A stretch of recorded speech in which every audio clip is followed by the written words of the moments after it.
Axis games.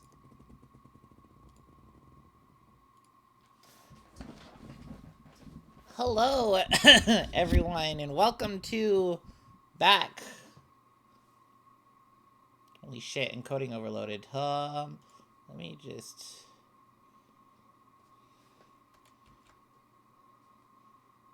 Maybe that'll help. Oh no. 5 years, not 7. Hello, everyone. Welcome back to 9 hours, 9 persons, 9 doors. Except it's really 8 persons because the 9th person decided to blow himself up. Or maybe it really is 9 persons because there's a secret killer aboard the ship. Unless if that killer was actually secretly a snake. Who knows? Okay, that was loud in my head. So last time we got the oh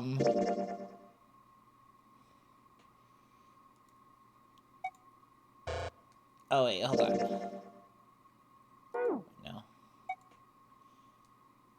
So I think we can, yeah, so last time we got the submarine ending. So now we're just gonna go through. Can I... Somewhere again. Menu. Flowchart. Right here. The 4 and 5 doors. Even with the specter of death hanging over them, their discussions continued for some time.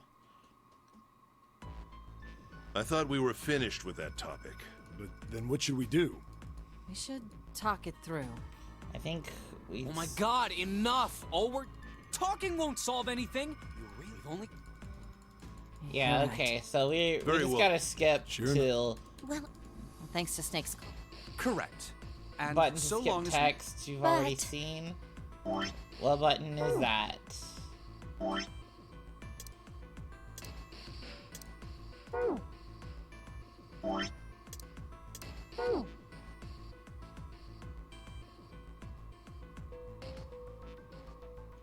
Yeah. Here we go, skipping through. Ah, shit. 8365, what would our digital route be? I've literally already forgot. It's 4. Oh wait, it's already chosen on this fucking screen, of course.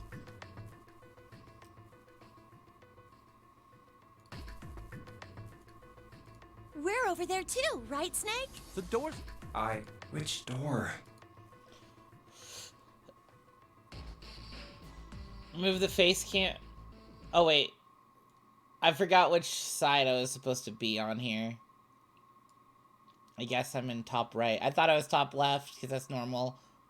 Okay. Alright, decided for door number 4 would be fine. I'll go through door 4 with Lotus, Santa, and June. There's nothing to worry about.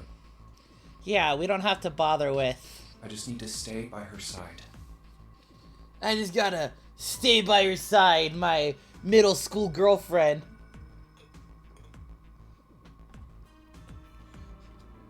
Junpei the fucking loser. June, Akane Kurashiki. This should be fine. It's no problem this way. I should see the other 4 off. He made no shows of affection, but Junpei saw her as something more than just a friend from his childhood. His middle... Looks like Ace and the others are going.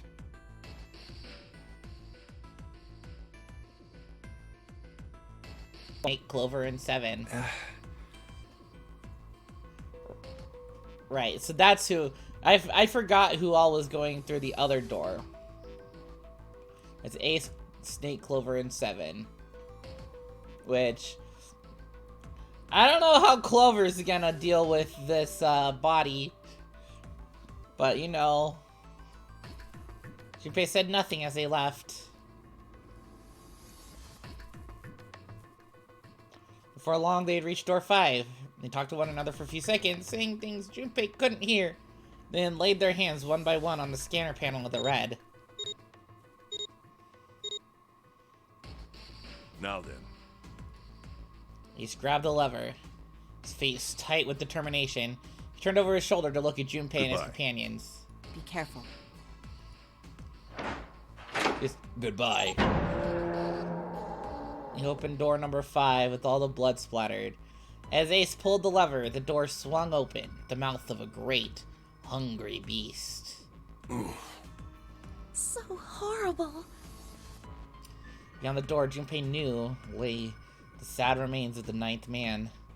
It didn't surprise him that Ace, Clover, and 7 hesitated. The body was not a pleasant thing. What are you doing?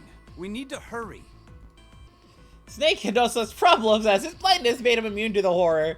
He stepped through the door, his feet making a wet splack in the pool of blood. Snake, your shoes. It's fine. Hurry!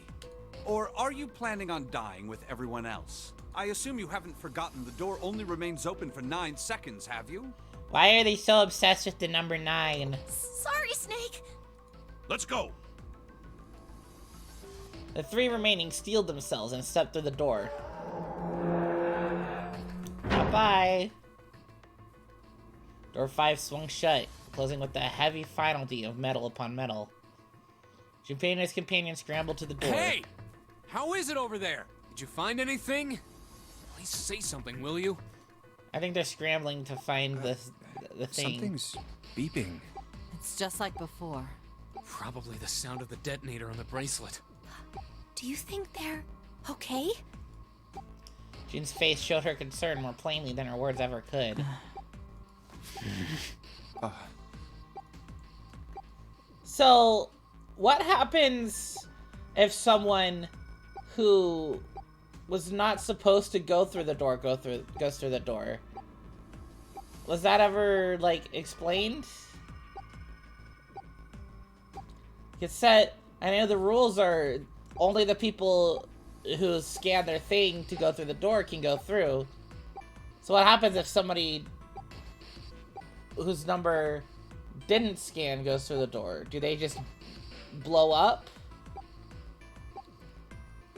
Does the detonator start going before they go through? Anyways? Yeah. Maybe they're given 81 seconds to realize, oh fuck, I'm screwed because I went through a door I wasn't supposed to, and then they blow up. Because scanning won't do anything for them. Almost as though in response to her question, a voice rang out from the other side of the door. It was 7. There it is! That's gotta be that dead thing! Come on, get over here! We gotta authenticate!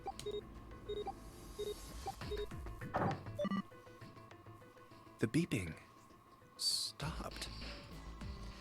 The sighs of relief were audible, even through the heavy door. Looks like it stopped. Junpei and his companions leaned away from the door and breathed a collective sigh of relief Hey, of their guys! Are you doing alright over there? own.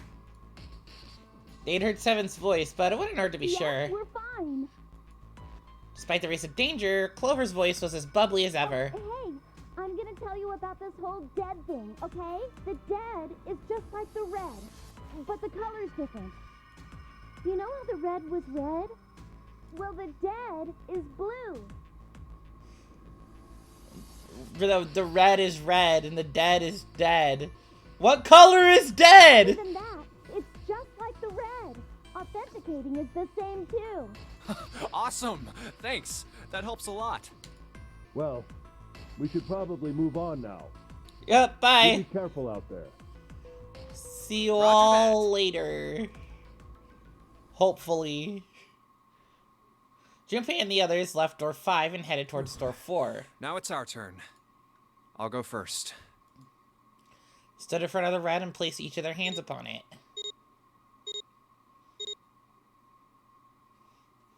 Four asterisks appeared on the screen. Junpei grabbed the lever and turned Okay. around. We ready? Yeah. Sure. No, not Let's ready. go. None of them looked particularly optimistic, but their faces were set. Junpei nodded to them and turned back towards the red. Alright. Let's go. Let's go! With strength and determination, he pulled the lever.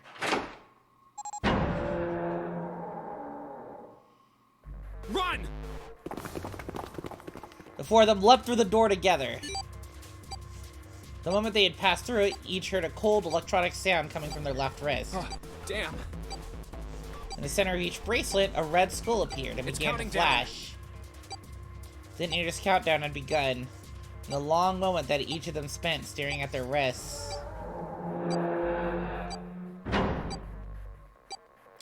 The numbered door behind them closed, the sound of metal on metal reverberating down the hallway. We can't go back! We need to hurry and find the device. Hey! Where the hell is the dead? How would I know? That's Don't why give we me got... that crap! Start looking! I already am. Santa, shut the fuck up! You fucking loser! They began to run, eyes looking frantically for the device that was key to their salvation. The hallway they found themselves running down was a long one, easily 300 feet in length. What do you mean you're playing Danganronpa V3 Killing Harmony? You haven't even finished Danganronpa 3 the animation! The end of Hope's Peak Academy. On the right side of it stood a series of wooden doors, all nearly identical. If they had taken time to think, they likely would have discerned that the doors led to cabins. Don't tell me the dead is in one of those rooms. Oh no! How many rooms do you think there are?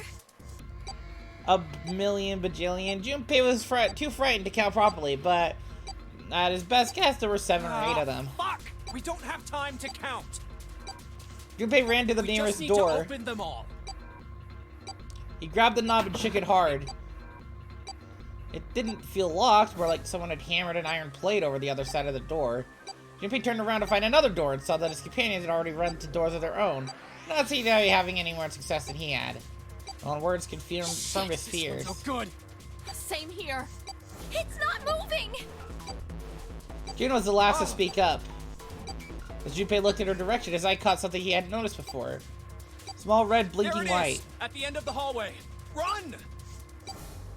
Even as he yelled, he ran. He grabbed Santa, Lotus, and June and pulled them toward the light. All 3 of them at once? How? Junpei used his third arm to grab June. Being his penis. Santa called out to them as he Hey, ran. how many more seconds do we have? How would I know? Our time limit is 81 seconds! I know that, Gut. I'm asking you how many seconds we have left. We don't know! The countdown just beeps! It doesn't show us the numbers! In all likelihood, Junpei figured nearly a minute had already passed as the door had closed behind them. If that was true, urgency foremost in all of their minds, they arrived at the end of the hallway. The dead sat on the left wall, blinking almost tauntingly at them. It's the dead! Get over here! Junpei grabbed hold of the machine, his hands slick with sweat and shaking. He slammed his hand against the scanner Come panel. on, everyone! The other 3 quickly followed suit. With a grunt, Santa yanked the lever downward.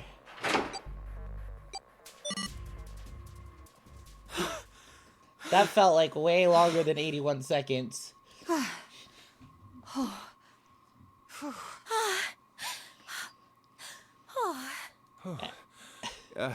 Looks like it stopped.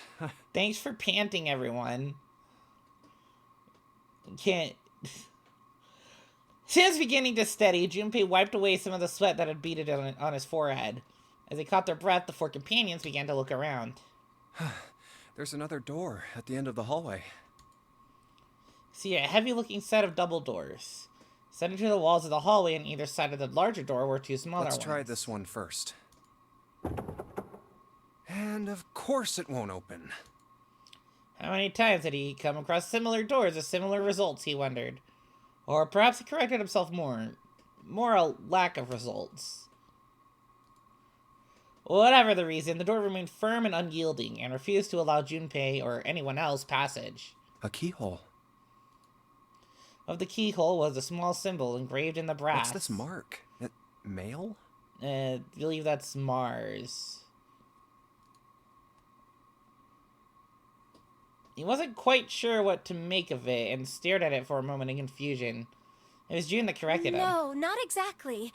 That's probably the symbol of Mars. Well, technically, they are the same symbol, but I saw a number of similar symbols near the main stairway. The symbols of the solar system. Oh, that's right. The sun, That's right, she's an astrology bitch. Saturn, and Earth. At least that's what I'm assuming. So this isn't the man symbol.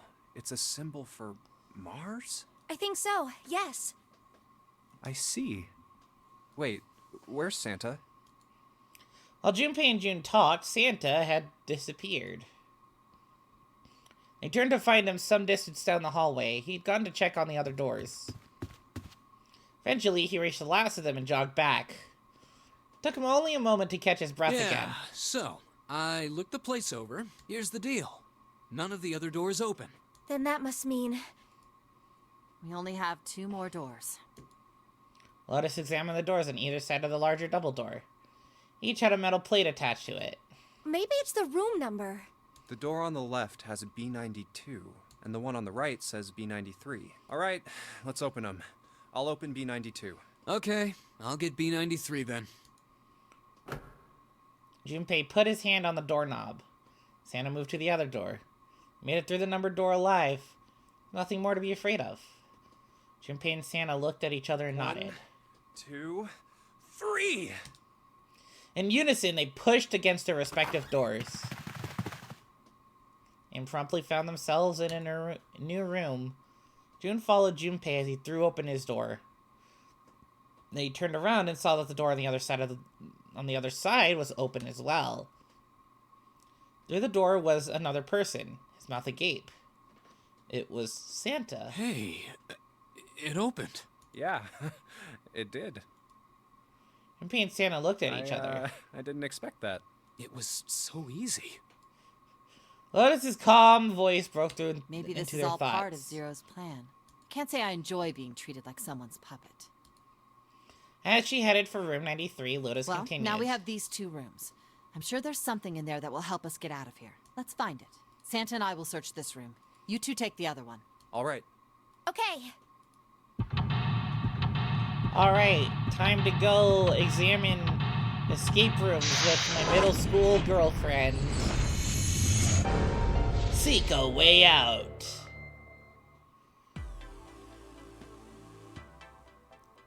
So, we have bed. It just looks like a standard room. Ish. Like, here's the bathroom. Got a kind of big shower. That's a really big showering area. Not gonna lie. Also, where's like the sink for the bathroom? Do they not wash their hands on this ship? And there's a little bedroom area, a little like living area space, lounge area. My face looks expensive. Wonder how much we could get for it. Are you gonna steal it? Are you gonna steal it, Akane? Matches. It's a box of matches. There are matches inside, obviously. Well, that's good that there's matches inside the matchbox. Be worrying if there was something else inside of them. Junpei looked down blankly at what he was holding. Then up Oh at yeah, June. how's your fever? You feeling better now? Yes, I'm fine. June certainly looked fine. Let me see your forehead. Junpei held his hand on her forehead for a few seconds. Guess it really has gone down. Are you worried about me? Hey, come on, it's not like that. Like, Yeah, I guess I am. you fucking nerd. June blushed By the and way, giggled. Jumpy? Hmm? How did you end up here? What do you mean? I told you earlier, didn't I? There was a man with a gas mask when you got home at night. You inhaled some white smoke and passed out. When you woke up, you were on D-deck. Damn straight. But is that really the truth? What? Jumpy, are you hiding something from me? No, why would I? Well, if you think about it, this is awfully suspicious. I mean, why would 2 childhood friends bump into each other in a place like this? Hey, I could ask you the same thing. Are you hiding something? What would I hide? Well, I don't know. Anything. I mean, you're hiding it. How would I know?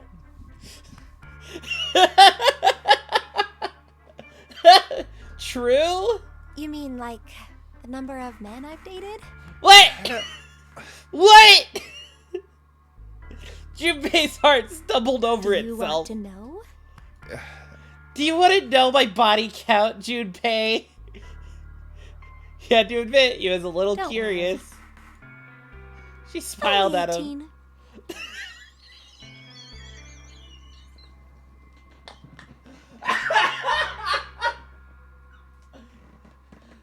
Holy shit! Time 0. God damn it! Yeah, I guess I just haven't met Mr. Right yet. Well, you're in the wrong game for Mr. Right. You need to go to Japanifornia. I fucking forgot about Buttspot.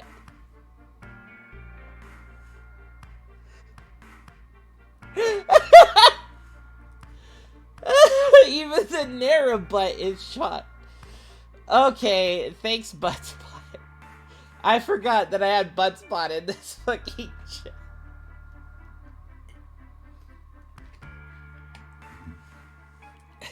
June looked a little embarrassed and scratched the back of her head in a desperate attempt to seem nonchalant. I see. Junpei coughed quietly in much the same Anyway, way. I'm not hiding anything. Just like you, Jumpy. When I woke up, I was on D deck. Well, you do have a point. I mean, why did Zero pick us? We haven't seen each other since elementary school. I wonder. June nodded, and for a few moments, she had a faraway look of someone in deep Look thought. for what connects the victims. That will lead you to the culprit. Do you remember Seven saying something like that? Yeah, I do. So, Well, that's what I'm saying. I think this must all have something to do with a classmate of ours. you got any ideas who it might be? No, nothing. That classmate Oh, of ours? Well, if it had something to do with school, then it could be one of our teachers, or maybe the principal. Or maybe the one who killed the bunnies! Or the janitor, or the lunch lady. Oh my god. I can barely remember any of them. Yeah, I know. Junpei went back to searching Junpei went back to searching, feeling unpleasant and confused. Elementary school. Was there anything strange that happened in elementary school? He searched the room and continued to rack his brain. It's a display case, but there's nothing being displayed. How sad. Looks like the drawers are empty too. Oops. It's a round wooden table. Ugh. Jumpy, what are you doing? We don't have the time to be relaxing on a sofa. Maybe you don't, Akane, but I do. It's a light blue blanket with some designs on it. Someone's made the bed, or at least never unmade it. It's only bed sheets under the blanket, nothing exciting. Look, there's 2 pillows right next to each other. Guess it's a double. Huh? What's up? You're turning red. Oh man, is your fever back? Hey, are you alright? You need to lay down for a minute? She's having lewd thoughts, Junpei. I'm fine! I think it's still a little early for that. Huh? Hey, seriously, are you really okay? She's having lewd thoughts, Junpei. A bed frame. Now we don't have to worry about falling off. I toss and turn when I sleep. She's blushing again. What the hell is she thinking about? Why did you time out Buttspot?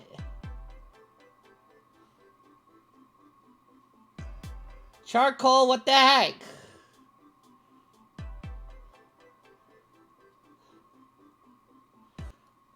What the heck? Why did you do that?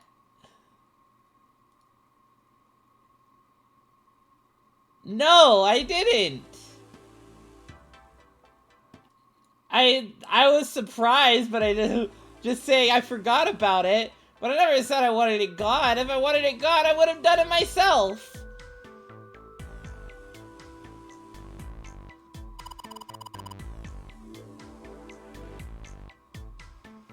I mean, sure, if it's like an advertising bot, go ahead.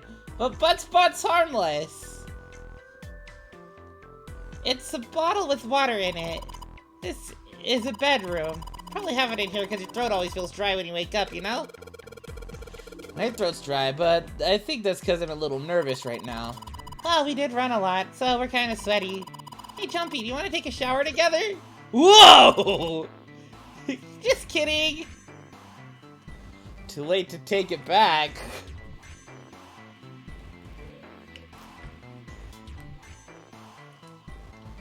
Brain's already working out the picture.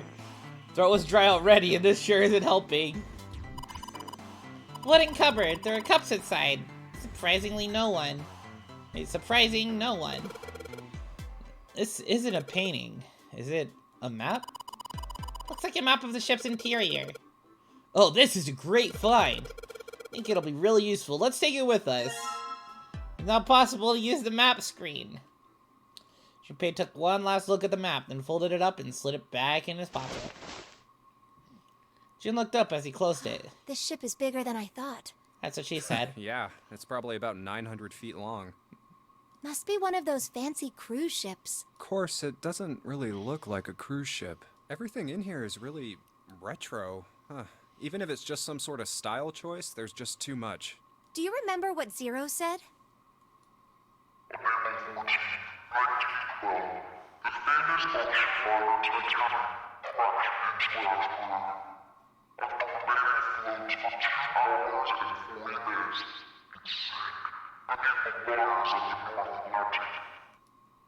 Do you think maybe this boat and the Titanic have something to do with each other? Maybe. That's a good point. I doubt he would have mentioned it if there wasn't a reason. Junpei took a moment to look around the room. Do you think this boat is A replica of the Titanic? a replica of the Titanic? A replica? Yeah, you know, like a copy of the actual boat. Who on earth would make something like that? Fans. Crazy Titanic fans. It's another copy of Titanic on VHS. It's the special edition. There's a guy on TikTok who just has a huge collection of like a bajillion copies of Titanic for VHS. It's so funny. No way. Do you even know how much money that would take? No idea. But all they've got to do is break even. Break even? Break even? Yeah, they could use it as a cruise ship. Climb aboard, a piece of history, sail around the world in the resurrected Titanic. Hell, with marketing like that, they'd probably have more customers than they'd know what to do with. Do you really think people would want to ride on a ship with such an ominous past? Yeah. Would you not want to ride on a Titanic replica as long as you were sure that it wasn't gonna sink into an iceberg? It's the site of the worst accident in history. Over 1,500 people died. I wouldn't be surprised if you'd get cursed just for going. A curse, huh? Shit, you're way too scared about this, Akane. Jumpy, do you believe in that sort of thing? You know, curses and stuff? No, they're a load of crap. Sorry, but I can't really say I believe in that kind of stuff. Tact was not one of Junpei's better qualities. What about you? No, I guess that's kind of a dumb question. Yes, I do believe in curses. In fact, I think it was a curse that sunk the Titanic. What? What? A curse sank the Titanic. The curse of the Egyptian mummy. These are two wildly different things, Akane. They are so far apart. What the fuck? Junpei couldn't understand how Junin maintained a straight face to say that. Supposedly, the Titanic carried the mummy of the priestess Amun-Ra, which was stolen from a pyramid. Sure. They say that the mummy had a history. Everyone involved with it died mysterious deaths. Come on, I'm sure you've heard of it before. Those who open the coffin will be forever cursed. Haven't you ever heard that one? So you're saying the Escape Rooms Titanic with sunk Akane, because of that episode curse? 1. That's right. Jun's eyes had lit with excitement, like a child with a new toy. That's stupid. I don't buy it. It's true. How can you be so sure? That mummy wasn't just a normal mummy. It was really mysterious, totally unbelievable. What is so unbelievable about it?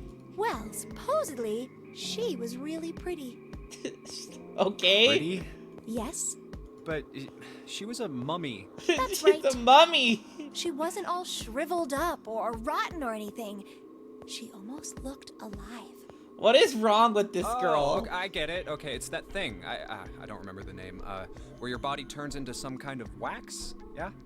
It's that thing. I don't remember the name. The fat in it turns into something kind of like candle wax, right? And Yes, saponification, but that's not what it was. Saponification.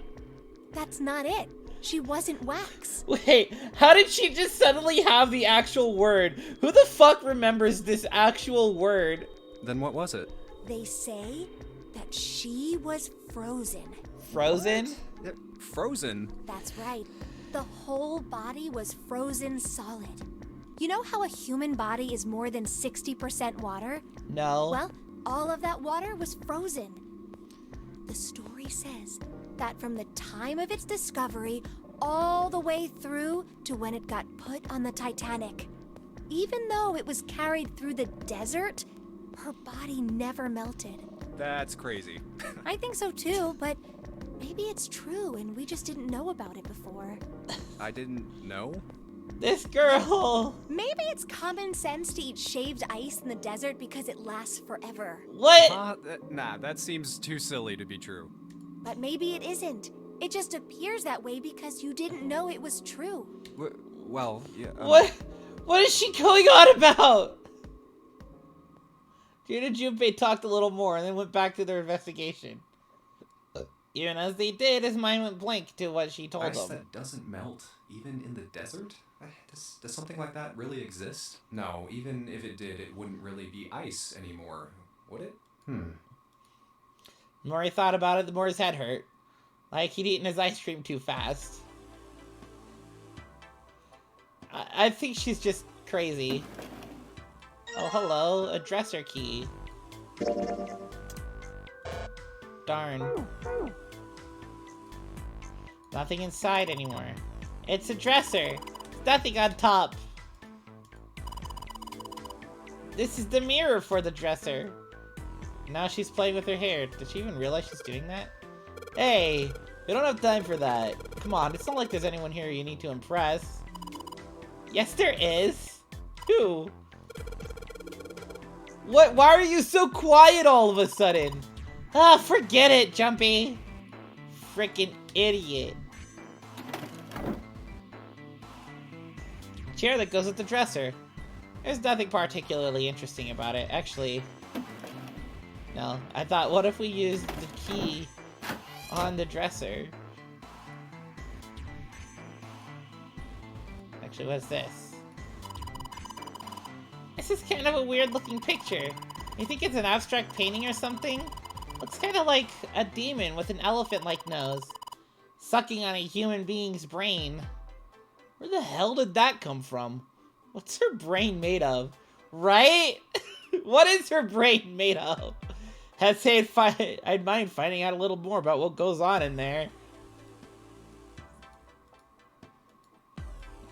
Room on the right side of this picture. Wait, there's a room on the right side. What do you... Ah!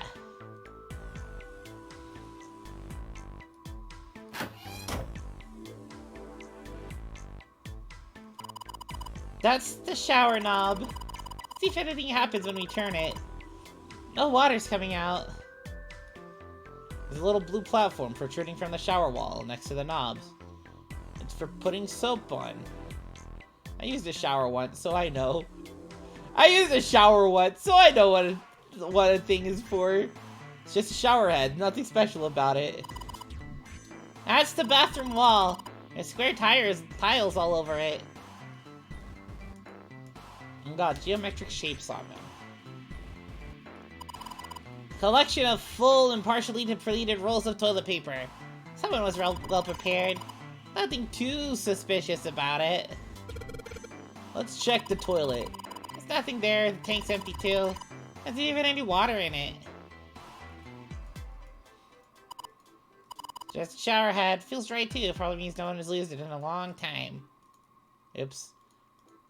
I've been always clicking off for no reason. By accident.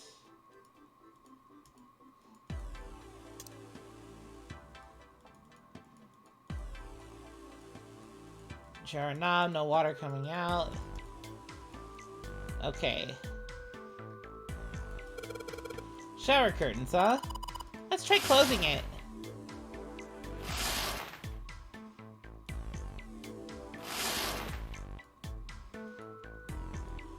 Now I can see the full expanse of the shower curtain in all its waterproof glory. And there's nothing. Suspicious. It's just a normal little shower curtain. Narrow shower. I'm standing in it with June. This is awkward. Time to open the curtain.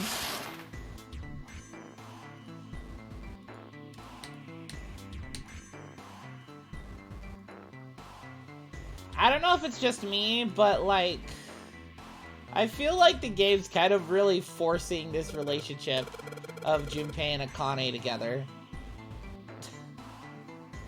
It just like, it feels way, way too forced.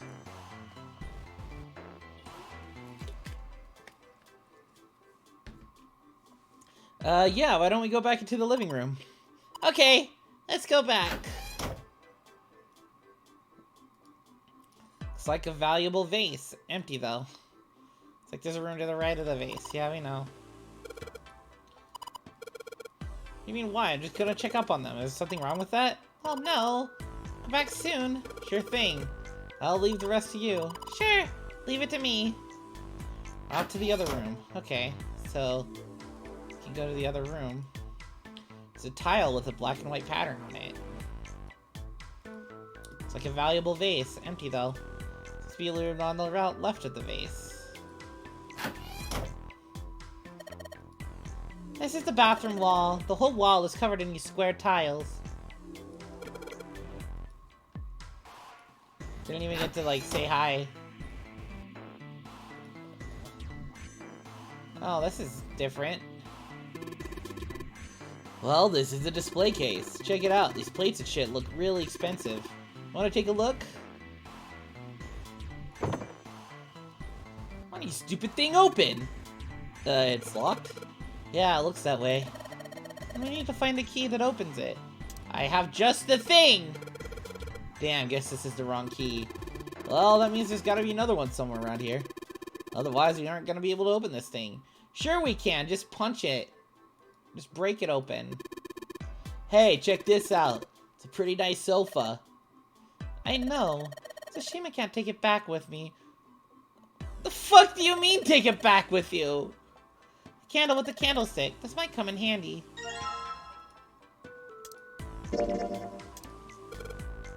I know, if I use these matches to light the candle, it's now a lit candle. And if I use the candle and the dresser key, nothing will happen. It's a round wooden table.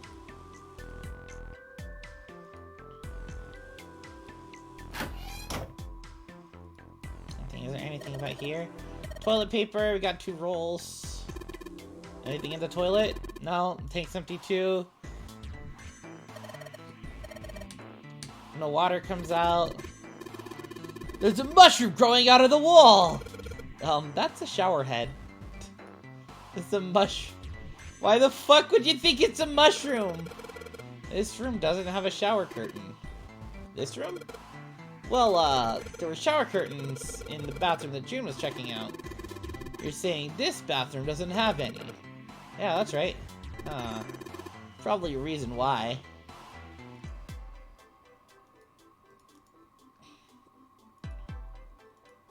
There's probably a reason why. Maybe. Quite possibly. Junpei, I don't mean to pry, but lit the candle so we can check that room over there, right? I mean, it is dark, you know. Yeah, so? Well, you need to take it with you then, otherwise there's not really much point to lighting it. Fuck you. Awesome, with the light from the candle, maybe we can take a look over there. But it gets so hot when I hold it. I'm gonna put it down. Well, why don't you set it on top of the dresser? It's flat there, at least it won't fall over. Oh, yeah, good idea. Hey, it got pretty bright. Now we can look around a little. And now we grab the dresser key. Let's see if this... Yes, it worked! Got a plate. The tiles in this drawer. Nothing else besides tile, though. It's a chair for the dresser. It's a light, man. Can't you figure that out on your own? Or to tell if it's burned out or not. Of course, now that we have the candle, it doesn't really matter that much anymore. Bottle full of water. I don't think we're gonna need this for anything. Oh, shower curtain. Okay. Anything under the blanket? Nope, nothing suspicious here. 2 pillows in a pile. Oh. Pile of pillows. Is that supposed to be some kind of joke? Hey, come down! Anything under the blanket? Girl, wait, what? What? The fuck? What was that supposed to mean?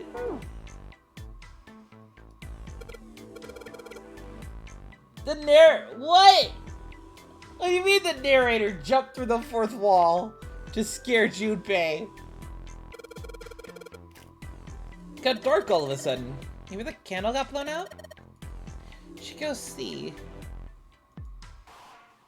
What the fuck? Hey, what's this? Top of the candlestick looks kind of weird. You're right. It's all bumpy. What? What do you mean it had a key?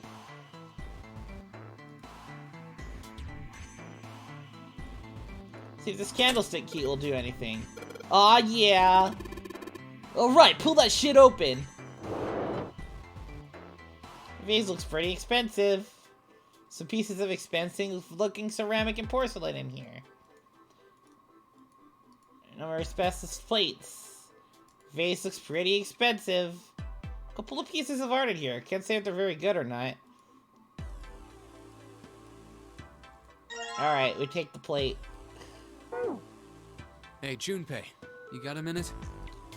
Santa had shown up out of nowhere and gave Junpei no small start. Here, take this. I'll pull something out of his pocket. Bookmark. What? Looked like a bookmark. Had a 4-leaf clover What in is this it. for? Do you want me to read a book? I found it in between some of the cushions on the sofa. Pretty sure it ain't gonna be any help to us, but I figured we might as well hang on to it anyway. Then why don't you hold on to it? Santa gave him a wry smile. You know what I hate most in the world? I got 4 things. Hope, faith, love, Hope? luck. Hope! Hope, faith, love, and luck? And faith? Damn straight. And you hate these things? Yeah, you got a problem with that? Not really, but... Junpei tried to figure out how best to phrase what he wanted to What say. does a bookmark have to do with any of that? Santa scratched the back of his ear and looked Well, awkward. see, each leaf on the 4-leaf clover has a meaning to it, okay? And that meaning is pretty much those 4 words. It's like a flower language. Well, I guess it's not a flower, is it? So, leaf language, I guess? Yeah, you could call them leaf words. Leaf words. Leaf words? Junpei looked at the bookmark. Hope, faith, love, and luck. In the first leaf is hope. Second is faith. And the third is love. Fourth is luck. And within the 5th resides a demon. The meaning of the leaves on a 4-leaf clover.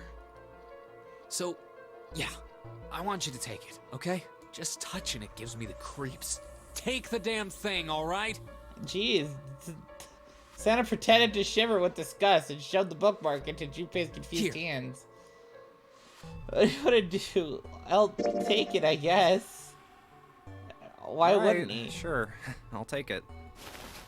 He shoved the thing into his pocket and gave Santa a last confused look. Oh, man, I feel a lot better now. That thing was a real pain, you know? Do you really hate those What? 4 words that much? Yeah, well, they can all betray you, you know? Hope, faith, love, even your destiny. What happened to Santa? Junpei wondered. How did he become such a bitter person? For a moment, they looked at each other. That's not my only reason. What? That's not the only reason I hate the 4-leaf clover. I just can't bring myself to like the number 4. Damn. Poor Clover. What, worried about the 4 horsemen? Nah, come on, man. That's just silly. The 4 horsemen of the apocalypse. 4 horsemen of the apocalypse. Maybe back in the Dark Ages, that kind of crap scared people. But this is the 21st century. And I'm a 21st century guy. I'm a little insulted. Then why do you hate 4 so much? 'Cause it's a half-ass number. Not the best or What the do you worst. mean? That's why. What do you mean it's a half-ass number? What is that supposed to mean? Like, okay, I know in like Japan there's a superstition about the number 4 about it being unlucky, right? Like it's the unlucky number because it can mean death. So like What? I get being, you know, Japanese and scared of the number 4 because like you know how we will have the superstition about the number 13, like that. Japan has the same but for the number 4. 9 is a That's way better basically it. number. So what if it's Fuck the last number place, 9. right? At least it's not some lame-ass middle number. What do you mean? Lame ass middle number? You're talking to number 5 right here, dude. What are you? Santa's explanation made no sense. Junpei was even more confused than You play? before. Play? You mean like gambling? You mean like gambling? Yeah, of course. What else would I mean? In Baccarat, the best possible hand totals 9. They call it Le Grand. But the lowest, most worthless cards, the zeros, they call Monkey. Just like the guy in charge of this game, huh? Zero's a monkey. Santa blinked, utterly stunned. Then he began to laugh. Oh man, you're totally right. The guy who trapped us in here sure is one hell of a monkey. That was when Lotus spoke You up. know, if you think about it, the nonary game is really a lot like Baccarat. Apparently, she'd been And of course, listening. it doesn't use any of that stupid digital root junk.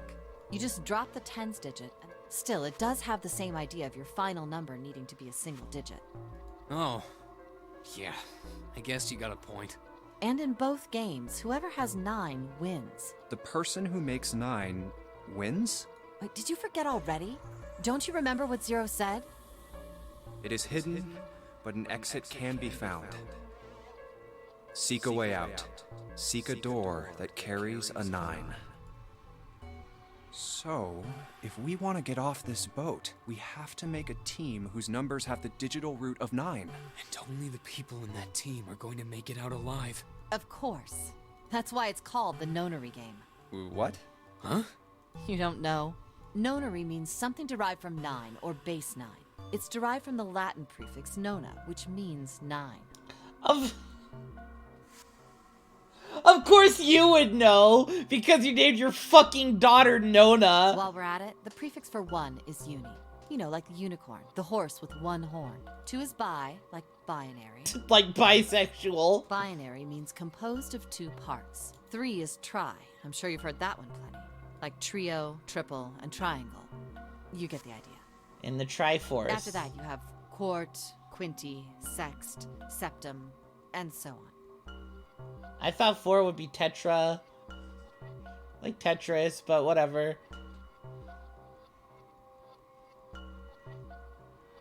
And of course, the prefix for 8 is octo, like octopus. It's called that because it has 8 legs. Get it? I see.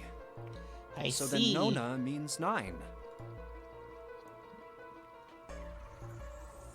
So, how many of us are trapped on this ship? That's confusing. That'd be 9. Well, And what are 8 the bracelet now. numbers we have? They go from 1 to 9. And our time limit? Well, 8 How now. many hours did we have? Zero said 9 hours. Well, 8 now. And finally, to get out of this ship. We need to find the door with a 9 that's hidden somewhere in the ship.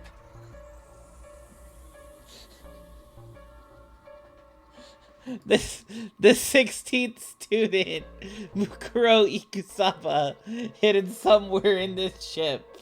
Watch out for her. With the digital root of 9.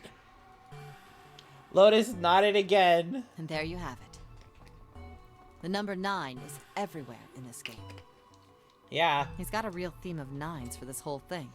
No wonder it's called the Nonary game. ...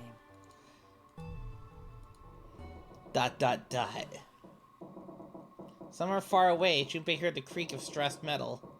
It sounded almost like Zero laughing at them. Or the sad, desperate scream of a pig headed to the slaughterhouse.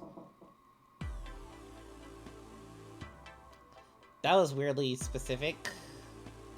Anyway, let's go here to the bathroom. Put up the curtain. Let's put that shower curtain on these hooks. Try spreading the curtains as a whole. That's a pretty obvious peephole. But he's really dedicated. Well, with the hole this big, you gotta wonder if maybe they wanted to be cut. So you're saying maybe the one getting spied on was into that shit? Maybe they were into those home invasion fantasies. Home invasion. Interesting, I see. You two are real idiots, you know that?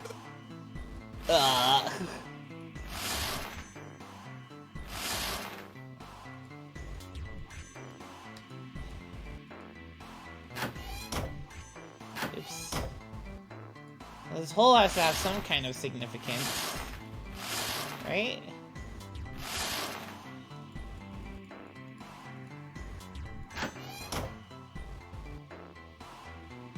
Because we need to find, like, a third tile.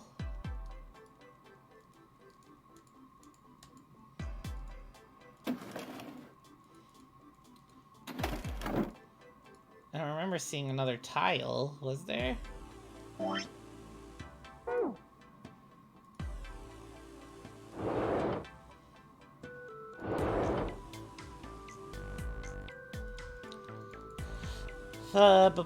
Just kind of clicking around. What's up? You going back already? Well, can't just leave June there by herself. What, you think you're her knight or her protector or something? Creeping me out. Whatever, man. I'm going.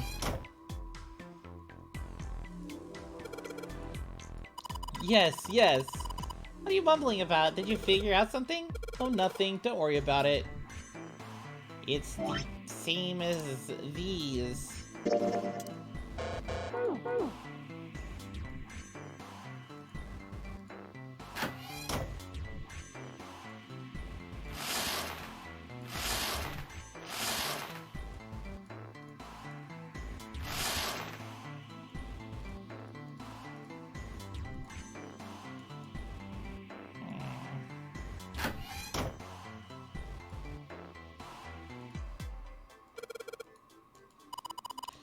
You mean the one where Santa is? Yeah, there's a whole bunch of plates and stuff in those plate keys over there.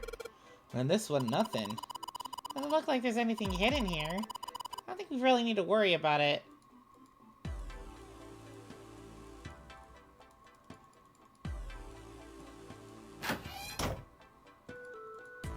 Bottle with some water in it.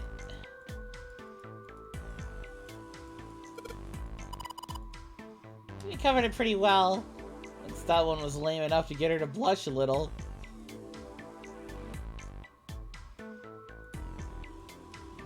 Nothing left in the frame. Nothing inside that. Oops.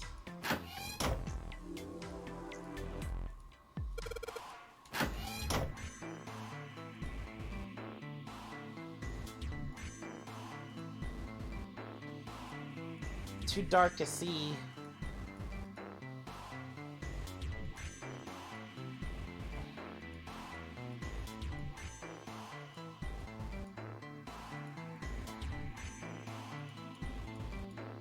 Just search in the darkness. I think maybe you're supposed to put it in one of those empty spaces? I mean, the pattern does look kind of the same, doesn't it? That's right, I think so too. In case you're gonna need to collect all 3 tiles. You need to find a 3rd tile. But I don't know where a 3rd tile would be.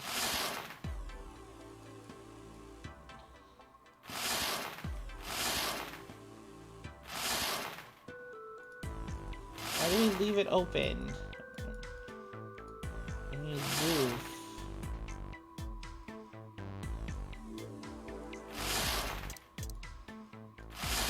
Well, yeah, I see that, but what do I do with it? I don't have anything else. Wow. I'm just clicking. Oh, from the other side? Let's try spreading the curtains. Oh, I see. So a hole in the curtain. If I look at it from a ways back, see a single tile. Gets 5th from the top and 3rd from the right.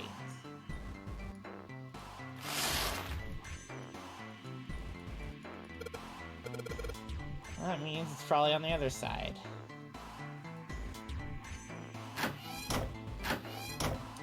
I not mean to click that button. Thanks so much. You don't have to keep coming back here. Shh, no, that's what this is. It's being like a bridge between the 2 rooms. Uh-huh. You keep telling yourself that. Get out of here and go help June.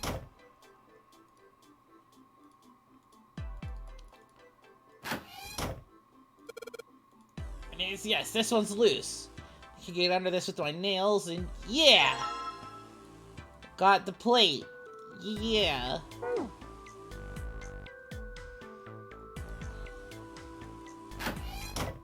Now I'll take a better look at this. Try and figure out where everything will go. Okay, I got it.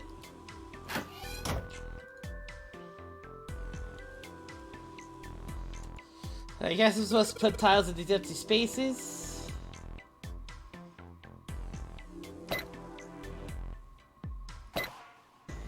Wait, this one here. That. This one up here. Yeah, I did it. Easy. Yes, I did it. Yes! Fish complete, and there goes the frame. What's this? What do you mean, what's this? Pretty obvious, isn't it? It's a hole in the wall. Get hidden safe or something, you know? Anyway, let's take a look. I think there's something inside. The Mars key. Junpei messed around a bit with the key he had and looked blankly at the picture that slid down. What's the deal with this picture anyway? Santa had only been mumbling to himself, but it drew Lotus's attention. She looked at the picture and paused. I think I've seen this picture before. Where? In a book. There's a British biochemist named Sheldrake. He has a rather interesting theory. I saw this picture in his book. What's this interesting theory? Morphogenetic fields, which relies on the theory of morphic resonance. Man, I can't deal with this. Just listening to you talk about it is giving me a headache. Santa put his head on his head, hands on his head, as though he were in great pain. Lotus merely arched an eyebrow in his direction and continued. It's not a difficult concept to grasp. In essence, he states that the shape of living organisms and their behavioral patterns are transmitted through a field not visible to the eye. What part of that isn't difficult, exactly? Lotus didn't look pleased. All right, how about this? Theory of the telepathic mechanism. Telepathy? Yes, telepathy. Telepathy! Just like the thing they were trying to do with the experiment. Well, perhaps not exactly telepathy, but it's close enough for a simple approximation. Santa suddenly burst into laughter. Are you serious? Telepathy? Telepathy? Who do you think we are? Kids from the 70s? I can't believe someone would actually do serious research on something like that. Yes, I agree. Lotus's response was surprisingly curt. They expected at least some conflict. I read the book, but I can hardly say I'm in no position to defend or condemn anything it said. It was probably just someone latching onto a statistical outlier from some study and turning it into a ridiculous theory. There's no scientific merit to any of it, I'm sure. But even so... Anyway, I saw a picture like that one in his book. Lotus indicated the picture they'd all been looking at. For a moment, she walked up to the strange picture, examined it, and spoke. What do you think this picture looks like? Santa answered first. What do you mean? Isn't it just like abstract or something like that? It's just black and white scribbles. There's no meaning there. That's it. What about you, Junpei? Does it look like anything to you? I guess it looks like... a man's face, a butterfly, a koi, a small boat floating on a lake. Funyarimpa. See, I already got spoiled for this, so this isn't funny to me anymore. You already spoiled that. Oops.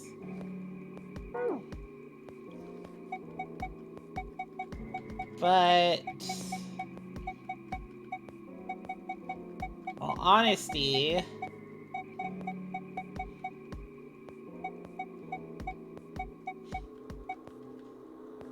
it doesn't have, like, the shock value anymore.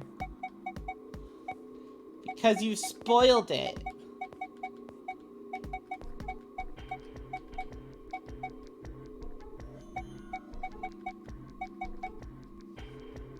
A small boat floating in a lake? That's the front of the boat, and then there's the oars sticking out.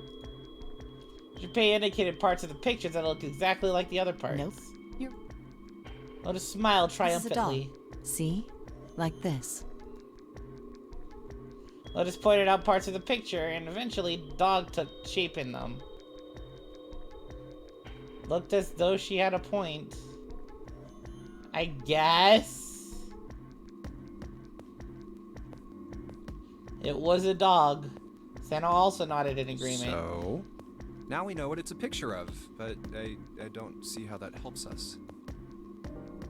Lotus nodded and began to speak. A TV show from Great Britain did an experiment once. They took two similar pictures. Both of them were difficult to identify, initially. But once you figured out the answer, you couldn't see it as anything else. These two pictures.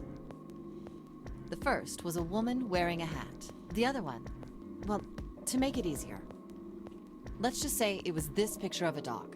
So, there. First, they sent the picture to other parts of the world, outside the reach of British airwaves. To Ireland, the US, Africa, Europe, etc. Then, in each country, they gathered a number of test subjects, roughly 1,000 people.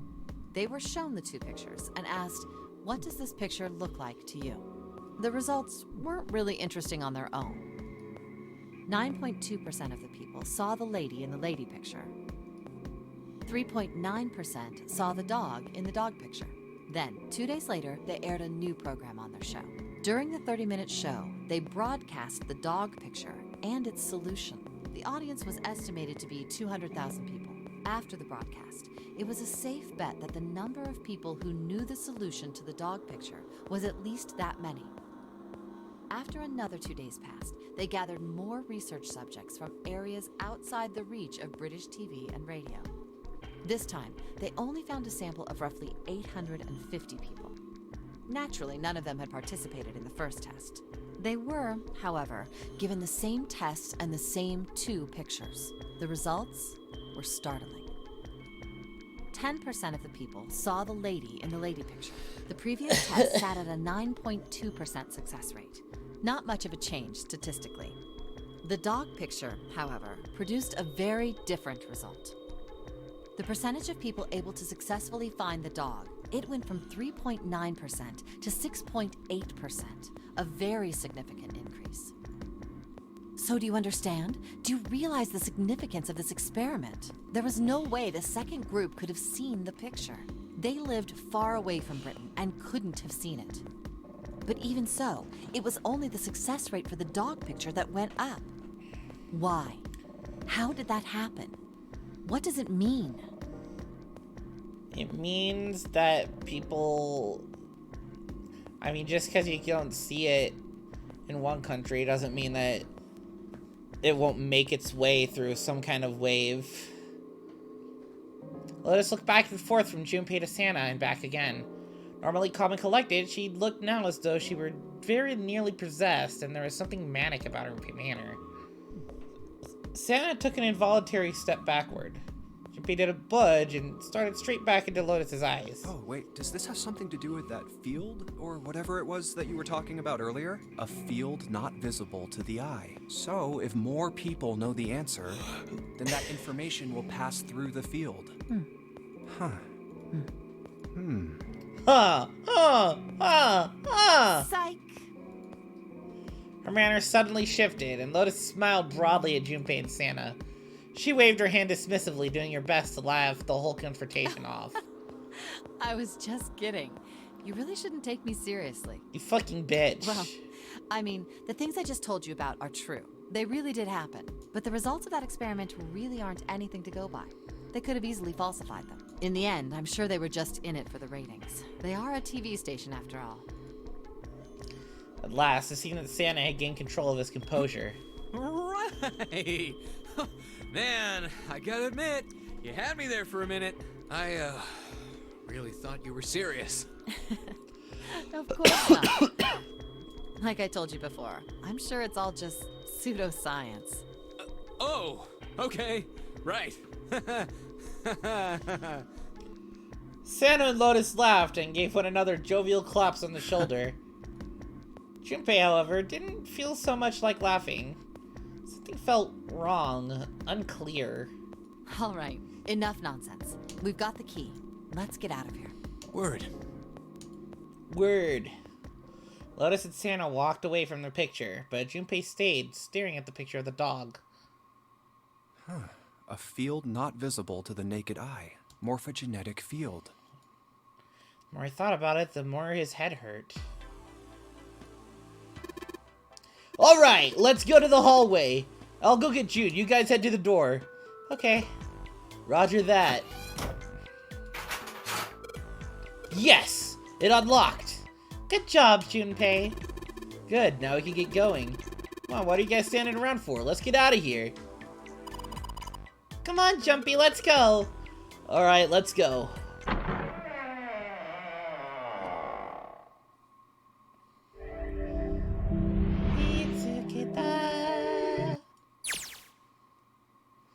They stepped through the door to find themselves in a wide hallway. Another hallway. Another hallway. Junpei, June, Lotus, and Santa stopped for a moment and looked at their surroundings. Short distance away, a metal gate extended across the width of the hallway. Come on, open! It's not gonna open by you banging it, you fucking idiot. It's not going to open because you rattled it, you know. Damn it! You fucking idiot! They took hold and shook it, but it refused to move. Look over here! Nearby was a pair of elevators. And the buttons? Of course they don't work. The power must be out here too, just like by the staircase. That leaves this door. Well, looks like we don't have any choice. Yeah. Sure does. Well then, let's open it. All right, here I go. Junpei grabbed hold of the knob and quietly pushed the door open. He entered slowly, trying to take in as much of his surroundings as he could. The others followed shortly. So it's a kitchen. Santa didn't look pleased. What were you expecting? Isn't it obvious? The exit. I was hoping this would be the way out of here. You really think it'd be that easy? Yeah, I know. Still. As they talked, Lotus headed deeper into the room. Until, at last, she stood in front of a door. If we can just get through this door, we should come out on the other side of that grate we saw earlier. But don't we need a key for that? Why didn't... No good. Why didn't the voice play? Sorry, I guess that wasn't very constructive. Neither Junpei nor Lotus looked terribly happy. Anyway, let's take a look. Junpei dug the ship map out of his pocket and spread it out in front of him. As he did... What's that? Huh? Oh yeah, I guess I forgot to tell you. I found this a little while ago. It's a map of the B deck. Before Junpei could finish, Lotus snatched the map away from him. Let me see that. Jesus Christ. She ran her finger across it, muttering to herself. See? Look. Yes, yes, hold your horses. Junpei did as he was told. What did you figure out? Santa and June moved over to look at the map as well. This is handy. See? We came in here.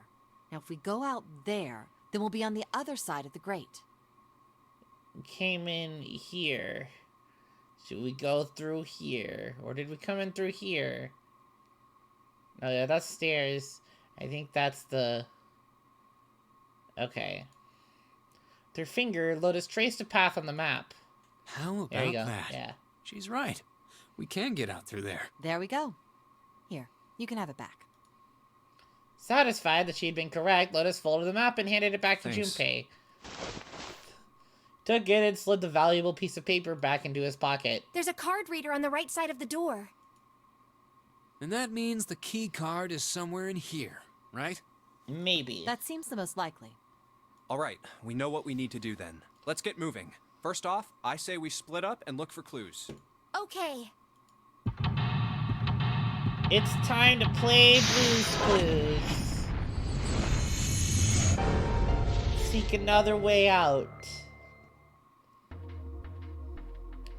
Kitchen, Kimchin. Let's see. A voucher. It says appetizer 9, meat dish 10, soup A, seafood dish F. 9 plates look pretty expensive. And plates for appetizers. Remember, appetizers usually come on square plates. Okay, well, excuse me, princess. Why are we referencing the fucking Zelda cartoon?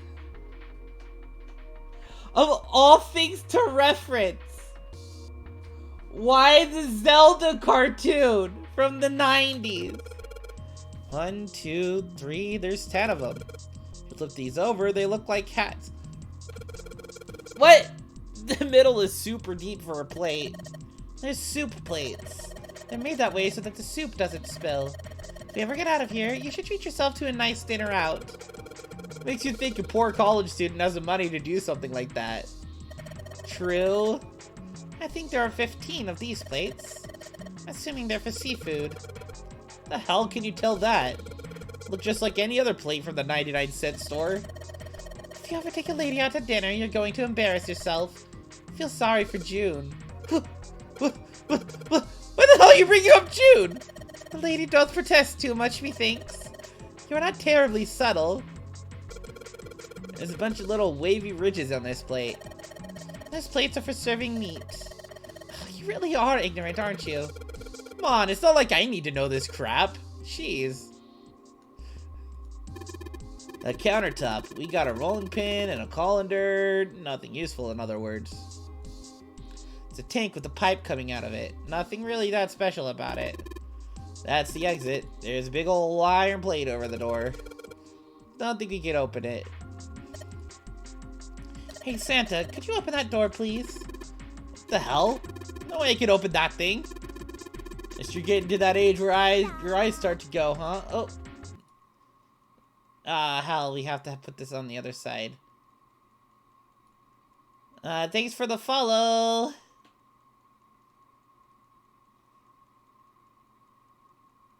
Oh, cool. Thanks for letting me know your pronouns. And welcome to, like, I'm sorry, I'm having trouble trying to understand your name. Eb to Hal next door. I'm sorry, I'm just gonna shorten it to Hal next door. Whoa.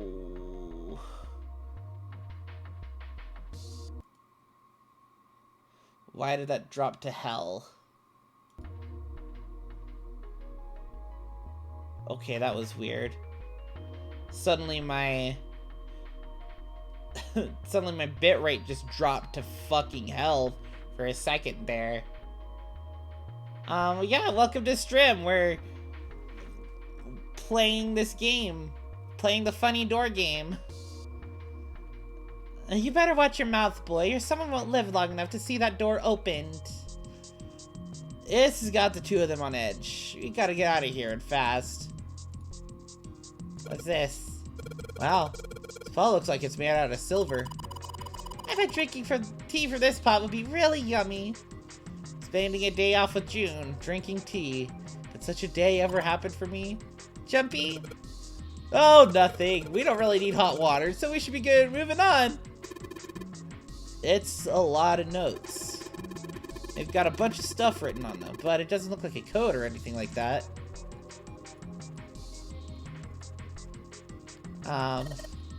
It's a bolt, and it's really rusty. Is this even open? Well, we won't know until we try. Let's give it a shot. Let's see if you're gonna come out. Damn, no dice. Maybe we should have brought 7. A door, there's a bolt keeping us from opening it. It's only a partition, there's nothing worth noting here. Got here is a pot and a frying pan. And a pressure cooker. Well, I guess we could use some of those as weapons? What kind of an idiot are you? You're gonna run around holding that thing while you're looking for the dead? Hey man, it was just a joke. Why are you so serious? Why so serious, Batman? There's a pot on top of the stove, and there's some ingredients around here. I could cook something up for us. Lotus, you could actually cook? What the hell do you think I am? You better believe I know how to boil hot water and put in my instant noodles. Yeah, instant noodles! And I can boil eggs too. Well, you know, no. Better than some people, at least, sometimes. Some don't know. Just like me, for real. But you microwaved the spaghetti. There's some bottles of seasoning in here. What's this? It's going. It's part of Zero's plan all along? Probably. Kinda hard to believe there's a chef on board somewhere. I wonder what this drawer is. You see the metal grate on top of the grill? Make it like that so that the fat and juices can drip off the meat while it cooks. Ah, so it's a grease trap. Looks like the area under the plate opens up. No, you can't. I already checked. It's sealed shut. I think that's where the coal goes. The coal, like the charcoal. So something's cooking. What is this? It's like you can enter numbers on this thing. Is it an oven timer? Probably for entering the passcode. After all, the oven door is locked. Gas says it'll open if you input the correct code. It's pretty heavy duty. It's probably industrial quality, but you can cook anything with this. Damn, I knew it. It's locked.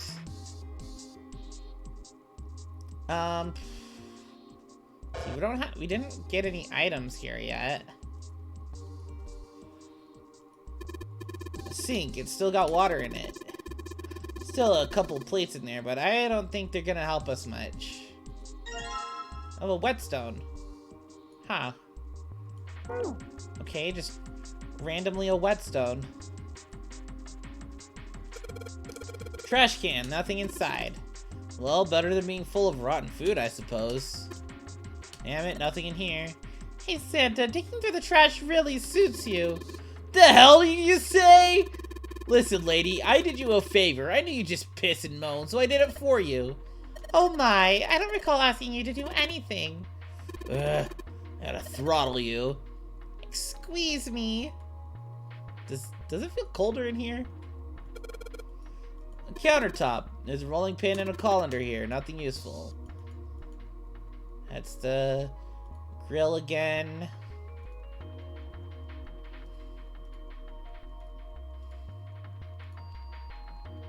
Huh.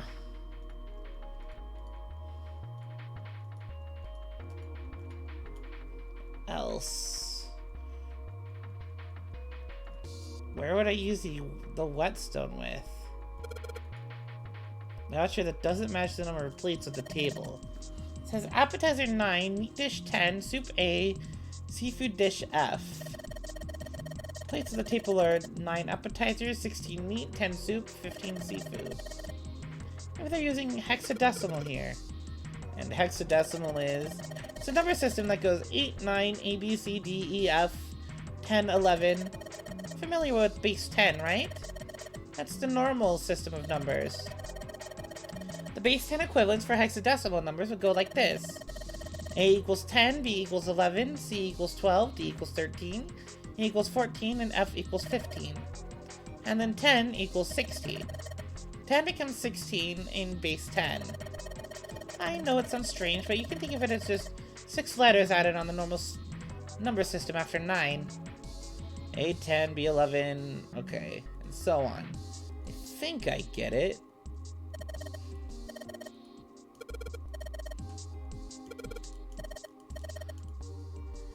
Nine plus F, that would be 24. You're a fast learner. 9 is 9 even in hexadecimal and decimal. 10 soup plates. 10 is A in hexadecimal. 15 seafood plates, so it's F. Oops. 16 meat plates. 16 is written as 10 in hexadecimal. That is nuts.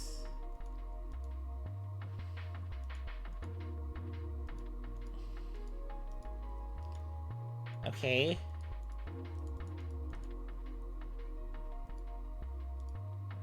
But there's no... But there's no letters on this.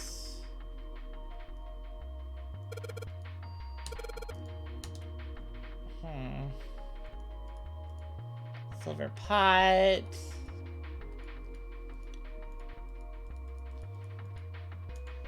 Plates everywhere.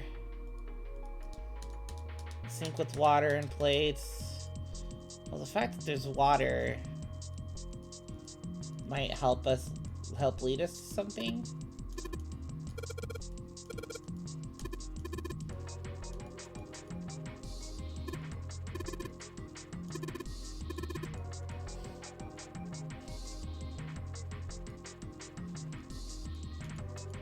Grill, ready to grill. Wait, hold on. Maybe we could use the whetstone on the rusted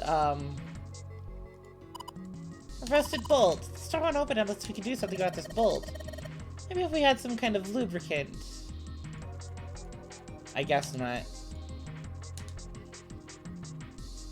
We need lube.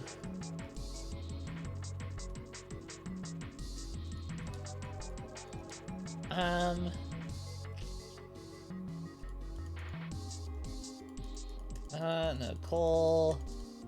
Nothing. Wow, what a nice dish rack. Love to have that in my kitchen. Why don't you take it back with you? You're offering to carry it for me. Why don't you have 7? You're kidding. You don't honestly think I'd let a beast like that into my home, do you? Hey, don't be mean to 7. They're lights, buddy. Nothing weird about that. Don't be mean to 7. 7's cool. Of course, we haven't really talked to him much in this run, but he's a cool dude. He's chill.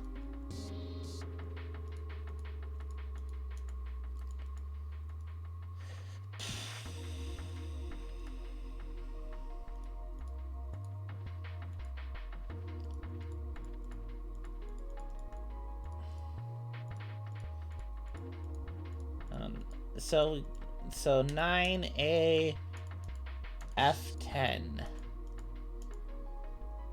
What's that supposed to mean? But this one? Oh, I didn't. I thought that was the exit door. Like where we came in. The shelf has a white cloth on it. Cheese! Hey, there's something behind the cheese. You're right, why don't we move some of the cheese?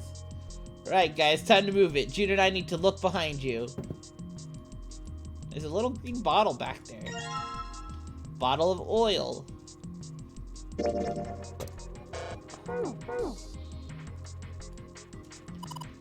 This is Gouda cheese. Most famous Dutch cheese. Don't cut it open the casing, it usually won't go bad. So you can store it at room temperature for quite a while. So we could eat this? That's likely. I'm not hungry at all. It's hard to get hungry in a situation like this. Eat the cheese! Jumpy, you're searching with such tenacity. I think you have to search down there. I just want to be sure. Cheese on the shelf. Sweet. Cheese on this shelf. There's cheese on the shelf. There's cheese. There's cheese.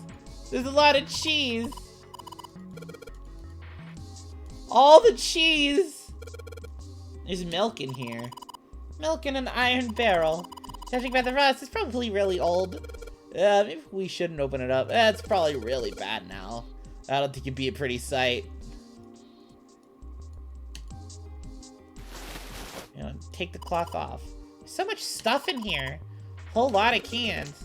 It's probably a pantry. Don't you mean a can tree if there's a bunch of cans? Cans on every shelf here. Wooden box on the second row, though. Aha! A rusty knife? Just like in Omori. I don't think we'll be able to use it while it's like this. The knife seemed important, Junpei thought, but it wasn't going to be much use the way it was. It's futile. Futile? What? You know, a waste, useless, pointless. Oh. Any particular reason you wanted to bring that up? Oh, no reason really. I was just thinking about futility. Why? Huh? She wasn't making much sense. Junpei tried rephrasing his Why were question. you thinking about futility? Last, she well, answered. It has something to do with the Titanic. The Titanic? Okay. Have you ever heard the story that the sinking of the Titanic was predicted? Predicted? No. No, I haven't. What is it? In 1892, 14 years before the Titanic sank, a novel was published. It was called Futility. Okay. It was written by an American novelist named Morgan Robertson. The story was about a big cruise ship colliding with an iceberg and sinking. Of course, if that was the only similarity, there wouldn't be any reason to mention it. It wasn't, though. The name of the ship, its nationality, course, departure time, size, displacement, maximum speed, number of passengers and crew, the number of lifeboats, even the location of the accident itself, and the cause and the location of the damage. Everything matches the Titanic almost exactly. Wow. It was almost as if he'd seen the whole thing happen. But this book was written 14 years before the Titanic sank. Crazy. But that's not all. It wasn't just futility that predicted the sinking of the Titanic. There were two other similar stories written by a man named William Thomas Stead. Both of them before the accident. One in 1886 and one in 1892. Stead wrote two stories that had striking similarities to the Titanic disaster. So he was unoriginal. He just copied the other story. Wait, when was the other one written? What did she say? In 92. Okay, no, so... In one, two ships collided. Many of the passengers died because there weren't enough lifeboats. In the other, a ship collided with an iceberg and sank. I don't know.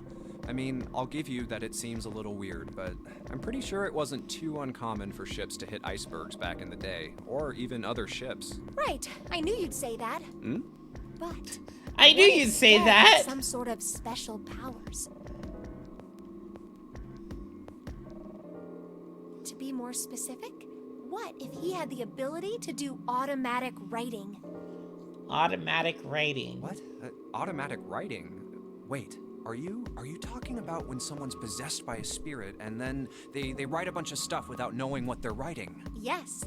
What do you mean, yes? That stuff's a load of bull. Okay, let's say, hypothetically, that automatic writing isn't a total load. These guys still couldn't have predicted the sinking of the Titanic. When this Stead dude wrote his thing, nobody had died on the Titanic yet. So if automatic writing is about being possessed by dead people, who the hell possessed him so he could write that stuff? That's not it. What's not it? Stead wasn't possessed by a spirit. He was doing the possessing. Oh. What are you smoking? Can I have some? William Thomas Stead was a passenger on the Titanic. He just wrote down what he saw with his own eyes 20 years before it happened. He decided it was probably best to say nothing. What June was saying was insane and totally absurd. If he tried to take what she was saying seriously, he'd go mad. Well, Junpei smiled uncomfortably. Why don't we talk about this some other time, okay? Huh? But... Her voice trailed off and she glanced at the floor, troubled. Come on, let's get back to it. Junpei tapped June gently on the shoulder and awkwardly reached around her to pick up the knife from the box. Alright, maybe I'll use the whetstone to sharpen the knife. Later, the knife is getting sharper by the second. It should be able to cut something pretty good with this. Aw, yeah. Let's cut the cheese! That didn't work. I'm disappointed.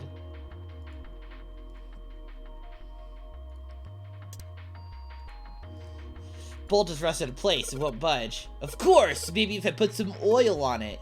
Hey! Just a little bit of oil in. Come on, you little son of a bitch! Whoa. Yeah! Gotcha, you little bastard. You did it, Jumpy. You're so smart. Junpei walked into the room. A blast of cold air washed over him. Almost instinctively, he folded his arms tight across his chest, doing what he could to conserve body heat. It's cold in here. What is this place? It's a freezer, obviously. Are you blind? It's a freezer. Santa's teeth had already begun to chatter. Hardly surprising. The freezer was far too cold for someone dressed as he was. Lotus, however, was in an even worse situation. Oh, no way. That's way too cold for me. I'll freeze solid in seconds. Well, then put more clothes on! Sorry, but I'm afraid I'll have to pass on this one. I'm going to leave the rest to you. Let's play reverse strip poker. Every time you lose, you put on an extra article of clothing. And with that, she ran out of the room. As Lotus left, June came in. Oh, whoa. It's really cold in here. Light puffs of steam hovered in front of their faces as they talked. June had already started to shiver. You don't need to be in here. You had a fever just a little bit ago. You should stay outside. We got this. No, I'm fine. My fever's gone now. But... Junpei, I am fine. You son of a bitch. Junpei had scarcely opened his mouth. Huh? When the thunderous sound of metal upon metal rang out from behind them. In unison, they spun around to find that the door they had only recently come through was closed. Junpei rushed to the door. Why did it suddenly close? Desperately, he grabbed hold of the doorknob. It was cold, beyond cold. Merely touching it was painful. The knob's frozen. But why? Quickly deduced that the pipe next to the door had ruptured. Looks like the pipe next to it broke, and... Water released by the rupture had hit the door and frozen instantly. Santa shoved Junpei aside and pounded against the door. Hey, Lotus! You're out there, right? Open the door! She wasted no time What in do you want? responding. What's going on? The door won't open! Try opening it from that side, please! Oh, fine. Like if you say so. Soon they could hear Lotus on the other side of the door. And the grunting ceased, and they could hear light panting as if from exertion. It's no use. It won't budge. It's no You've use! got more people in there. You figure it out. Oh. God damn it. Santa was shaking like a newborn deer. June was hugging herself and was shivering violently. Even Junpei, with the heaviest clothes of any of them, was clearly feeling the cold. With every breath they took, they could feel the cold working its way deeper and deeper into their bodies. Anyway, let's find a way out. If we don't get moving, we're gonna be permanent residents. Two heads are better than none. I'm sure we'll figure something out. Yeah, you're right. Let's just take a good look around this room, okay? Right. Pushed in close to one another and began to search. There's a bunch of meat. Dry ice. Alright. If he picked up the dry ice with his sleeve so as to avoid burning himself. Dry ice is just frozen carbon dioxide, right? Yeah, it is. I wonder how warm it has to get for it to turn back into gas again. Hell if I know. How is that gonna help us anyway? Oh, well, I figured we might be able to use it to get out of here. We're about to move when June spoke up. Carbon dioxide sublimation point is negative 109 degrees. Any warmer than that, and it'll turn into gas. Any lower, and it becomes a solid. Holy shit. Junpei looked at her dumbfounded. How do you know that? Despite my looks, I'm the the queen of random knowledge. Looks bad to mess up when you're showing off.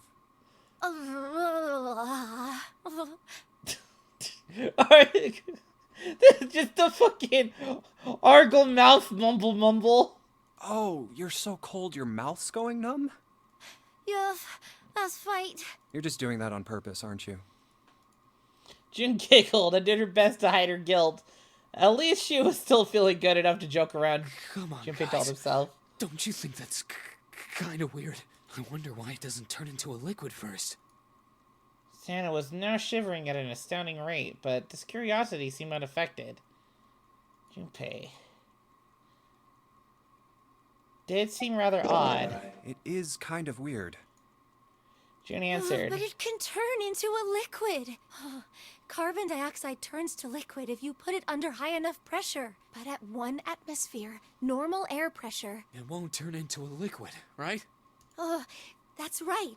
Instead of melting, it'll do what's called sublimating and change immediately from a solid state to a gaseous one. See, that is weird. Water's a liquid between 32 degrees and 212 degrees. So why isn't that the case for carbon dioxide? June replied with an answer that stunned both of them. There's a kind of ice that doesn't turn into liquid when it goes above 32 degrees. Huh? I heard about it. Its melting point is 96 degrees. Ice with a melting point of 96 degrees? You mean there's water that freezes at 96 degrees? Yeah, well, you could also look at it as ice that won't melt until it's 96 degrees. Water that freezes at 96 degrees.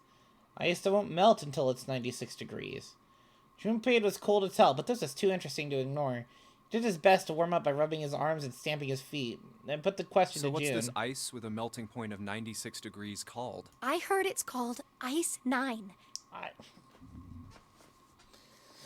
I'm tired of all this fucking number 9 bullshit. Why? It's Ice 9. Of course it is. Of fucking course it's Ice 9. Originally, Ice 9 was a made-up substance invented by a science fiction author. But recently, scientists have discovered that such a substance actually exists. Wait, hold up. So is this thing called Ice 9, or is it water? Like I said, if the ice is over 96 degrees, it'll be liquid. If it's under that, it'll solidify. So you could think of it as a polymorph of H2O. Here, think of it like diamonds and graphite. They're both made of carbon, right? But depending on the structure of the crystallization, the hardness and structure are completely different. So you're saying normal water and this Ice 9 are like that? Yup. She wasn't Have finished. you heard the story about the crystallization of glycerin? For 150 years after the discovery of glycerin, people cooled it, warmed it. They did all sorts of things to it. But whatever they did, it never crystallized. However, one day in 1920, some glycerin on its way to England by ship was discovered to have crystallized during the trip. Scientists around the world wanted to research this new crystallized form of glycerin and asked for seeds. Oh, a seed is a sample of the original crystallized substance. With a seed crystal, further crystallization of glycerin would be easy. However, something very strange happened. Not only did the glycerin encouraged by seed crystals begin to crystallize, even the samples nearby did, even though they were tightly sealed. And it didn't end there. After that day, it doesn't matter where in the world it is. All glycerin crystallizes naturally when cooled to less than 64 degrees. Before that day, no matter how glycerin was cooled, it refused to crystallize. But once the crystallization had begun, it was almost like... How do I put it? It was almost like all the glycerin in the world was communicating. Telepathy. Communicating in some way that we can't sense. The telepathic Now field or whatever the fuck everywhere. it was.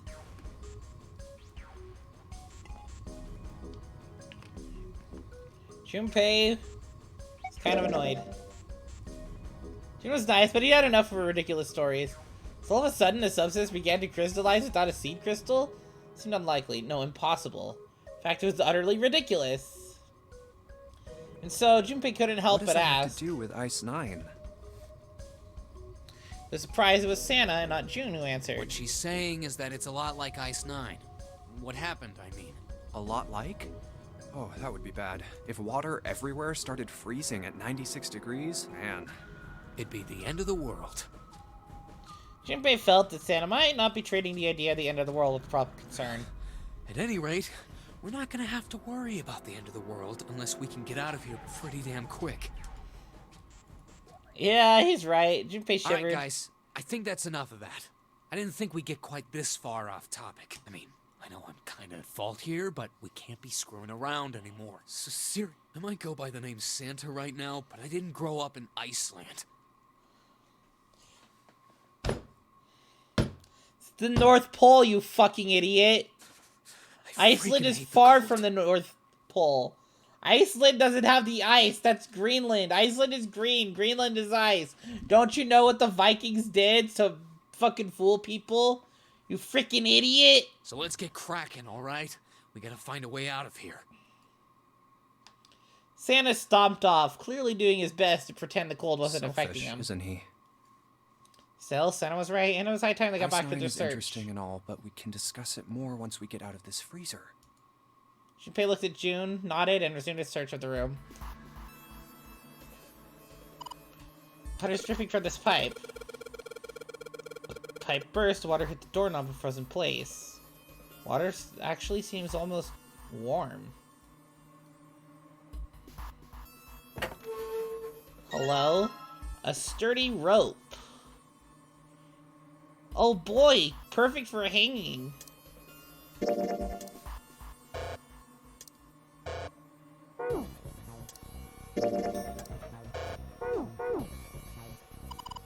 So much stuff in here. Why don't we take some of it out, Jumpy? A couple bottles in here. A water bottle.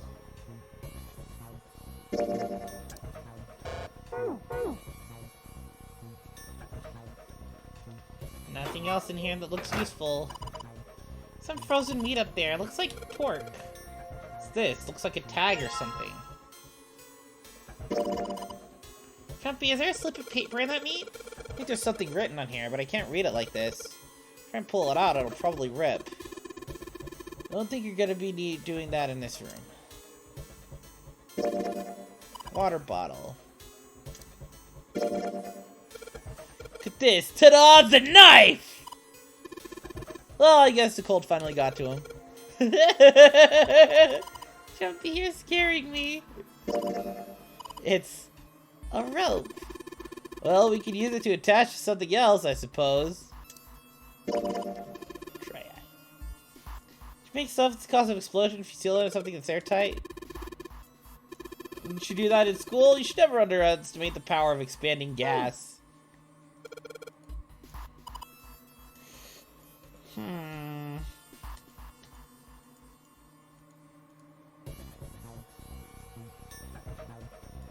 So we already got what was in the cabinet. Can't really grab the fish. Oh wait, frozen chicken. It's really hard. It's frozen stiff. Hey June, can you say... Say it again. It's really hard. Again. It's really hard. Thanks. Something wrong, Junpei? Your face is bright red. Nothing, I'm fine. It's that hard, you can probably use it as a hammer. Yeah, good point. Maybe we can use it to break something. It's really hard. Motherfucker. Hey, Junpei, didn't you find some dry ice earlier? Warm water coming out of the pipe. Warm water and dry ice? How about we put that stuff in a sealed container together? So, okay. Oops. Keep accidentally clicking off. So, a water bottle on here. Water flowing from the pipe. No? Okay. Dry ice is too big. We gotta figure out a way to make it smaller, you genius.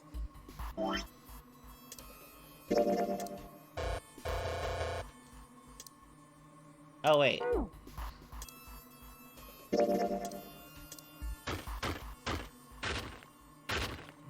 Right, the dry ice is all in pieces now. And combine it with the water bottle.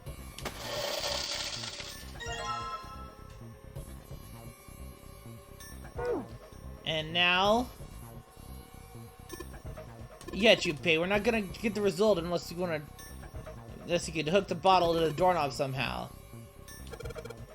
Okay.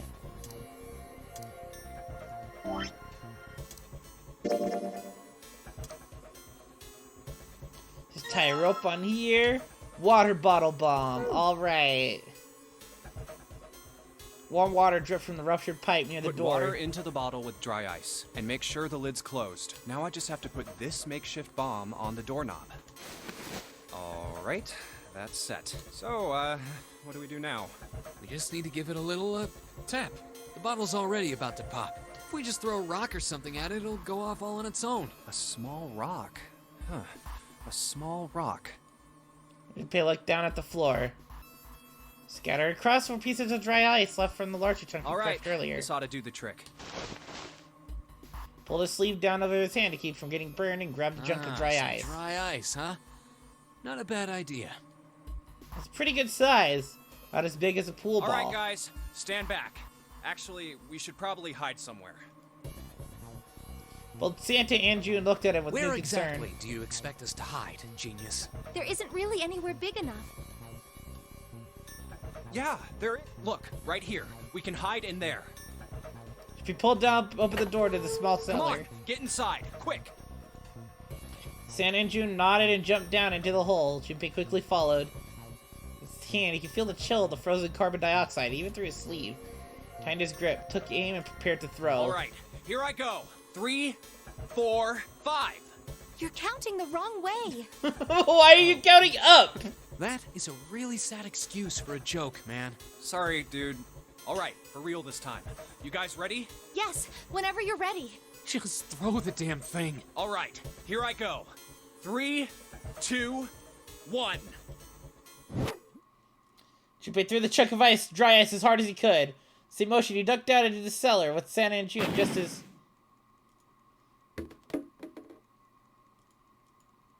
He leapt up from the cellar and ran to the door. Jumpy! The ice on the door! Is it gone? Yeah, it's gone. The blast must have shattered it. Yes. All right, let's see if it opens. Junpei grabbed the knob and pushed with all his might. The door gave way easily, and all three tumbled them out of the freezer at once. We're out! Yay! June, relieved, collapsed on the floor. Santa shoved past Junpei and ran straight for the grill, which he immediately grabbed. Oh, god damn it! Fuck! Fucking idiot! Proceeded to kick the grill in a futile but amazing fit of rage. Well, you did just grab the grill. What did you think would happen? Hey, where's Lotus? Took Junpei only a moment to find her. She was sitting on the counter, idly scratching her chest. Welcome back. I was starting to get tired of waiting for you guys. The great yawn, Lotus lowered herself off the counter. Junpei clutched his teeth and walked toward her. What were you doing? What do you mean, what was I doing? I was waiting. We were gonna die! Oh, yeah? Oh, yeah? So everything worked out all right, didn't it? Oh, yeah? You were gonna die? Well, I wasn't, so good for you. What the hell? Just kidding. It might not look like it, but I was really worried. Oh, don't give me that crap. I'm telling the truth. I mean, if you died, then I'd be in trouble too. If you died, then I'd be stuck here, and I'd die too. See? I did all I could. I even looked around to see if there was anything I could use to pry open the door, but I couldn't find anything. So, all I could do was wait. I mean, what else did you want me to do? Call the cops? Yeah, call 7. It's true that there wasn't much she could have done, but something about her tone. She gritted his Fine. teeth. But there's one thing I have to ask you. What's that? You didn't close the door, did you? What? You think I closed the door on you? Why would I do something like that? It closed on its own. I told you before, if you die, then I die too. Yeah, I guess so. Seeing that an accident was the only explanation for the door's closure. If she really wanted to kill us, all she had to do was bar the door from the outside. But she didn't. Well, she didn't do anything. She's only lazy, or negligent at least. Not an attempted murderer. Junpei swallowed his anger and did his best to Well, apologize. I'm sorry. I'm sorry I doubted you. Oh, yes, well that's all right. As long as you understand. Lotus looked away and twirled her hair between her fingertips. His vengeance against the grill complete, Santa swaggered back towards Junpei and Lotus. Vengeance against the grill! Hey, no more screwing around, you two. Why am I getting pings? Who pinged me in here?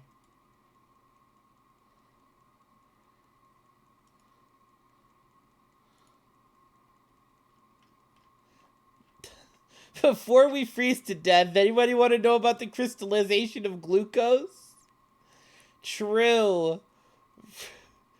Like, there's a time and place, Akane, and that was neither the time nor the place. Break time's over. Especially for you, lady. You've just been sitting on that fat ass of yours while we were freezing to death. And that thick ass of yours. How rude. I was plenty busy.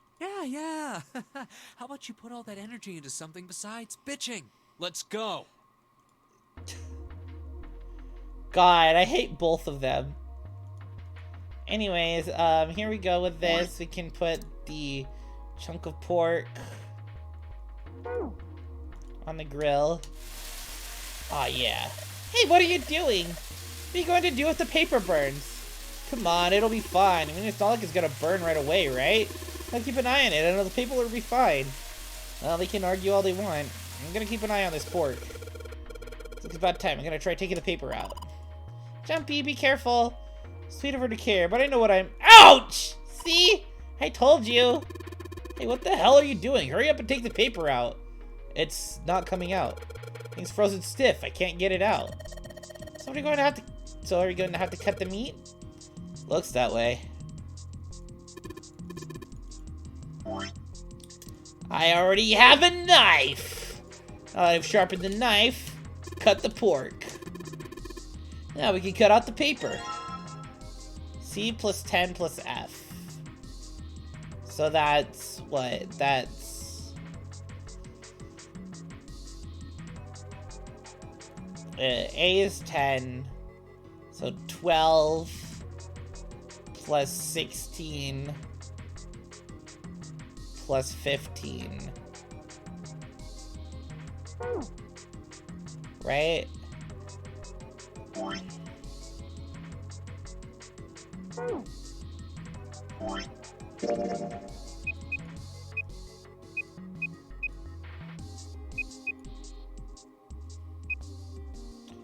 $43.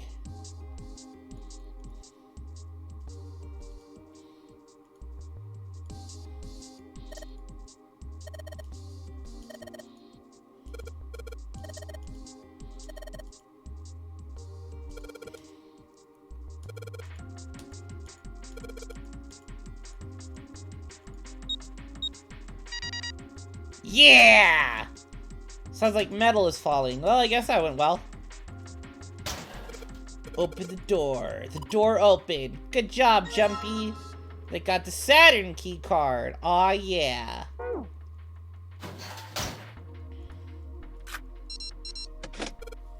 Yes! Yes! I think it's unlocked now. You did it, Jumpy. Let's get out of here. Let's go. Meet Skita.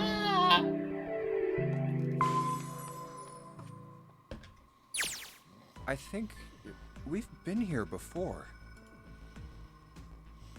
Metal grate stretched from wall to wall. Found it were 2 elevators and the entrance to the kitchen. The elevators are over there, so that means...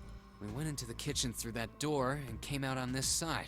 Just That like means the we map was thought. right. Looks like. Then let's use it to plan our next move. Next move?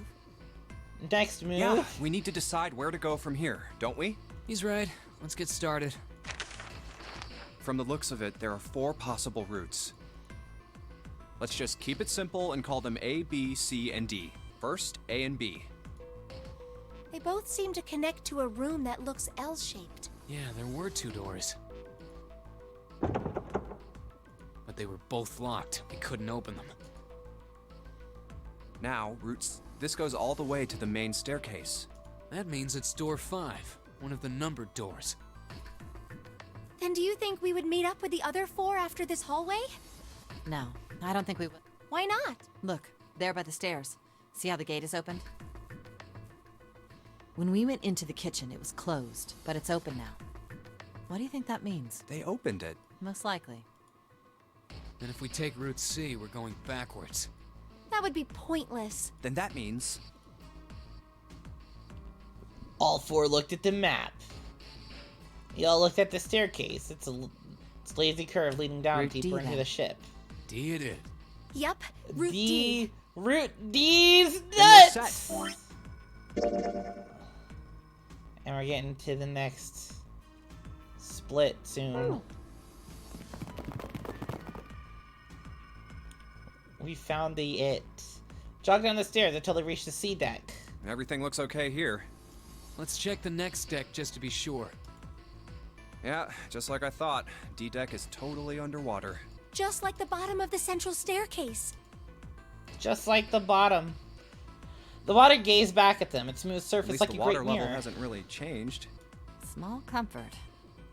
May as well head back to C deck. There are 2 elevators over there at the top of the stairs, just like the floor above. Hold on. These are kind of different. See? There's a card reader on the side. Another strange mark. Hey, look! It's Lotus's symbol. Huh? See? It's the woman symbol with horns on it. That seems like...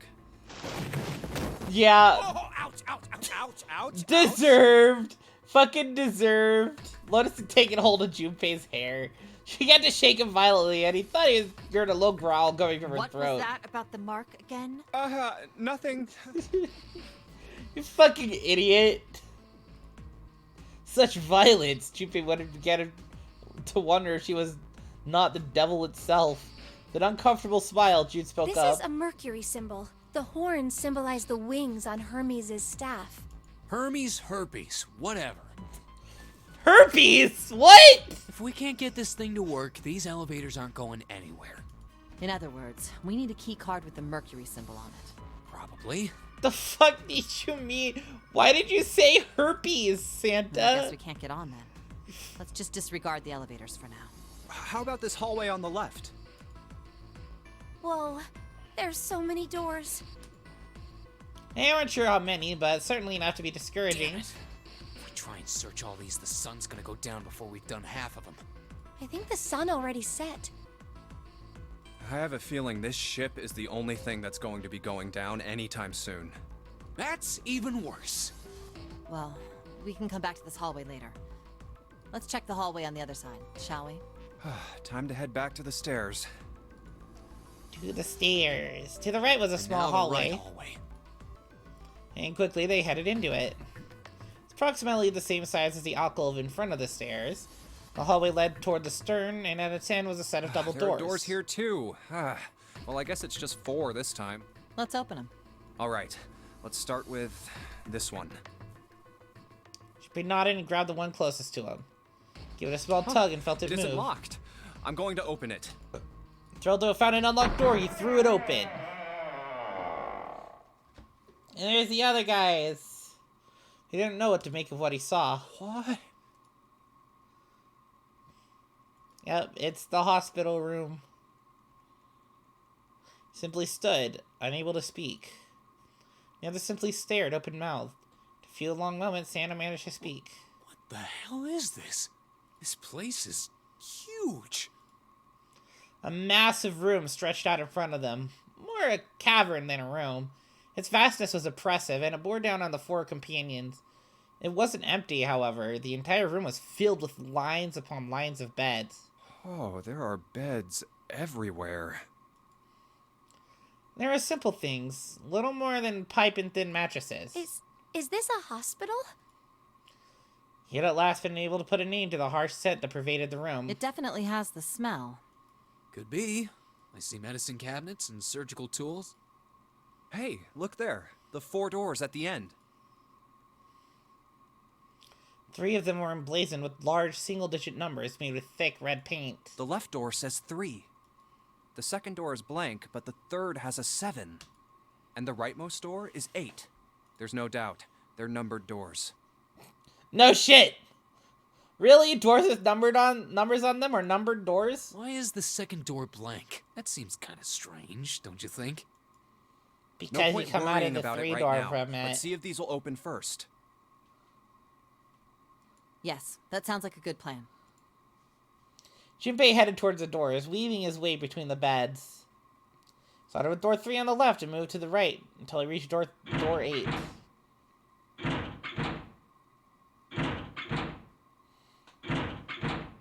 Oh, it's no use. It's no use! Well, of course. If it was that easy to open these doors, what would be the point of the notary game? We have to activate the red, or the numbered doors won't... Wait a minute. What's wrong? Look, the display on the red. There's nothing on it. Huh? Don't you remember? The red at the central staircase? If no one was inside, it said vacant. Oh yeah, you're right. But this one... There's nothing just on blank. it. Right? I wonder if it's broken. Only one way to find out. It's not responding. All 4 took turns placing their hands over the red, but it refused to respond. Pulled out the lever, and it still did nothing. They soon discovered it wasn't only the red for door 8 that was behaving strangely. How about the red on door 7? And door 3? None of them are working. What does it mean? I knew it. They're broken. Zero sure sucks at maintenance. No, that's impossible. You really think Zero, who prepared all of this, would make such a stupid, simple mistake? Yeah. Maybe, but that doesn't explain why this thing ain't working. It was at that moment that they heard a voice from behind them. I believe the bottom of the device has been removed. He spun around to see... Snake!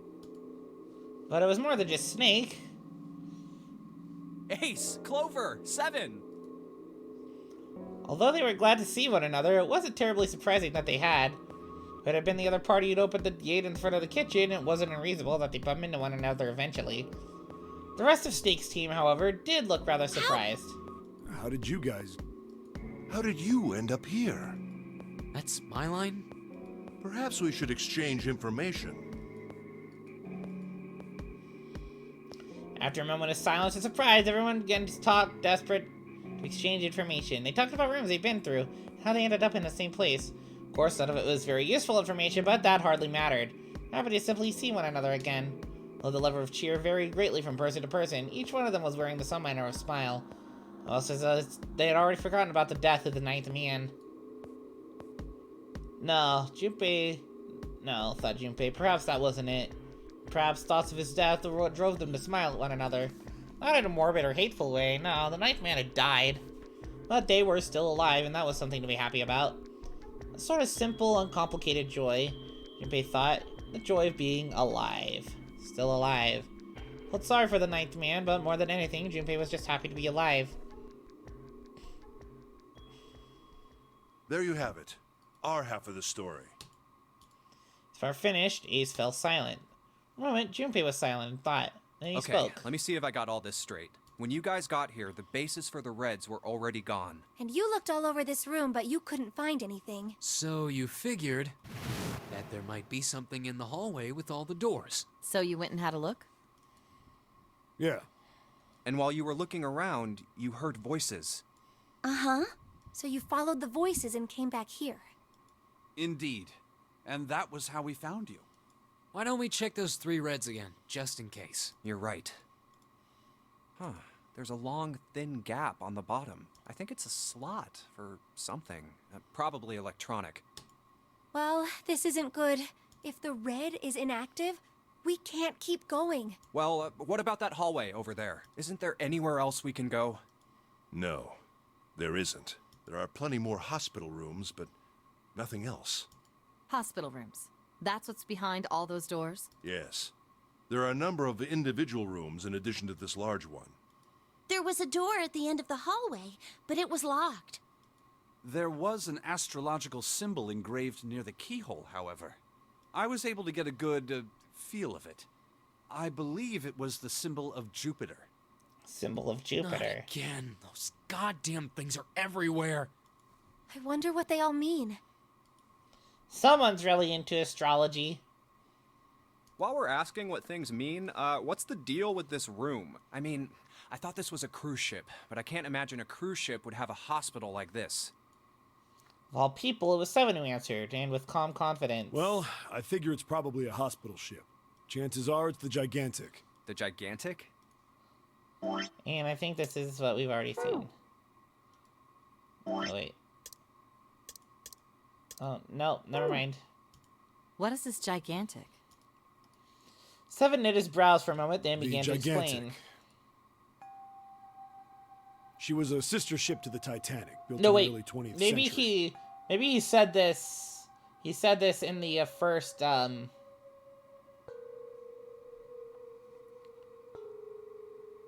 Maybe he said this when it was just with Snake. I forget. Actually, the Titanic had two sisters. The Gigantic, they intended And British Navy at some Gigantic, point. we to have shoot at this, we've Brett. already seen One this. theory going around is that a man named Lord seemed like that Trump. Soon enough, which but the So you're saying this Lord Gordain bought this ship? Oh, because we're still not to hear yet. yeah, That's impossible. Pipe down. Just what, that's it? proof. Proof that this Well, this ship. So I just figured. Oh, for goodness. No, Like? well, I mean, I don't know. I guess your memory isn't back yet, is it? Yeah, sorry about that. Hey, whoa, wait a minute. Memory isn't back?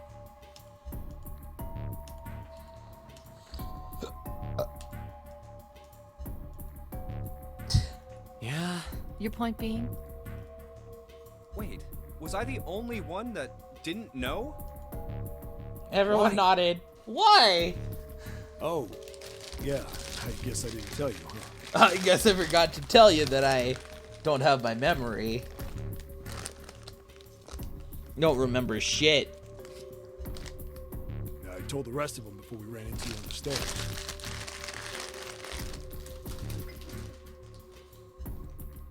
I told them I couldn't remember a damn thing from before I woke up. What?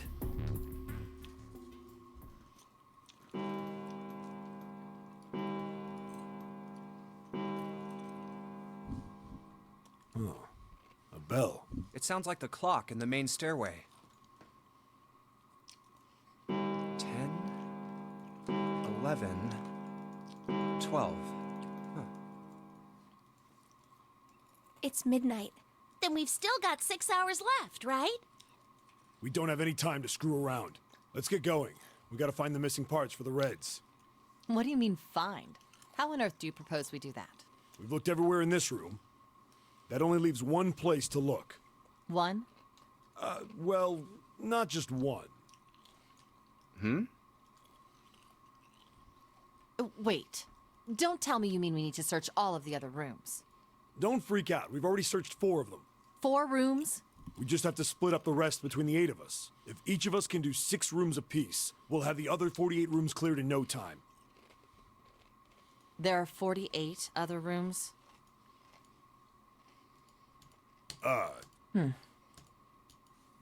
All right, so everyone... Yeah. Yes. Just continuously checking the flow chart. We'll all meet up when the clock... how about in that room with all the beds? Yeah, sounds straightforward enough. I'll shout if I find any of the components we need. I hope we can find them within the time limit. If we can't, then we'll just have to come up with another plan. Right. Then let's do this.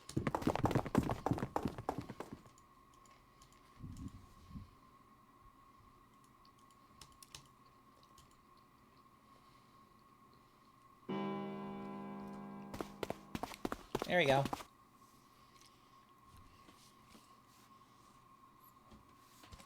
Now we wait.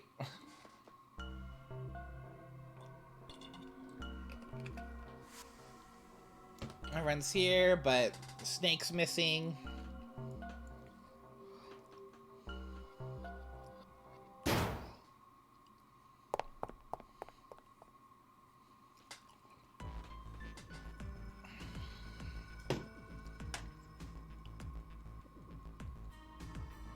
Let's go to first class cabin.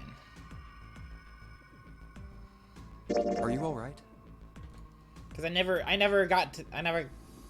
saw this one. Did his best to sound friendly, but Clover didn't respond. Look, I know you're really worried, but I think of no words to say. That didn't sound hollow and fake. Junpei hesitated. Clover was so consumed by worry and fear that Junpei feared it would crush her. Her actions didn't surprise him. She had already suddenly lost her brother, who she seemed to have been very close to. It was thin and barely audible. Hmm? I said leave me alone! Suddenly, she was You're screaming. so annoying! Just go away and leave me alone! Just looking at you guys is pissing me off! Go away, okay? Just Jeez. go somewhere else! Stop bothering me! Junpei was taken aback. Such anger and hate. Jun's eyes had gone wide with surprise as well. Why are you still here? Didn't you hear me? Alright, jeez, calm down. Forget it. If you aren't gonna leave, then I'll just... all right. Let's go, June. Yeah. He turned and left Clover. As they did, Junpei glanced back over his shoulder to see Clover wiping tears from her face. Clover had driven home the misery of their situation, but Junpei told himself that getting depressed would get him nowhere but depressed. We really need to find Snake, for Clover's sake. His best to push away the misery and depression and force where a do you think smile. How about the casino? Let's go take a look. Oops.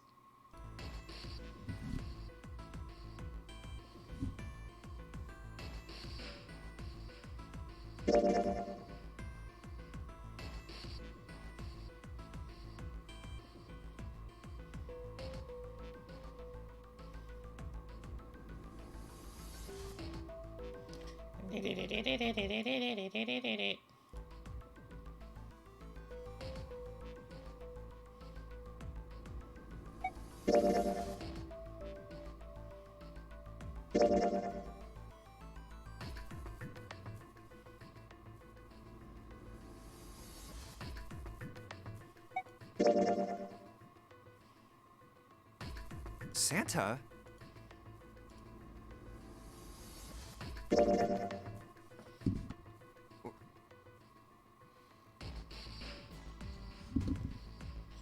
You can fix this thing for us. Maybe there's someone else on this ship with us. You mean someone hiding here? Yeah, well, I mean, it's just an idea. And you're saying this mystery person fixed the Reds? Yeah, Why? that's, I don't know. That's, I don't know. Seems unlikely. Santa shoved his hands into his pockets and cracked his knuckles. Why? I don't know. Just a feeling. Hard to believe Zero'd bring in a secret 10th player. I mean, the name of the game is the Nonary game, for Christ's sake. You know what Nonary means, right? It means 9. No, that's not what I meant. I mean more like someone who's been living here for a long time. Or someone who, like, stayed here. Seriously? That's even more ridiculous. Why do you think Zero would leave them alone? Junpei furrowed his brow. So, in other words, one of us is the person who fixed the red. Bingo! Santa grinned. We have a winner. But if that's true, then the person who did it doesn't want the rest of us to know that they fixed it. Yeah, But why? no idea. Maybe if they come clean on that, it means we'd find out something else. Okay. Let me finish searching. No point in wasting any more time. Do. Skip. Yeah, she's right. Wasn't pleasant, but she was right. There wasn't any way that the numbers worked out.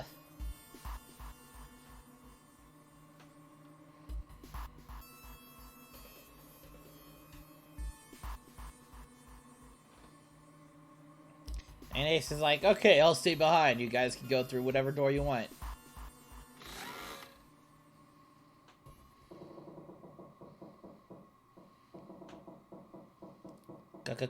Crack. And Ace fucking dies. Or just put himself to sleep. Haha. It's an anesthetic. Night, guys. See you later.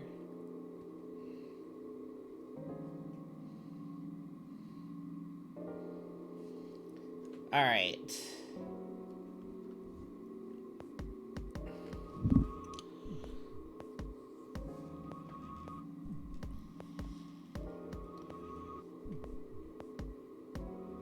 You first, Lotus. Lotus gets door number 8. 7 takes 7.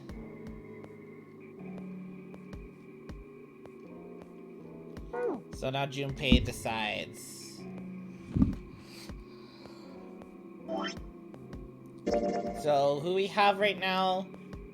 We have Santa, Clover, Junpei, Akane, 7, and Lotus. So these are who we can take. So I'm just trying to figure out like who we go with. So to go through the 7 door with 7, so we need 9. Okay, so we have, okay, I guess we're going with Clover no matter what. Whichever one we go through, we go with Clover. I guess. That's just how it is. So do I want to go with 7 or do I want to go with Lotus? I want to go with 7 because 7 is cool. I think I'm gonna go with door 7. Game? Okay. Okay. Thought the game crashed on me for a second. Because it just like paused. I'm like, game? Yeah. Alright then. That means June's gotta go through 8. What? Why? What? Santa grimaced and muttered angrily to himself, but finally began to If explain. 6 of us are gonna keep going without leaving anyone behind, there are only 3 ways we can do it. Plan Have A. 3, 5, and 8 go through 7. And 4, 6, and 7 go through 8. Plan 4, B. 5, and 7 go through 7. And 3, 6, and 8 go through 8. Or Plan C. 3, 6, and 7 go through 7. And 4, 5, and 8 get 8.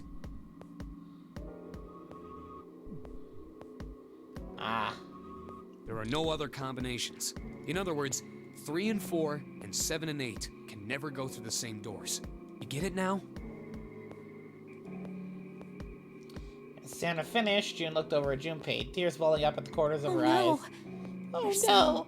You're I gonna see can't each other go again with for a my long elementary time. school boyfriend! Junpei felt just as June did. He wanted to be at her side through whatever trials they were preparing to face. But he knew that if they were going to survive, he had to swallow his feelings. In order for the 6 of them to move forward, he and June had to be separated. Looked at June. He was scared to lose her, but he swallowed, steeled his resolve, and did his best to smile. Come on. You're making it sound like we're never gonna see each other again. We gotta split up, but only for a while. This is just like when we went into the 4 and 5 doors, remember? We got split up then too, but we all met back up. Our flow chart. So this is choosing the 3 door, going super villain style. Getting the yellow submarine ending.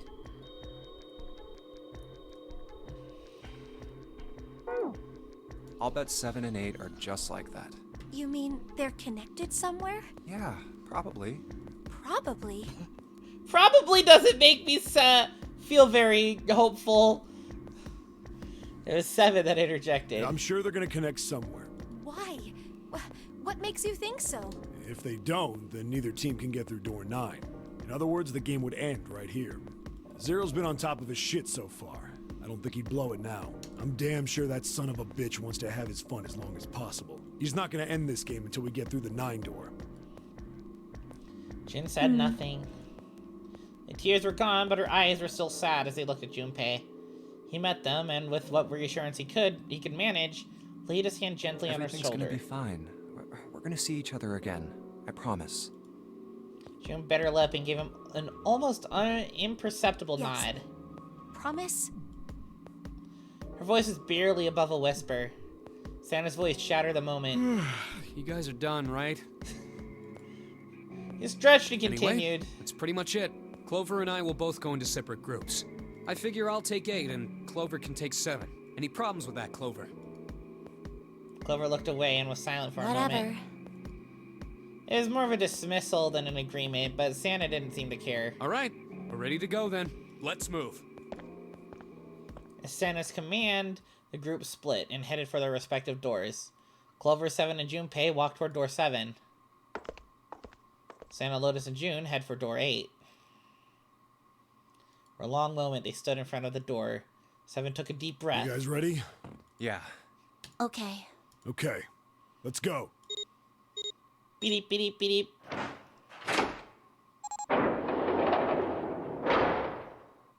It's open. Narrow hallway stretched out before them. 7 and Clover leapt through the door. Let's do this! Hurry! The moment they did, their bracelets beeped. The detonators of the bracelets had been activated. Junpei stepped forward to follow them. As he was about to step over the threshold, he stopped. He looked to his right, toward door 8. June stood there, a mirror image of Junpei. She turned and looked toward him. Their eyes met. They nodded. Jumpy. Their farewell took almost 1.5 seconds. What the hell are you doing, Junpei? Stop standing there, you fucking idiot! Someone took hold of Junpei's arms and hauled him bodily through the door. Because it's gonna close, you fucking moron! Heard the sound of the numbered door slam shut behind him. His bracelet gave a cold electronic beep. Only 81 seconds left! No time to waste, guys! Let's get moving! 7 led the way down the hallway. Junpei and Clover followed him as fast as they could. After what seemed like far more than 81 seconds, they reached the end of the hall. The door on the left! I can see the dead!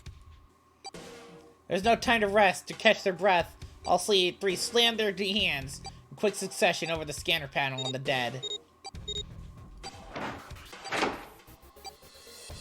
You did it.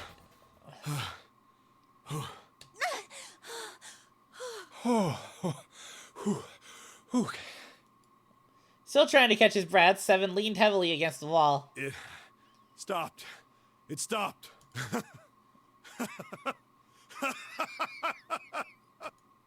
His smile seemed forced and a little This is crooked. the second time we've gone through one of these numbered doors, but whew, you never really get used to it. Yeah, he stood up straight, no longer out of breath, and wiped some of the sweat off his head and neck. Clover smirked at him. I would have thought a guy your size would have bigger balls than that. I'm sorry, what? What? What the hell did you just say? Say it again! I dare you! She said what? You have no... Oh my god. You little... You wanna die? I'd like to see you try. You fucking brat. Alright, let's go! Hey, calm down, guys. This isn't the time for this. It's not gonna do us any good.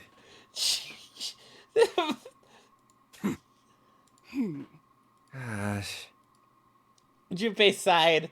Sometimes he wondered if the doors to the puzzles were really the greatest challenge they Wait faced. here for a minute, alright? I'm gonna go see if there are any other doors.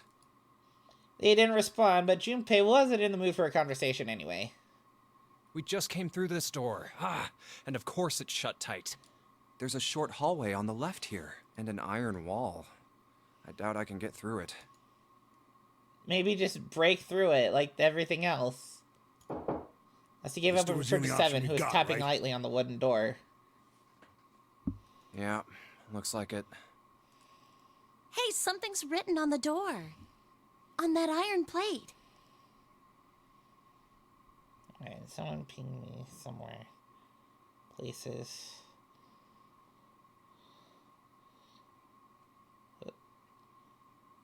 The hell pinged? Okay.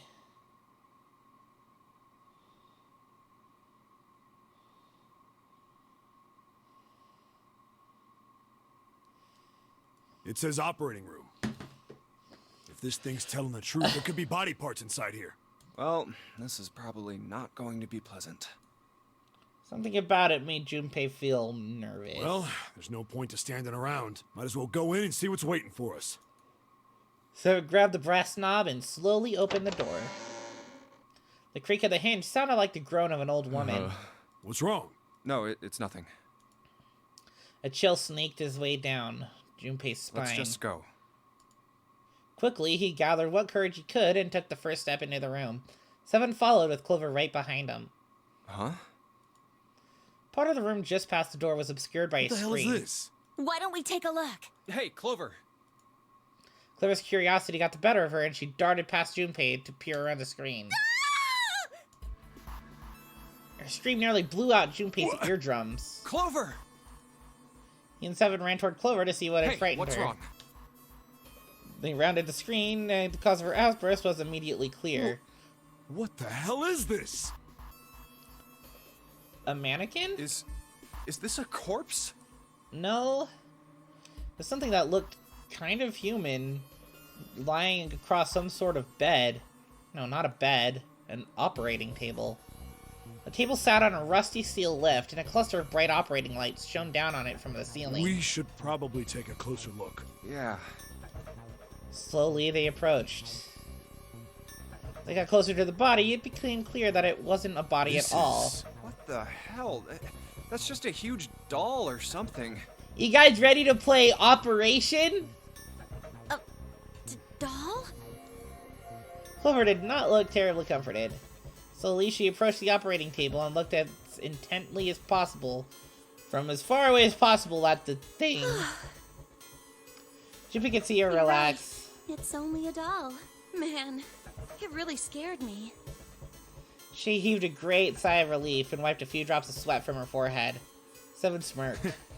Well, I guess it would have been weird if you actually had any balls. Shut it!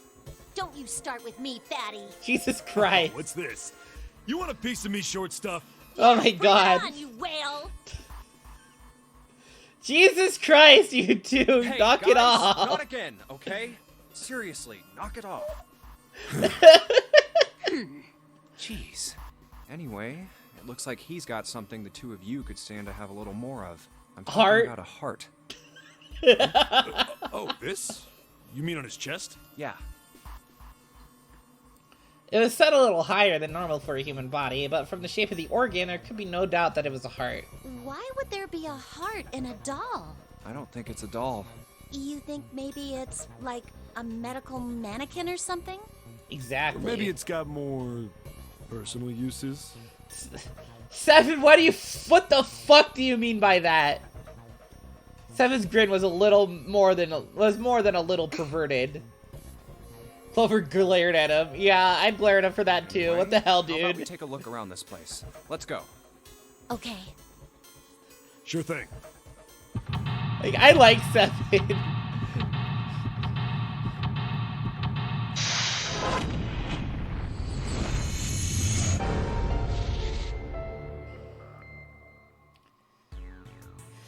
It's the operating room. Let's find our way out from whatever. Stalls are really kind of creepy, you know? Hey, it says something here. John. You think that's this doll's name? Maybe? This thing is creepy. Wonder why it's on the bed. Hey, I wonder what this thing is. It says kg on the display. Think maybe it's a scale? Oh, there's some sort of lid on this thing. Why don't you try opening it? Can't, there's no handle. Can't get under it with my nails either.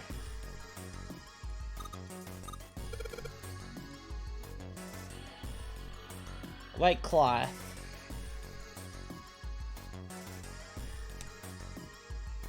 Can we examine the body a little bit more? No, apparently his name is John. You use these for surgery, right? Let's see, syringes, cups, a plate. Here's a sort of scissor-ish thingy. Kosher forceps. Bunch of surgical tools.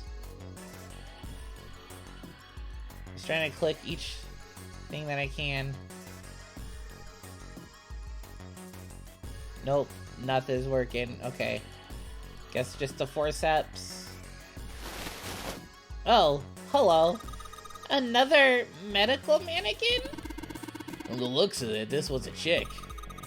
She has a name too. Lucy. Poor thing. Looks like Miss Lucy only has a head and a left arm. Maybe we're supposed to gather all her parts.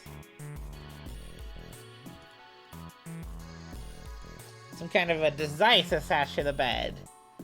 KG on the panel. What's this thing? It's got these short iron legs. Maybe it's a heater. There's nothing inside it.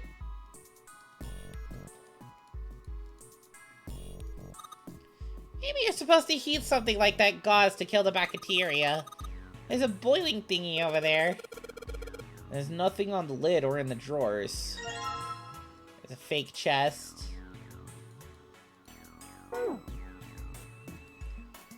Boiling tools to sterilize them. This drawer is empty. Yeah, nothing there. Whole bunch of bottles on the shelves. They all look like medicine. They've all got labels, but they're big.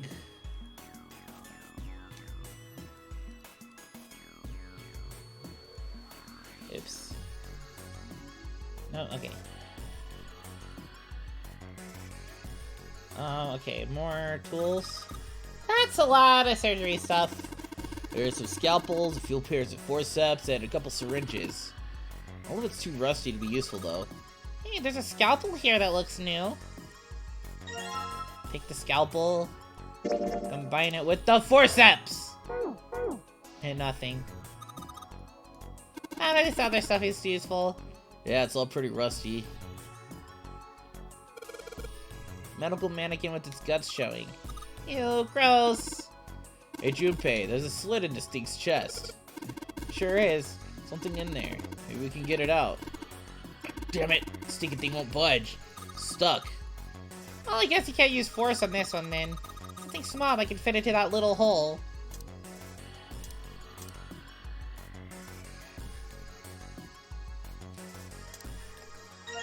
There we go. Fake organ.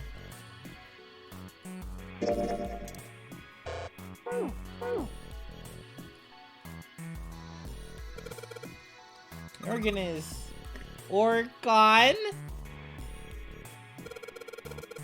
Really, Clover? I expected more from you. Oh, like you can do better. The organ is Oregon. Yep. Preparation room. It's locked. Probably find a key if we just look some more. Let's look somewhere else.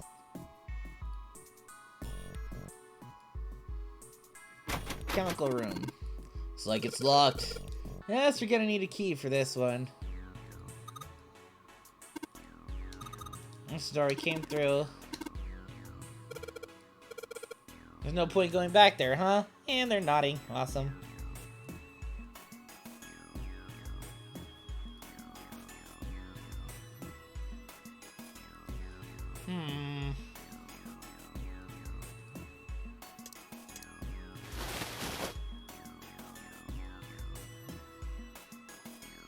Do we have to gather all the parts?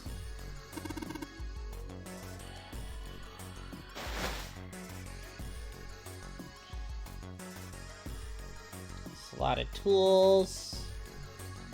Nothing in the drawers. Nothing in the lower shelf. I wonder if one of these is laxative.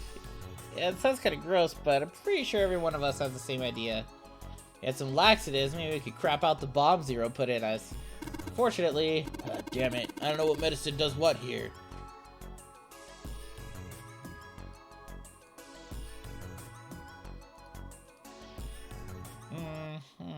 Oops.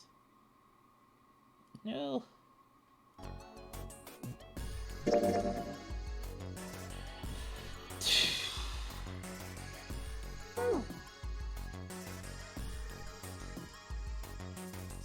else.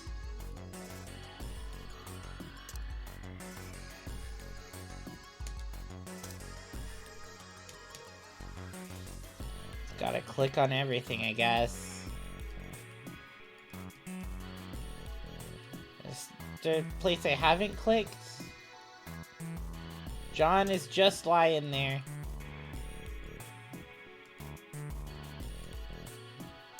Oh, wait. Or not.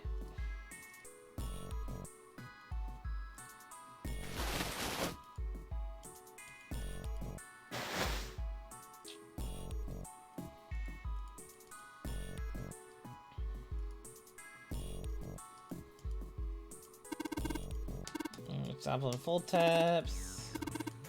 Put in partition. Anything else here? I'm getting in without a key. Okay, oh, there we go. Organ key. Got it! It's unlocked. I think you hang your coat here. There's a bunch of hooks. Piece of paper. And a medical record.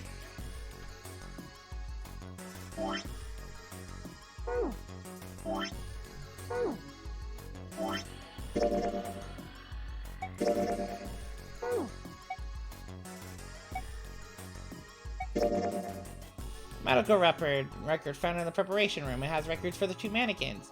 Male mannequin named John and a female mannequin named Lucy. The record shows each mannequin's total weight and the weight of their individual parts.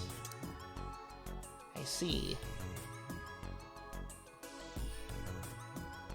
John is 51.3 kilograms. Lucy is 53.2 kilograms.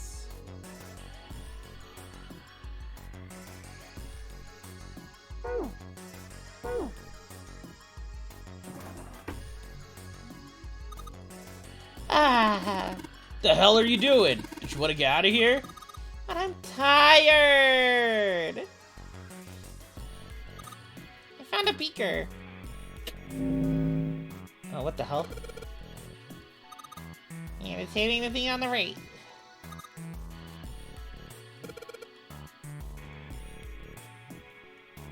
Probably because we need some kind of liquid or something.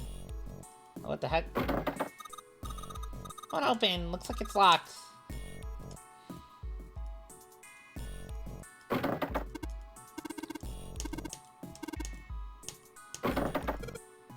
And that one's not opening either.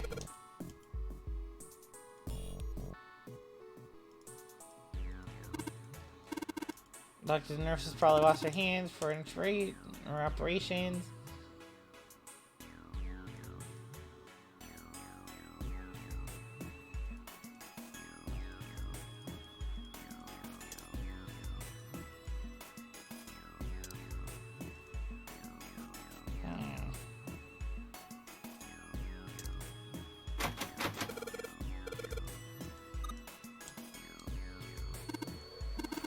Light switch.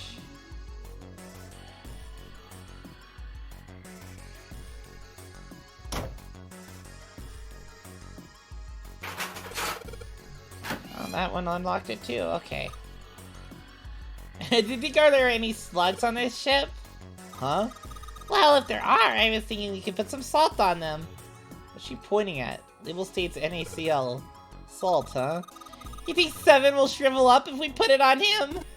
Hey, you say something?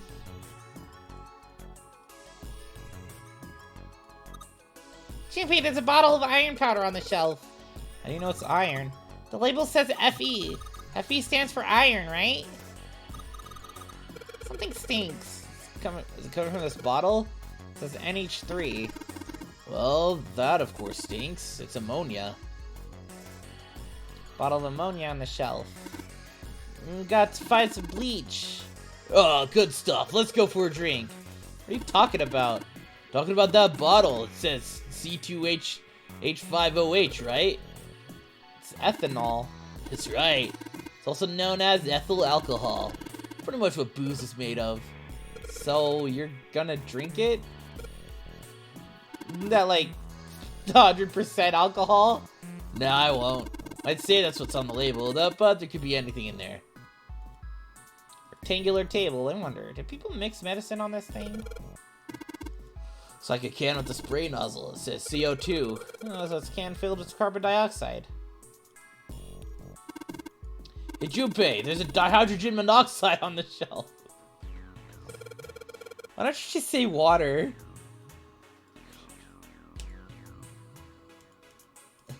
Bottle label says H2O. Always gotta be careful about that dihydrogen monoxide. Yes!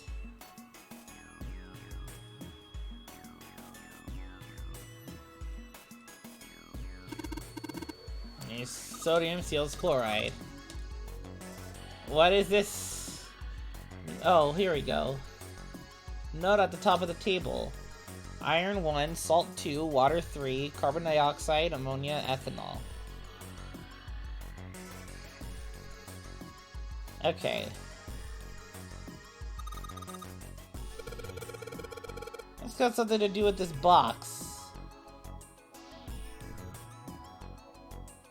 So carbon dioxide would be 3.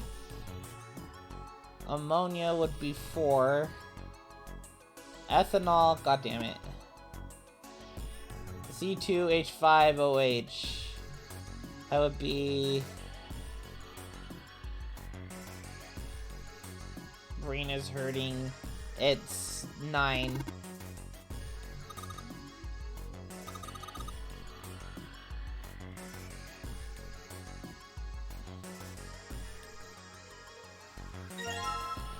Blue liquid. Red liquid.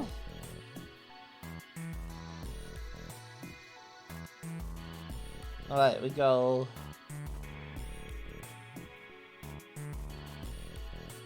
Three, 4, 9?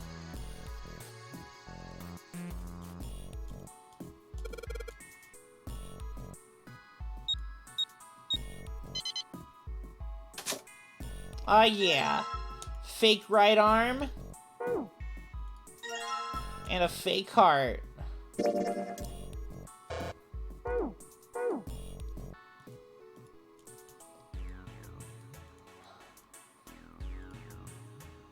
You think we should go back? Yeah, I think that's probably best. Clover nodded and left. Junpei was about to follow her, and we realized 7 wasn't following suit. Hey, 7. What's... Oh, well... Looked up at Junpei distractedly, then back down at the brown bottle he had cupped in his large hands. Is that a medicine bottle? I got curious about it. Here. In response, 7 tossed the bottle gently to Junpei. Caught it and twisted it around to read the label. Ethylene diamine tartrate? Yeah, that's right. CDT. What kind of medicine is that? It's not medicine. I think it's an industrial strength detergent. Why would they have something like that here? Detergent? Well, probably to clean stuff up. Clean what up? Fuck if I know. Still, it looks like it's cleaned my brain up. Junpei looked from the bottle. You remember something? Yeah. 7 nodded slowly and spoke. Well, I remember a story about EDT. Happened about 50 years ago. There was this factory somewhere in America making big old EDT crystals. They were making it to sell as an industrial strength cleaner, like I told you before. But a year after the factory started up, something strange started happening with the crystals they were building. Water molecules started attaching themselves to the EDT crystals. This made them into a sort of mutation of the original crystals, called a hydrate. Once the crystals turn into a hydrate, though, it's useless as a cleaner. The factory had to just dump the crystals. As a hydrate, they were useless. But it didn't end there. After that day, the same thing started happening in EDT factories everywhere, even ones nowhere near that first American factory. They'd been making crystals the same way, with the same materials and the same equipment and environment. But now, all of a sudden, every single crystal they formed turned into a hydrate. In fact, ever since that day, no factory anywhere has been able to make a pure EDT crystal. Even in EDT research done years before, they'd never gotten a hydrate. But after it happened at the first factory, it just Spread. It was like... Man, how do you say it? Like the molecules were communicating with one another, transmitting information in a way humans couldn't perceive. This phenomena spread throughout the world, right? Junpei looked up at Seven with half a smirk. Seven stared at him dumbfounded. Yeah, that's it exactly. But how did you know? I heard another story, kind of like that one. When? In the freezer? In the freezer? The freezer? Yeah, June told me. Junpei told Seven the story he'd heard from June in the freezer in the kitchen. How one day glycerin began to crystallize, and the story of ice that wouldn't melt at room temperature. When Junpei was done, Seven looked thoughtful and absentmindedly rubbed a scar on his Ice chin. that doesn't melt at room temperature, huh? That sounds familiar?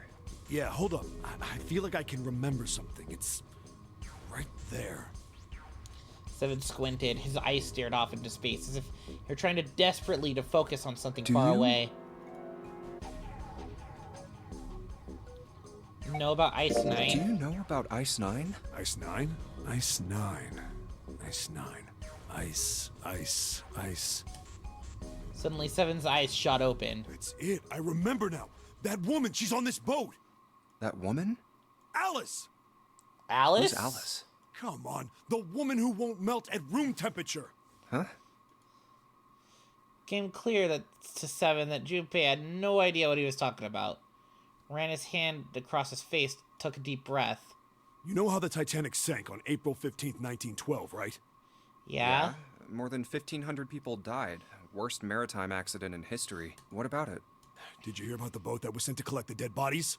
I think that was the RMS Carpathia, right? It was a cruise liner, just like the Titanic. No, that was the ship that picked up the survivors. The ship that collected the dead bodies was the CS McKay Bennett. The McKay Bennett showed up on April 17th, 2 days after the accident. It set out from Halifax, a port in Canada, and recovered 306 bodies. The Atlantic that far north was really cold. It would have to be for there to be icebergs and stuff. Anyway, the bodies they pulled out of the water were frozen solid. This isn't a very nice story. So, what happened next? Well, they say the McKay Bennett recovered something more than just dead bodies. There were various bits of stuff floating around in the water. Things the drowned had carried with them, or stuff that dislodged as the ship sank. One of the things they found was a coffin. A coffin? A coffin? Yeah, a wooden one. The craftsman who made it must have been pretty skilled. It wasn't just a wooden coffin. It was all wood. No nails, no reinforcements, no gaps in the wood anywhere. The thing was airtight. The crew got pretty curious about what might be inside it and opened it up. They had to get a wedge and hammer it open. It was so unloaded. It was the mummy. They found a woman. Or, I guess you should say, they found the dead body of a woman. Her hair was thick and black, and her skin rich brown with no blemishes or signs of decomposition. They say that she looked gorgeous, like a goddess. She was obviously dead, but everyone who looked at her said she just looked like she was sleeping. Her skin was so lifelike, she looked like she might wake up any minute. And she didn't, though. Like the rest of the bodies they found, she was frozen solid. Eventually, the McKay Bennett finished searching and returned to Halifax. The 306 bodies were unloaded and taken ashore. However, it was warm enough that they began to thaw. They say that the stink was horrible, but there was one body that didn't thaw, and that was... The girl in the coffin! That's right. Everybody thought for sure that she'd melt and start to rot like the rest of them eventually, but weeks passed and nothing happened. Then a month passed, and another. And it was summer, and she was still frozen solid. After a while, people started to say she was some sort of miracle. Rumors about her started to spread. People came to visit Halifax from all over. After a while, people started to call her All Ice. The ancient Egyptian cryogenic freezing. Alice. Of course, those rumors didn't last long. Why? Well, she up and disappeared. One day Alice was there, the next day she wasn't. They say someone snuck into where they were keeping her and stole the body. With the body gone, the rumors followed pretty quickly. After a while, no one remembered her. You might be able to find something about her if you could find a newspaper from back then, but that's about it. Wait, you just said that she was on this boat. Yeah, I did. Alice has got to be somewhere on this ship. Now why the hell would you say something like that? Because I know. And just what is it you know? What happened to Alice after she was stolen? Junpei All right. gulped. Tell me, what happened to Alice? Seven nodded slowly and took on the look of a man recalling something long buried. Well, around that time, the word was that there was a special black market in New York. All millionaires from all over the world. I've heard that Alice went up for auction there. The person who won the auction was Lord Dashiell Gordain. You've heard that name before, right? Lord Gordain. Oh, isn't he the guy who bought the Gigantic? The Titanic sister ship? Yeah, that's him. Although I guess he hadn't done that yet. What do you mean? Gordain bought Alice in 1912. And 4 years later, in 1916, he bought the Gigantic. And he hid Alice somewhere on the Gigantic. But nobody knows where. He died in 1931. And apparently he died without ever telling anyone where Alice was hidden. However... Well, he did have one close friend who asked him, "Where is Alice?" And he said, "Alice sleeps in a small chamber past the Forest of Knowledge beneath the navel of the Gigantic." Past the Forest of Knowledge beneath the navel of the Gigantic. What the hell is that? Is it some kind of riddle? Your guess is as good as mine. Seven threw his hands up in defeat. Whatever you think, I believe it. She's hidden somewhere on the Gigantic. In other words, she's hidden somewhere on this ship. Before Junpei could dispute Seven's rather bizarre claim, Junpei was trying to figure out what on earth was going on. What on earth he was going to say next, Clover's shrill voice pierced the room. Hey! What are you two doing over there? Stop wasting time and get over here! Okay, we're coming. Jeez! Seven looked at Junpei. Yeah, so, anyway, that's the story. It might be useful someday. Don't forget it. That cryptic remark, he turned and left the room. Alice. Huh. Alice. Junpei was left behind to ponder what he just heard. Try to remember what June had told him earlier. That mummy wasn't just a normal mummy. They say that she was frozen. The story says that from the time of its discovery all the way through to when it got put on the Titanic, even though it was carried through the desert, her body never melted. Then was that Egyptian priestess, Alice? Did the water in her body become Ice 9? No, that's nuts. There's no way somebody like that could exist. Junpei shook his head, trying desperately to clear it, and followed Seven to the operating room where Clover was waiting.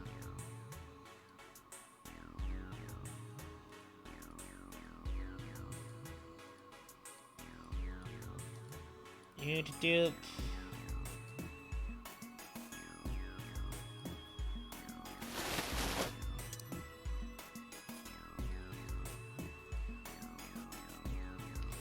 Gotta gather all of them, I guess. It's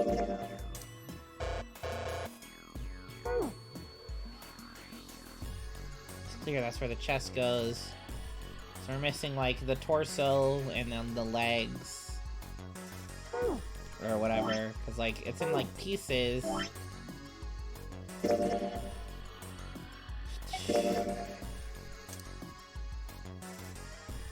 Yeah, torso and then legs.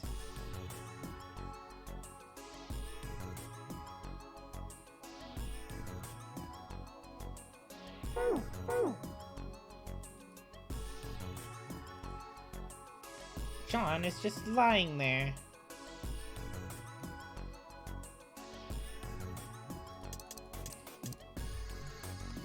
Take the blue and the red liquid. Oh wait, hold on. So if we go back to the preparation room,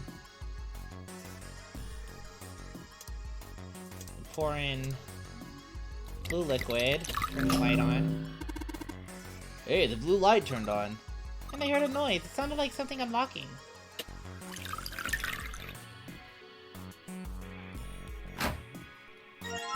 Fake left leg, alright.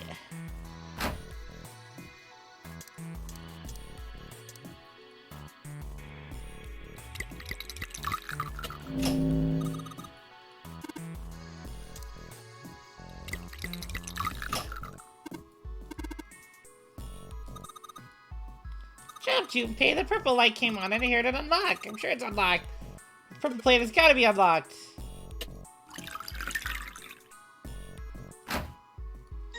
Take the other leg. And this has got to be the torso, the fake stomach. Alright. We got all the pieces.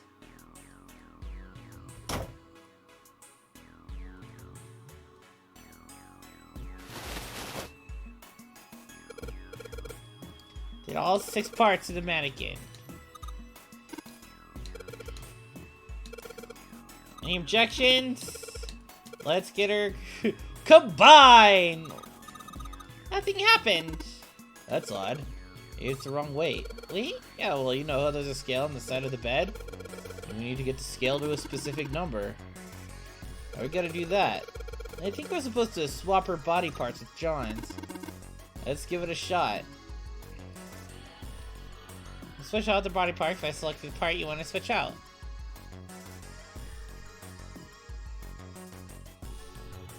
So...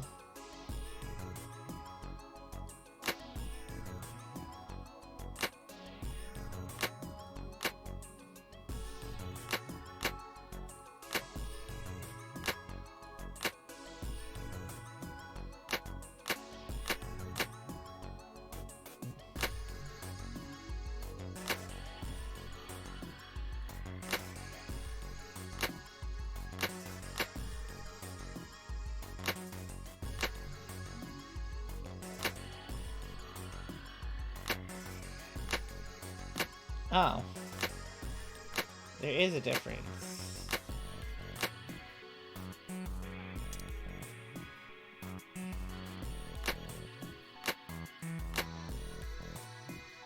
Ah.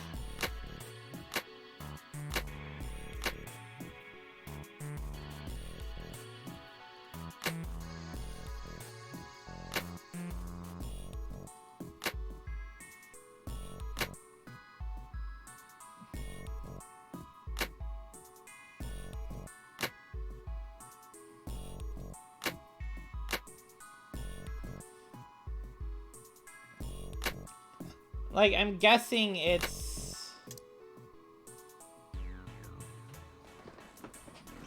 Well, how it works is that the...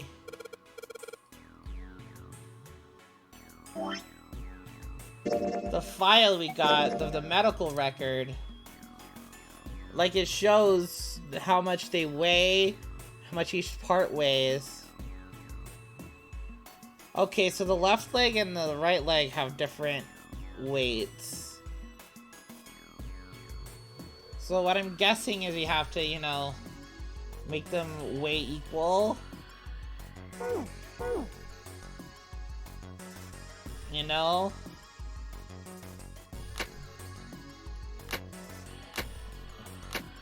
Yeah, so they're different weights.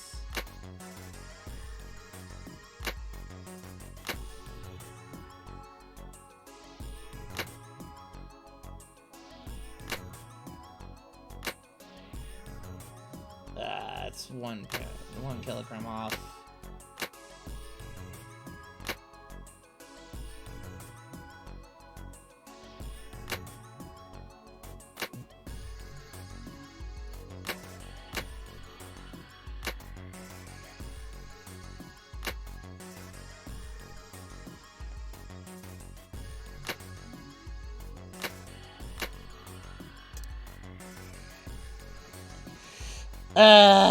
We just gotta click things until something works.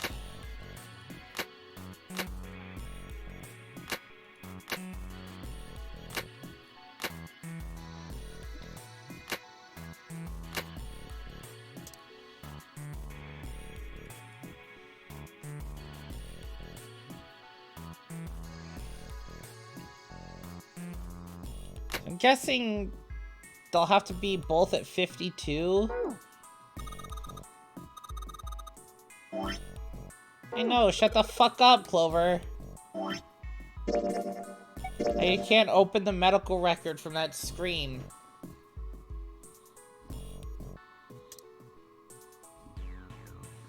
So... they both need to weigh 52 kilograms. Lucy's at 53.2.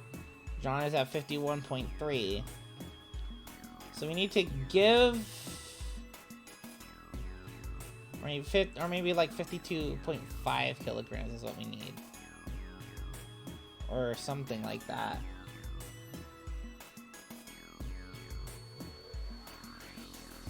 Okay, so... Well, there's no way to get them to... Or... Wait. 51.3... 53.2... Is that what they're starting at? No. No. They have to weigh the... They have to weigh the... What's, in the medical record. Because the way that we're starting out here... Oh, because... They have the wrong arms, maybe? So the way that we're starting out is not the right, weights that they need to be.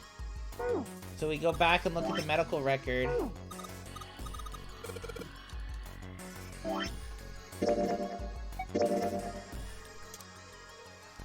Lucy needs to be 53.2, John needs to be 51.3. So...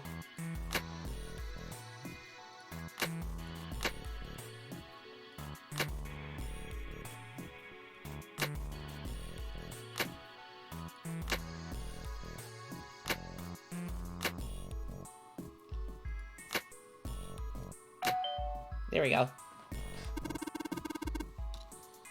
Hey, Junpei, I just heard something. Came from John's operating table. We better check it out.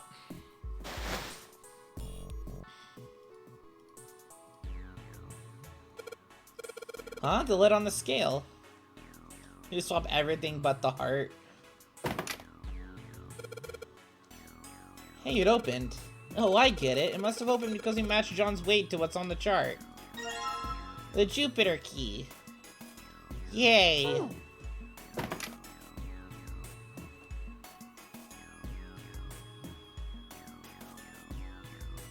I was in this room. Hey, hold on. Everybody stopped. About to put the key into the what's doorknob. up? Where's Clover? Huh? Should be turned around. Clover was nowhere to be seen. God damn it. Where the hell did she go? Okay, just hold on a minute. I'll go get her. Sure thing. She left 7 at the door and headed back to the operating room. Found her standing next to the operating table. She was staring at the mannequin. Hey, Clover, what's wrong? Come on, let's get out of here. She didn't respond. If she hadn't been standing up and breathing, Junpei might have thought she was dead. What are you doing? Did you want to come back here and say goodbye to John? It wasn't the best joke, but it was something, an attempt to lighten the mood. Clover didn't laugh. She stood stock still and said nothing. Clover, can you hear me? Perhaps it was something you said, or perhaps it was something else. Holding her mouth open, and she whispered in a dry, dead voice. My brother might be dead. ... Huh? That's why we couldn't find him. If he's dead, I'm going to be next. Suddenly, the operating room felt very, very cold. What are you talking about? What's wrong with you? Give her a small shake, but she still didn't respond. The silence grew heavier. What do I do? Oh, yeah. He didn't know why, but suddenly Junpei remembered something he'd been given earlier. Somewhere. Here it is. He reached into his pocket and dug it out. A 4-leaf clover. Santa had given it to him in the second classroom. Held it out to Clover. Hey, did you know? Each leaf means something. Hope, faith, love, and luck. That's what a 4-leaf clover stands for. Take it. Use it as a good luck charm. Press the 4-leaf clover into her Listen hand. to me, Clover. No matter what happens, you can never lose hope. You have to remember what's most important, and that's to have faith and to have love. If you can remember all of those, that'll bring you good luck. Snake, I mean, your brother, he's not dead. He's alive, somewhere. I'm sure of it. You've just gotta believe in that. Clover stared at the 4-leaf clover in her hand. You could see tears start to form at the corners of her eyes. Thank you. Her voice was tiny and broken, and as she spoke, she started to cry. She tried to hide her tears by looking at the floor, but it did little good. She wiped away tears with the baggy arms of her jacket, but more quickly took their place. No matter how she tried, she couldn't stop crying. Her tears made small, wet circles on the floor. Thank you. She said it again. She looked up at Junpei and seemed to choke down the last of her grief. She did her best to smile. Junpei wiped an errant tear from her cheek with his thumb and gave her the best smile he could manage. Seven's waiting for us at the exit. But still, she didn't move. Wait, before we go, there's one thing I want to ask you. What's that? What do you think when you hear the word experiment? For a moment, his mind froze. Then he came back to his senses and realized the word meant nothing to him aside from the dictionary definition. What? Oh. I guess it was just a coincidence then. I mean, that you knew about the four-leaf clover. Look, I'm sorry. I don't want to be a jerk, but you are making less than no sense right now. Oh, no. It's nothing. Just forget about it. Oh, don't give me that. You really think I could just drop this? What is this experiment you were talking about? Clover looked away. Four-leaf clover was still in her hand, and she stared at it for a long moment, and finally spoke. You promise you won't tell anyone? Cross my heart. Really? Really? I can trust you, right? Of course you can. Clover slipped the four-leaf clover into her pocket. Her eyes still red from crying, she looked up at Junpei. Then. I'll tell you. I'll tell you what happened on this ship 9 years ago. Wait. On this ship? Yeah, this ship. He was entirely lost. He had 1,000 questions, but it was probably best. He thought to save them until Clover had finished. It was an experiment to test some sort of psychic thing. So, I guess Clover was part of that experiment that Seven ended up going in to see to try and, do his thing. Communicating through these fields that you can't see. Fields that you can't see? You'd heard something like this before. Clover nodded. Think about this. She pointed at the operating table. On top of it was a somewhat mismatched medical mannequin whose parts had been swapped with one another. This is John, right? But is he really John? Huh? All Junpei would think was she has finally completely lost it. Isn't this like Locke's socks? Or the ship of Theseus? Junpei grew even more confused. He'd never heard of either of those things, although they sounded smart. You don't know? You haven't heard of those paradoxes? No? Junpei shook his head. Clover laughed. Well, pay attention then. This is how Locke's socks works. Let's say I've got a pair of socks. They're my favorite socks. One of them gets a hole in it. What would you do if that was your sock, Junpei? If it was my favorite sock, I'd patch it up. Well, I guess I'd patch it up, get some cloth, and close up the hole. But what if another hole opens? I'd add another patch. What if another hole opened after that? Another patch, I guess? Well, let's say you just keep adding new patches until eventually the original cloth of the sock is totally gone. Once you get to that point, can you really say they're the same socks you started with? Well, that's tough. Gotta be hella boring for your favorite sock to be plain white. Junpei crossed his arms. So, that's the Locke socks thing? Yeah, the ship of Theseus is a lot like it. The ship of Theseus. If you keep fixing the damaged parts of a ship, eventually it ends up with none of the parts it started with. Can you really say that ship is the same one you started with?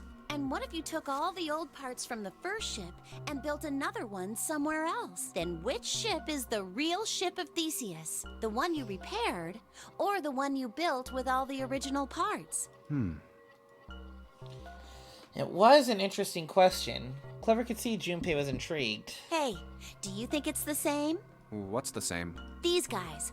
Is this John, or is it Lucy now? It's juicy. Like that. Junpei looked at the operating table again. A mannequin full of body parts from a different body. Clover been right, it was just like Locke's socks in the ship of Theseus. The part of body that holds a person's identity is the head. Of course, for many hundreds of years, conventional wisdom had held that a man's identity resided in his heart, or any number of internal organs. And here they had John's both. head and heart are both his, but apart from those and a single arm, the rest of his body was once Lucy's. Was that mannequin really John? We're just like these men. She looked at Junpei Think about again. it. The cells in our body change every day. Old ones die and new ones are born. Maybe part of my arm is made True? of stuff from a fish I ate once. What? Or maybe part of your right side is made from a cow you ate. What? If you take it a little What do you further. fuck do you mean by Those this? cows and fishes are made from something else too, right? That's how we're all connected. Through fields that can't be seen with the naked eye. The silence was broken by Seven. Hey, what the hell is taking you two so long? Seven's head appeared in the doorway. He was not How long happy. are you gonna make me wait? We don't have time to screw around. Junpei and Clover looked at each other. Clover looked at Junpei as if to say there was more she wanted to tell him. She shook her head. Whatever she had to tell him, she didn't want to tell him in front of Seven. Seven seemed to catch on. What were you two doing? Was this some sort of secret meeting? No, it wasn't. We were just Just... playing with the mannequins. Huh? Let's go, Junpei. We were just playing with the mannequins. Moving a little bit too fast to be entirely innocent, Clover headed towards the exit. Seven stared at her, then turned to Junpei with an amused expression. Playing with mannequins, huh? Didn't know you were into that kind of thing, Junpei. You're a dick. Junpei dashed past him and traced Clover's path out the door. Just like, you're a dick. With a short laugh, Seven followed. They stood in front of the door. Junpei took out the Jupiter key. All right, I'm gonna open it now. Is that cool? You don't need to keep asking, just do it, alright? Fine then. He slid the key into the keyhole and turned it. He felt it unlock. Open the door and walk through the empty space. The door opened with a soft, melancholy creak. Beyond it lay a simple white hallway. No fanfare or confetti. Obviously, there was no one there to applaud them, and they simply walked through the door. That was it. All right, let's get going. Hey man, what's up with you? You're so serious, you know? Can't you sound more happy, you know, get a little excited? Not really. Junpei turned away from Seven and took his first step down the simple white hallway. My brother might be dead. I'm going to be next. Clover had told him only a few minutes before that her brother was probably dead and she was likely to follow him. Like hell I can. Not after hearing something like that.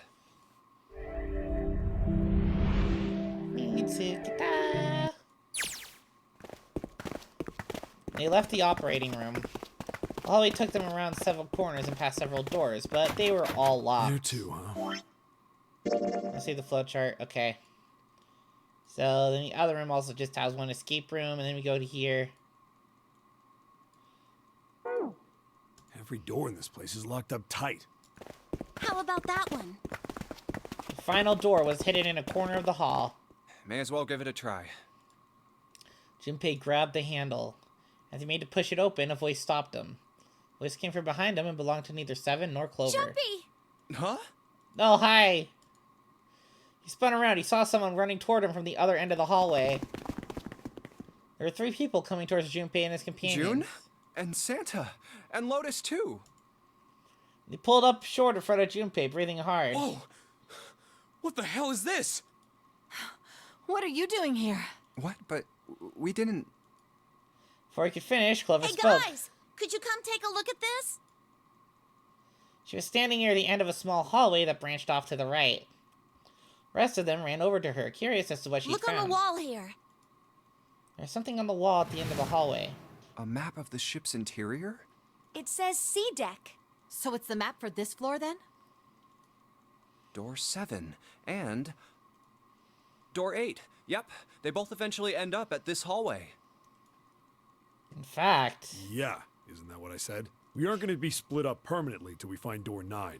We might get separated for a little while, but we'll see each other again. Otherwise, we won't be able to open door 9. That's how the nonary game works. I see. Junpei looked at the map of this ship's interior again. Wait a sec. Hey, could this lead to... As he looked more closely, his surprise and excitement gave way to weariness. You've got to be kidding me. One by one, the others saw what he'd seen. We may as well go. Yeah. They moved as one for the door. Almost forgot. We should keep this. Pulled the map of the ship's interior off the wall, put it in his pocket, and followed the others. 6 of them stood in front of the door, arrayed in a semicircle. Santa stepped forward. He took hold of the door and spoke without looking at the other 5. I'm gonna open it. Slowly, all 5 nodded their silent assent. Deep breath, Santa threw open the door.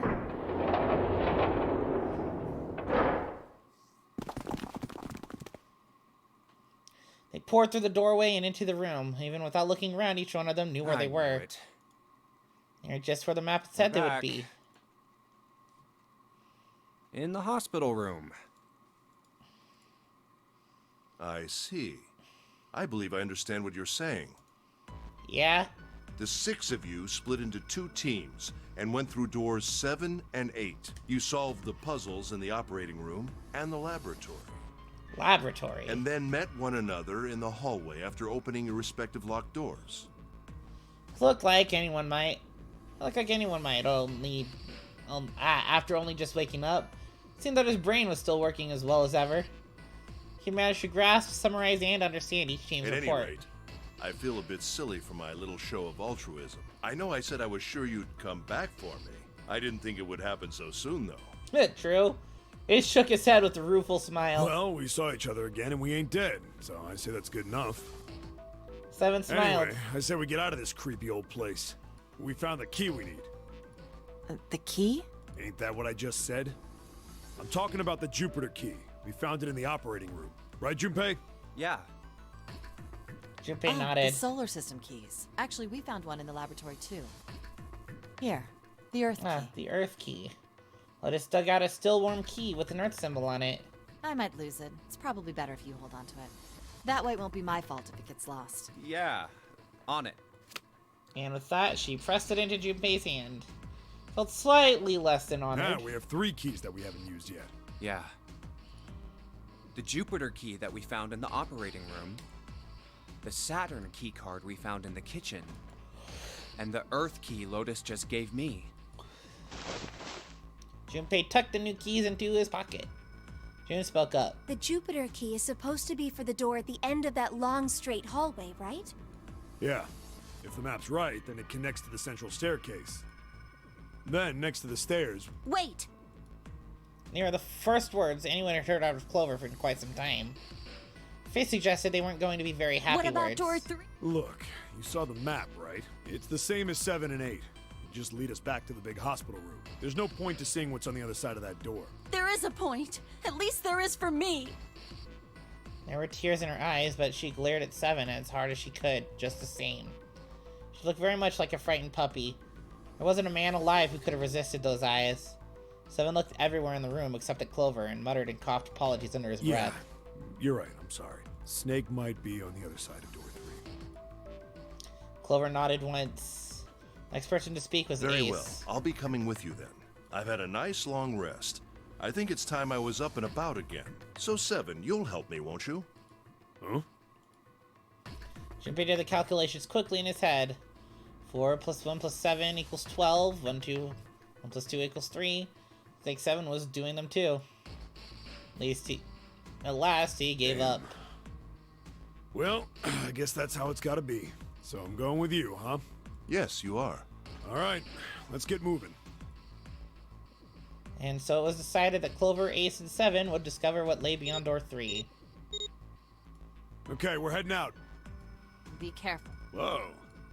Didn't think I'd be hearing that from you, Lotus. Don't let it go to your head.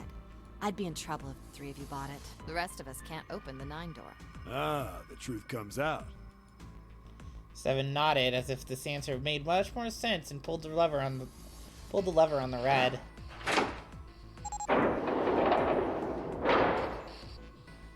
Okay, we're off. The rest of us can't open the 9 door. It's 3, 5, 6, 8. Makes it 4. Yeah, I don't think there's any combination that would make us be able to.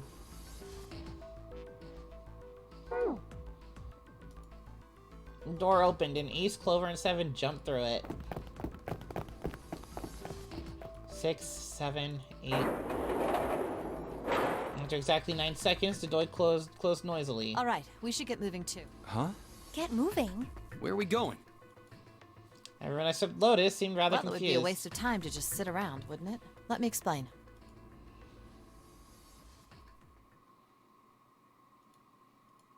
Oh, I get it.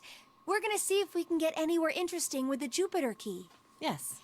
If we're lucky, we might find Snake.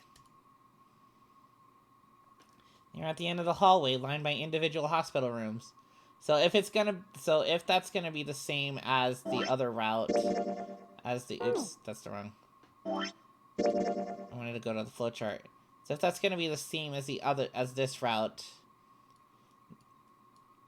like if it's the same exact like you know, whatever, then Snake is dead. But if, you know, choosing these others chose us to do something different, then he might not be. Is it wishful thinking? Sure. But what is this game if not wishful thinking?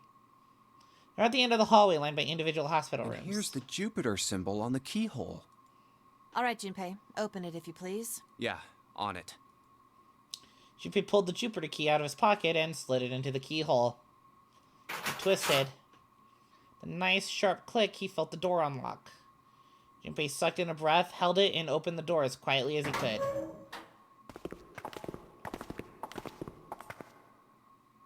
Inside was exactly what he had expected to see from the map of the ship's interior. We're in a tremendous hall, almost like a ballroom with a massive central staircase. Great, back to the beginning. You sure this is a good idea? What do you mean? Well, we already searched every inch of this room, didn't we? I'm asking you if there's any reason we came back here. Because yeah, the other keys that... Of course there's a Of course fucking there's reason. a reason. You fucking Man, idiot. Sometimes I can't tell if you're smart or just lucky. Huh? This. Junpei pulled the 2 other keys out of his pocket. The Saturn key card. And the Earth key? I'm lost. Santa cocked his head to one side like an inquisitive bird and looked at them. To several long moments, during which it became apparent that Santa had no idea what the cards meant. June took pity on him. Don't you remember, Santa? On C deck, where we are now, there was a big elevator behind the stairs, remember? And next to the elevator, there was a card reader with the Saturn symbol on it. And on A deck, on the door to the left? I don't know, maybe you should find out.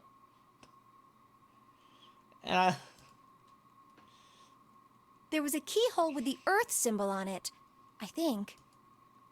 So the 2 keys maybe that you Jumpy should has... ask Donovan. So the... Should let us use the elevator and the door on A deck. Huh. Yes, that's right. June smiled, pleased with herself. So did Santa. All right, I got it. Let's get started then. Also pleased with herself. What do you say we split into 2 teams? Lotus and I will search the Earth one, so you 2 can search Saturn, all right? Sounds good. Then you guys should take this key. Junpei handed the Earth key to Santa.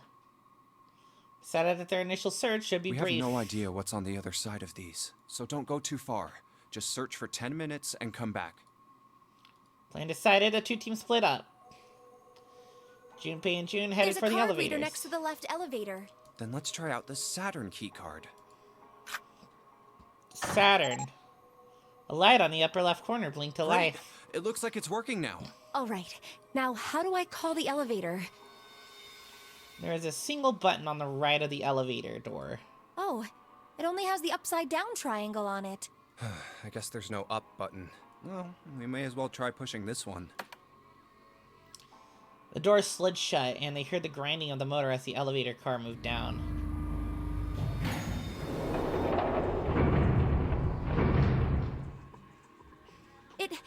happened? Look, Jumpy!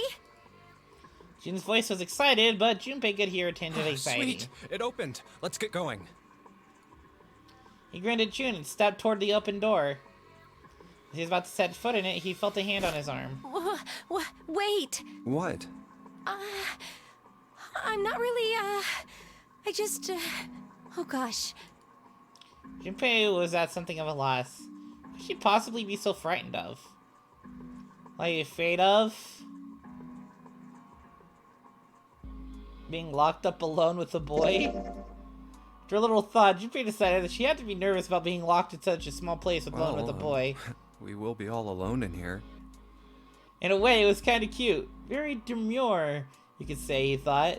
Still, even though he wasn't exactly roomy in the elevator, they weren't going to be pressed up against one another. At least they didn't have to be. Still, it was making her nervous. Junpei couldn't help but think how innocent she was. Jumpy? Huh? Oh, nothing. It's not important. Come on, let's go. Again, he stepped toward the elevator. Again, he felt himself restrained. I said wait a minute. Why? Aren't you afraid, Jumpy? Afraid of what? Well, I've never, you know. It's your first time? She'd never been in an elevator with a man alone before. Even so, she still seemed awfully alarmed. I might get wet. What? Down there. I'd get soaking wet. Well, I mean, of course you would. That's the way it works. I mean, I've never heard of anyone getting soaking wet somewhere else. That's true. You don't mind? Mind what? Getting wet. Well, I don't know. I think I'd probably, like it. Gosh, Jumpy, you're so Really? I mean, I kind of think any guy would do the same thing, you know? What happens, happens, right? I mean, if you get the chance, you've just got to go for it. That's what a man is supposed to do, I guess. I guess. You're so cool, Jumpy. I really admire you. That doesn't fucking really God. seem like the sort of thing you ought to admire someone for. I'm really scared. Yeah, I mean, like you said, you've never done it before. Yes, so I don't think I'll be able to last very long. And then it'll be over. The innuendo is so forced. It's so funny. Over? Yes, I'll go to heaven. Heaven? It feels kind of like you're floating in space, and your mind gets all fuzzy, like when you pass out. At least that's what I've heard from people who have experienced it. Yes, I've heard that too. Although I don't think the same thing happens to guys. What? What? But it would happen to men too, wouldn't it?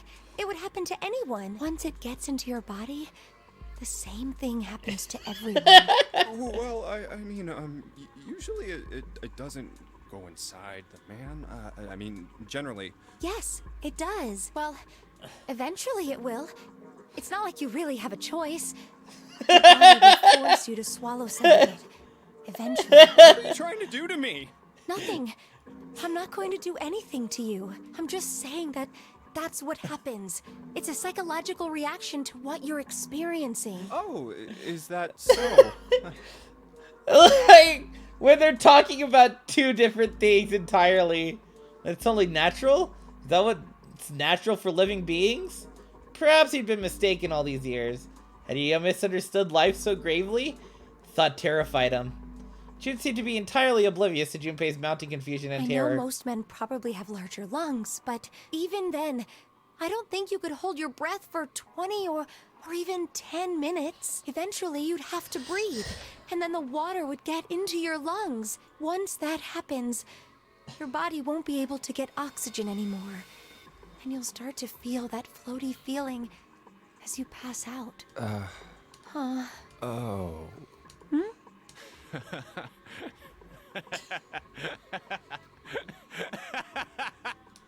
Finally, Junpei understood. He understood what Jun was trying to say and why she was so scared. Yeah, you're right. You wouldn't last very long. See? She was afraid that the only elevator button pointed down. That meant, of course, that the elevator couldn't go any higher than the floor they were on. As he thought about it, Junpei realized he hadn't seen the elevators on the A or B decks near the central staircase, all of which meant that the elevator could only convey them to the lower decks. Come to think of it, the lower floor, D deck, is completely underwater. An elevator heading to a submerged floor. That is pretty scary. Hey, wait a minute. This elevator came up from somewhere under us, right? Well, yes, I guess it did. That means it can go up. It didn't open right away after you pressed the button. There was a motor noise, like it was moving, and then it opened. Mm-hmm. Yeah, exactly. Just like an elevator. Yes. So, take a look inside. Even jerked his head toward the interior of the elevator. It's not wet at all, is it? The walls and even the floor are totally dry. Oh, you're right. They are. She looked around the elevator, slightly Well, embarrassed. let's test it. Test it. Yeah, watch this. Now, I'll just put one foot inside the elevator and look over at the buttons. Oh, there's only two, E and C. All right, I'll push E. Pushed the E button and jumped out of the elevator.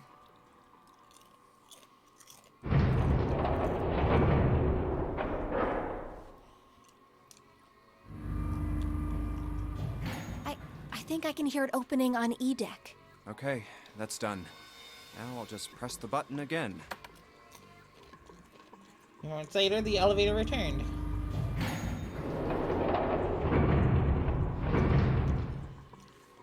Yep, not a single drop of water to be seen. See?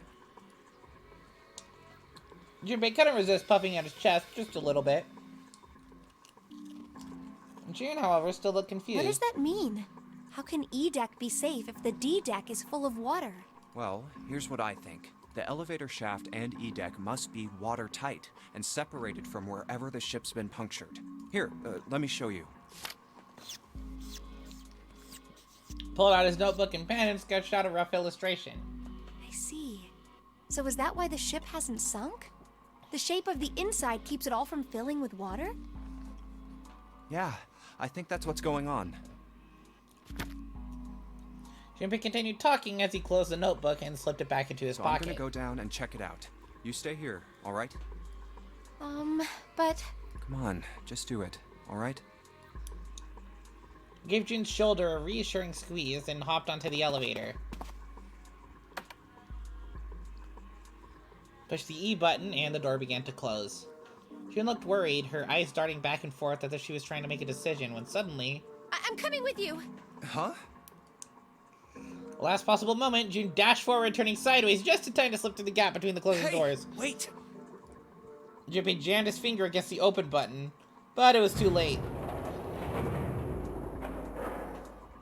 Oh, crap. It closed. Door shut, he and June were in the elevator, and it was headed down to E deck. He was so surprised by June that he didn't have time to think about what awaited him on the E deck. I can't just let you go alone, you know. Ah, jeez.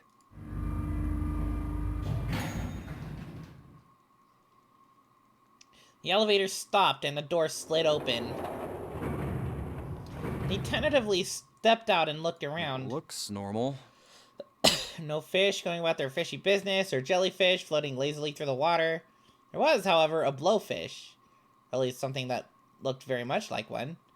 June's cheeks were puffed out and her mouth a tiny, intense frown. Oh, knock it off. It's just like I thought. This part hasn't flooded. Come on, just look around. There's no water here. June looked around nervously and then You're exhaled. right.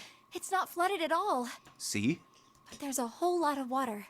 Yeah, right on top of us. What's gonna happen if the ceiling breaks? Junpei thought about that for a Well, moment. we'd probably get really wet. Huh? At any rate, we should probably go back as soon as we can, once we're done looking around down here. Lotus and Santa might already be back. Okay, good idea. Now then. Junpei glanced around the room as they found themselves in. First thing he noticed was a set of thick iron bars. They ran the length of the room, separating the left elevator from the right one. Bars. Well, we can't go over there. Right. Then maybe.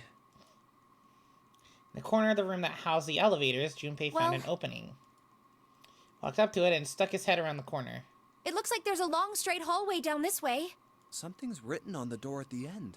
Wait, is that... Let's check. It's a numbered door, because of course. Junpei and June set off down the hallway with a brisk clip somewhere between a run and a jog. For long, they found themselves in front of the door. On it was a number written in bright red paint. 6. I knew it! This is a numbered door. And indeed, there was a red bolted on the wall right next to the door. But we can't do anything with only the 2 of us. We better head back and let everyone know. Yes. So with the 2 of us...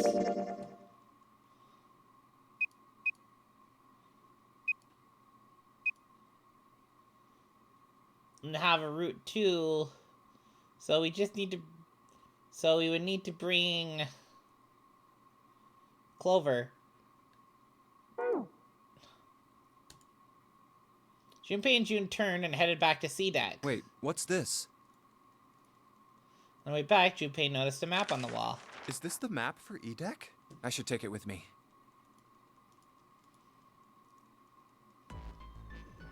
Huh, so you guys found door 1. And back up with Santa and Lotus, who explained what they'd found. Apparently, there was another numbered door on A-Deck, just like the one on E-Deck, but beyond the door that the Earth key opened. According to Santa and Lotus, there was a 1 on the door. And then the one that we went to last time was a 2, right? So we have the 1, the 2, the 3. We went through the 4, 5. We just found the 6. We found the 7 and 8 door. Okay, so there's one more door that we haven't seen at all. So now we've located 2 new doors. The 6 door and the 1 door. You know, it is interesting that E-Deck wasn't flooded. Right? Lotus was quiet for a moment, lost in thought. Well, we don't really know if all of E-Deck is safe. We only checked the area around the elevator. Yeah, even so, it's still very interesting. You said the 6th door was there, right? Yes. Then that means Zero planned all this out. Even the sinking. That would have meant some pretty serious remodeling of the ship's interior. It's pretty mind-blowing when you think about it. Yeah, I wonder how long it took. I can't even imagine how much it must have cost. It would have been a ton, that's for sure. Well, that does go along with what Ace was saying. The most reasonable explanation would be that this was done by some organization with access to a whole lot of cash. Yes, it does make sense. That thought made all of them go quiet for a moment.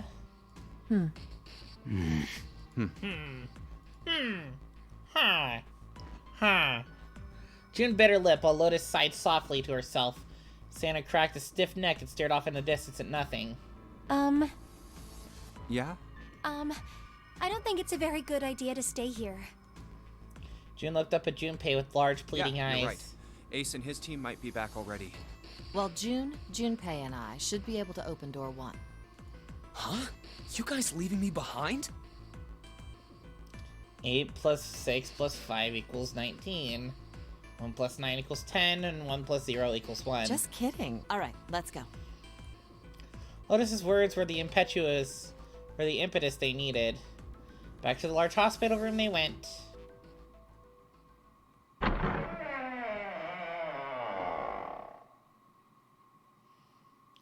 The moment they stepped inside, a tremendous voice echoed across the room. Where the hell did you guys go? It was 7.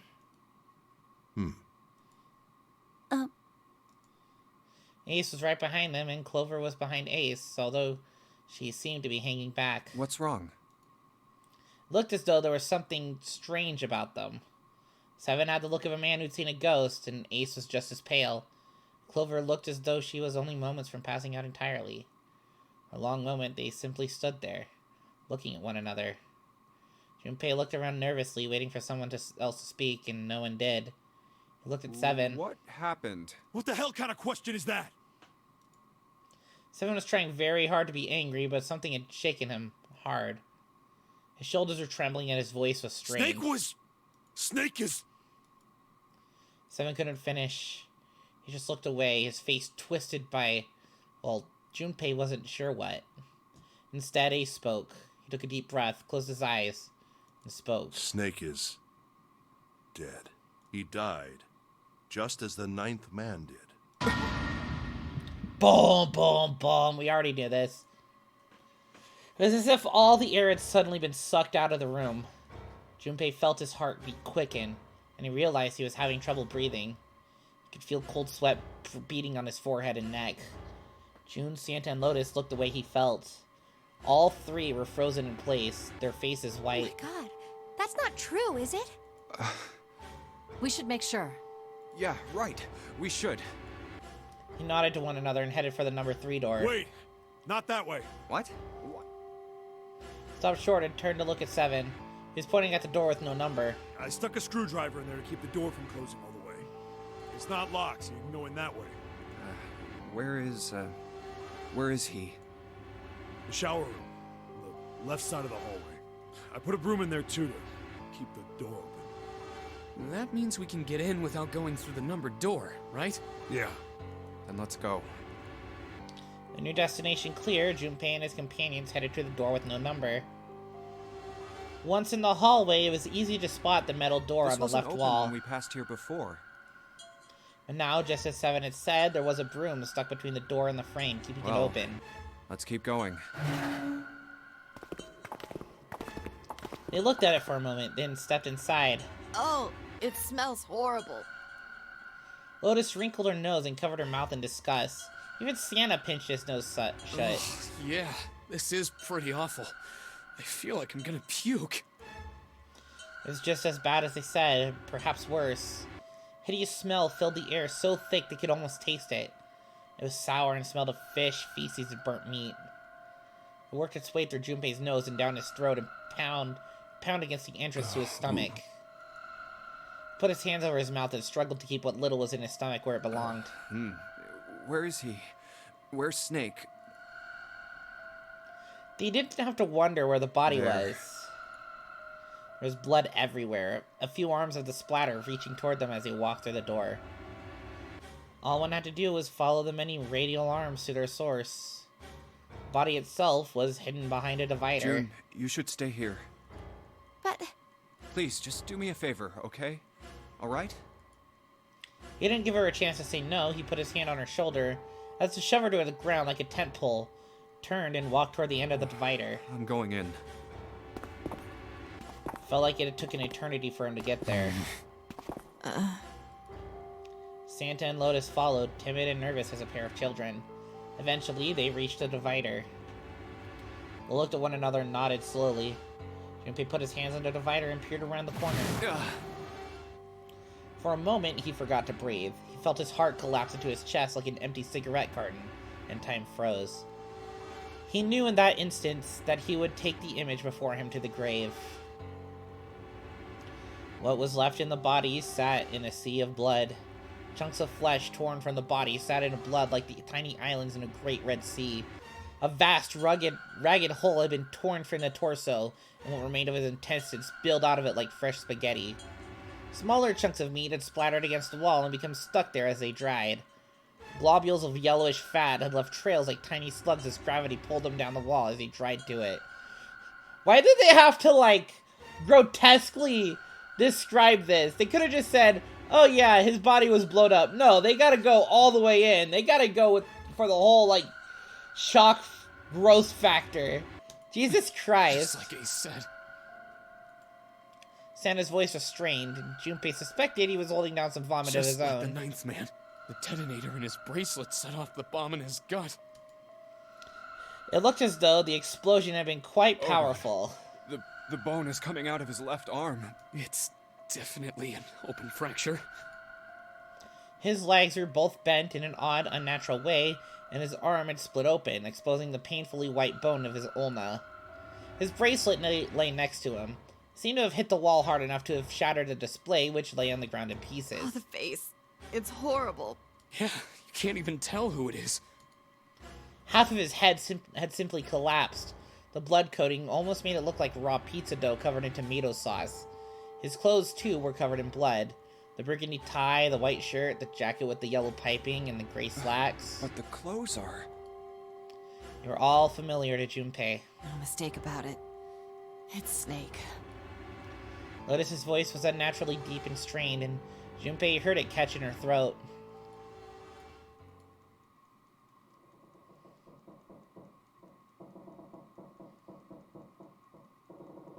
The squeal of tortured metal made Junpei's teeth curl. It sounded like the noise a ghost would make. No matter how many times he heard it, he never got used to it. Every time it put him on edge. Didn't help that there was a girl nearby who looked far more like a ghost than a living human should. It was Clover. She sat on the edge of her bed, her head drooping listlessly onto her chest. Her eyes were blank and stared across the room at nothing. Breathing was slow and mechanical. Aside from the rise and fall of her chest, she didn't move. Junpei felt that even a nudge might cause her to shatter into 1,000 pieces. Snake was probably murdered. Chances are he was killed the same way the Ninth Man was. Okay. So this is the same... Once that door shut, it was all over for Snake. But he didn't give up. So this is some of the same stuff that was told here. So we've already seen all this text.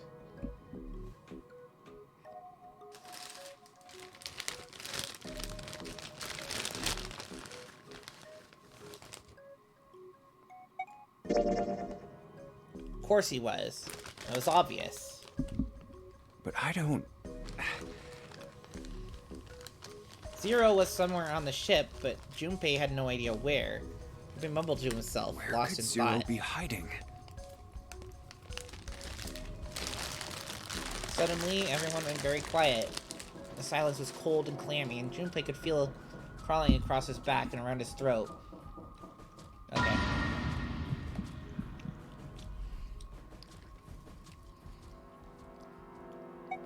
That's crazy. Isn't this ship going to sink in a few hours? If Zero was here with us, he'd be putting himself in danger. Why the hell would he do something like that? There's no motive. You don't believe me. Her eyes were so pitiful. The moment Junpei's met them, he felt his heart tighten. He didn't think what he said was wrong. Perhaps the way he said it had been too insensitive. Clover had just lost her brother.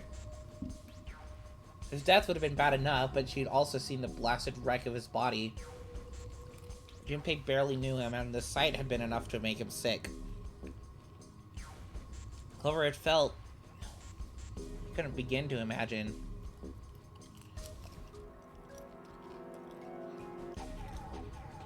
In the mental state she must have been in, it was understandable that she would look to those around her with suspicion. She felt everyone was against her. And the least Junpei could have done was try to understand what she was feeling. He felt ashamed of what he said. Perhaps he thought I should apologize. And before that apology could begin... Clover, I understand what you're feeling. You don't feel that you can trust any of us. He had beaten Junpei to the punch. As he spoke to Clover, his face was calm and friendly. Understand.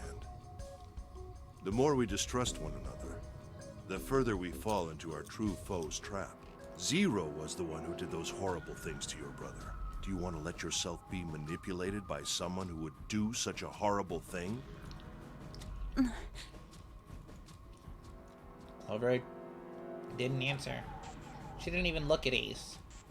The whole time her eyes were on Junpei. You could feel Clover's eyes boring into him.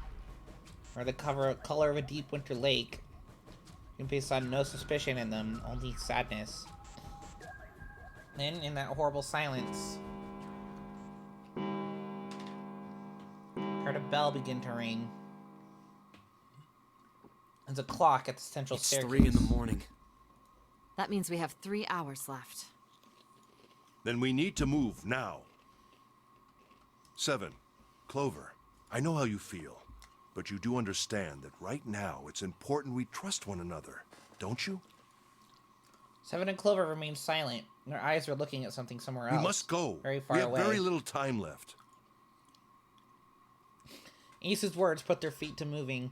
They all knew where they were going. Our next destination is Mercury. But maybe you and June should check it out first and then report back to us. All right, let's go, June. Right. Here it is. It sat bolted to the wall near the stairs that led to the casino and the kitchen between the 2 elevators. The Mercury cart? We're using the card 7 gave us, right? Yeah. I found it when we were checking out the shower room. I think 7 said something like that. Anyway, let's see what happens. Junpei slid the card through the reader. The light on the reader turned green and made a tiny electronic noise. I guess the elevator works now. Jumpy, I know it's only the two of us, but let's do our best. What's with you all of a sudden? Well, I'm happy we were put together. You know it's just for searching E-Deck, right? Even so, I'm glad I'm with you. Oh. First, we need to find out if the elevator comes up full of water. Just like we did before.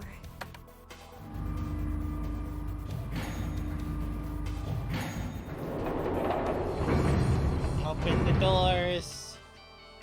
Oh, here it is. I knew it. It's not wet at all. Let's go. Yes. Once it had been checked for water, Junpei and June stepped into the elevator. Look! Nearly all of the buttons are destroyed. Yeah, only the seat and bottom button can be pushed. We're on C deck right now, so the only one we can choose is bottom. Heh. Choose bottom.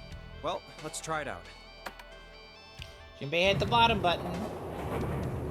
The door closed. Slowly, they began to move downward. Oh, so this is the bottom deck. They stepped off and saw that the hallway to the right ended somewhere between 20 and 25 feet from them. The hallway in front of them was a dead end, but not a regular dead end. Over there. This is a numbered door. This is the 8th one we found. There were 2 numbered doors on B deck near the central staircase. They were doors 4 and 5. 3 more in the large hospital room, doors 3, 7, and 8. And the door we found on E deck, and the door Lotus and Santa found on A deck. It was a 6 on the door on E deck, and a 1 on the door on A deck. 4, 5, 3, 7, 8, 6, 1. Now door 2 stood in front of Junpei. Do you think the next door we find? Yeah, I think so. The next one's gonna be door 9. Despite himself, Junpei felt excited. There was something about that excitement that frightened him as well. Finally! Yeah. You don't look very happy about it, though. It's not that. I just hope nothing goes wrong. You're right. We should keep our fingers crossed. Let's head back. Okay. Did his best to put it from his mind and headed back to C deck with June. 1, 2, 3, 4. All right, 7 pieces. Pieces of paper they folded up lay on the ground next to Junpei's legs. Everyone had written on paper, pulled from Junpei's notebook, in an effort to pull together a blind vote. Just double checking, but everyone wrote their code name and a door number they want, right? Yes, just like you told us earlier. Can't believe we're voting here. Why had they decided to vote that way? We need to make the whole thing fair, blah-de-blah. This is a complicated I plan, know, I'm you not gonna pick door 2 again. I know it's just gonna lead me down this side. Like, I do want to read what this section is gonna be, but that'll be, you know, after I get everything else. Hurry it up, Mr. I have a brilliant idea. Just to complete the flow chart. They decided it wasn't fair to simply ask everyone at once. They would allow people to force others to go through certain doors. Quiet in the peanut gallery. And he had a plan. It wasn't a plan he wanted anyone catching wind of, however. So he did his best to act calm as he began to open and read the pieces of paper. Let's open these up. The first one says, Ace requests door 1. Yes, I Why do. did you open up Would you Killing like me to Harmony explain again, why? Charcoal?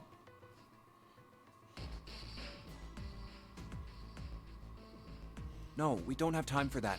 Sorry. Let's keep going. He opened the second Next one. is Santa. He wants door 6.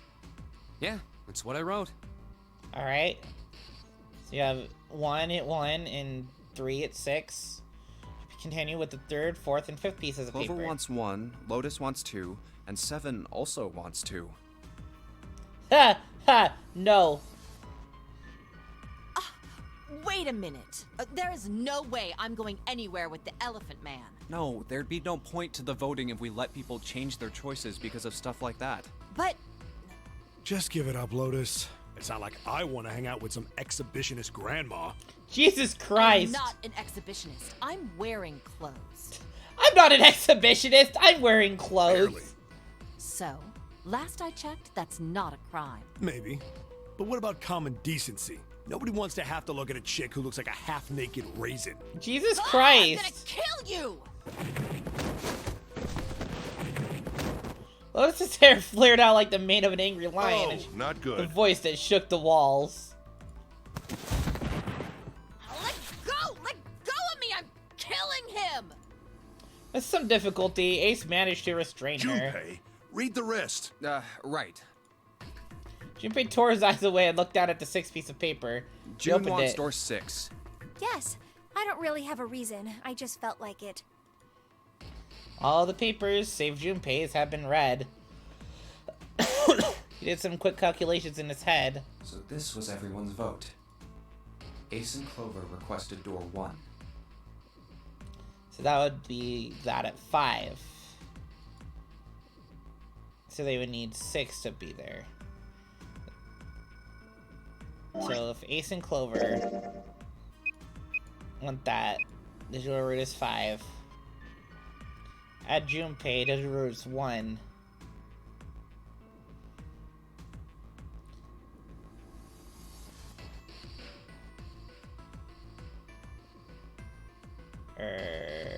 I'm fucking stupid. The root is 1. At June, it's gonna be 7. We won't even be able to. Okay. 7 and Lotus requested door 2. So there's a door on the bottom deck. It could be reached by taking the elevator to the bottom of the Santa ship. and June requested door 6. So there's a door on E deck. It could be reached by taking the elevator near the central staircase down. Then the door I should choose is... Took him less than a second to run the numbers. He opened the 7th piece of paper and Okay, spoke. the last one is mine. I want to go through... Dun dun dun dun dun! We'll go through... Wait, so... Oh yeah, so... Ace and Clover want to be there, so... It would have to just be us. June and... Santa want to go through that. Want to go through door 6.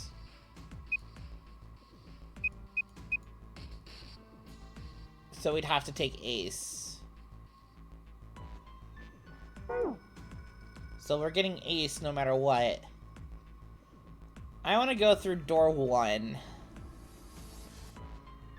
I'll leave stuff with the Kane My later. choice is door 1. Santa was unconvinced. Wait a minute there. You cheating? Cheating? I'm asking if you changed your number after you heard what doors we wanted. How could I do that? I wrote it down on the paper earlier. Let me see that. Sure, here. Junpei shrugged and handed it to him. Santa examined it furiously. The others peered at it as well. As they did, Junpei quickly slipped the piece of paper he'd been hiding into his pocket. Though he'd never know it now, Santa had been justified in his suspicions. Junpei had switched papers. I had 3 pieces of paper ready. I had everything ready. I just opened the one that I wanted. Or doors 1, 2, and And I put 6. the one with door 6 on it into the pot. Put a small mark on it so that he'd know which one was his. I just needed to make sure I drew last. After I saw everyone else's result, I just chose whatever door I wanted. If the number I'd already put in matched, then I didn't have to switch the paper out. Dude really is a fucking supervillain. Well, what does it say? He fought the urge to smirk. You got lucky. Santa snorted and tossed the paper aside, frustrated. Very well. We've decided who will go through door 1. It will be Clover, Junpei, and myself. 1 plus 4 plus 5 equals 10. 1 plus 0 Our equals only 1. problem is the 2 remaining teams. June and I want door 6. Lotus and I want door 2. That's not good. We can't open either of those doors with only 2 people. Aw. Well, hold on. So, Fine. if... What's their digital root? Their digital root is 6. So altogether, they can go through door 6. Easy. 7, we'll go through door 6. 3 plus 6 plus 7 plus 8 equals 24. And 2 plus 4 Sure equals thing. 6. I didn't really want to go through door 2 anyway. Besides, if we've got a younger girl with us, it'll lower the average age. What the fuck do you Right, mean? June? Well, I June is at a loss for words. Lotus is not. Pig. You just wait and see. Her eyes were the eyes of a woman prepared to kill. The shiver ran down Junpei's spine. Calling me old. This is why men are such a pain in the ass. They're about as subtle as a brick. And they're at it again. Even after they separated at the staircase, Lotus is still muttering angrily to herself. I'll see you later, June. Jumpy. Circumstances dictated that Junpei and June would have to part ways again, but this time didn't seem quite so Don't much. make that face. It'll be like what Seven said. We aren't going to be split up permanently till we find door 9. We might get separated for a little while, but we'll see each other again. Otherwise, we won't be able to open door 9. And that's how the notary game works. And then... see, if we chose the other route... right, since we need 6, yeah, it would have had to have been Ace anyways.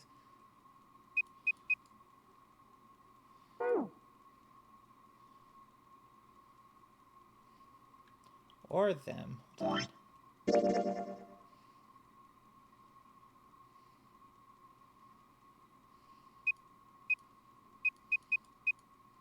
No. Seven's words took a weight off of Junpei's shoulders and felt much better. It'll be fine. I'll see you soon. All right. See you later. Lingering uneasy remained, but they went their separate directions without much trouble. Junpei, Ace, and Clover headed toward Here's A A-Deck. deck. It was the door on the left, right? That should be it, yes. Then here we go. It opened, then they walked through. It's just as Santa and Lotus said.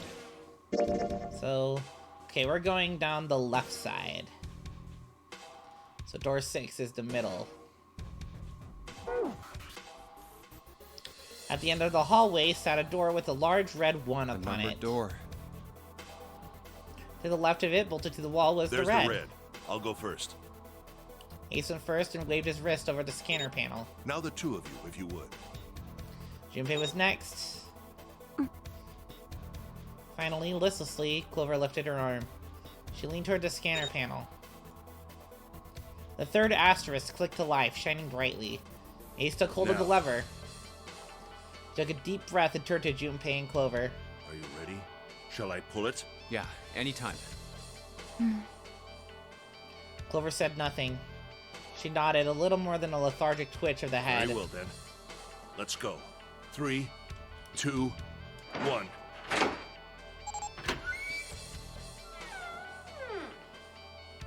And it's open!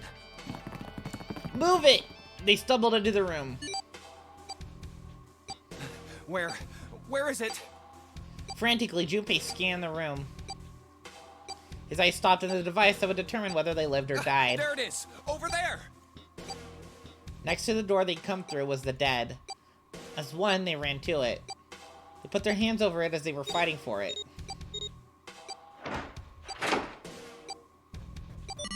Brought up. It stopped. Yes, it did. Junpei could feel his heart pounding against the inside of his ribs. Ace and Clover were breathing hard and fast. I don't believe I'll ever get used to that. I'm not sure it's something I'd want to get used to. We should finish this game before imminent death becomes a normal thing. True? I agree. Now then. Junpei looked around again, this time more slowly. There's another door. Let's try opening it. Took hold of the knob easily, gently pulled it open. So, this is the wheelhouse? Closed the door again and turned to Ace and Clover. Fixed each in turn with a meaningful stare, then spoke. Ace, you investigate the wheelhouse next door. Very well. Clover, you're in charge of this room. Say something. Okay. All right then, let's get started. Clover, say something, you fucking idiot! Seek a way out.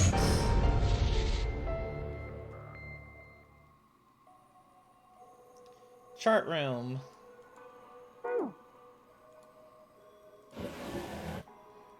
Say this. There's this stack of nautical charts. Alright. Nothing left in that drawer. What about the other drawers? Open them all, you fucking idiot.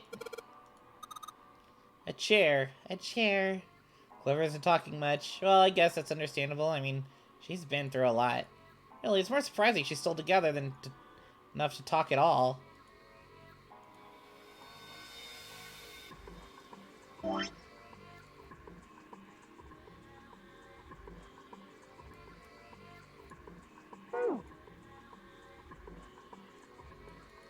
World map with the Atlantic Ocean in the center.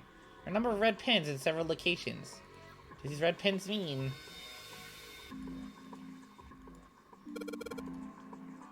Looks like this was a match with the pins. 7 locations connected by straight lines, and each one has a word next to it. That's probably the speed.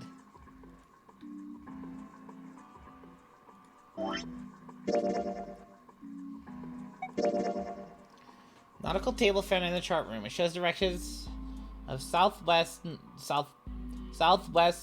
northwest, east, north, and straight.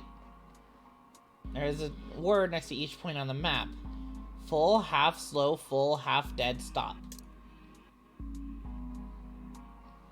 So, full, half, slow, full, half, dead, stop.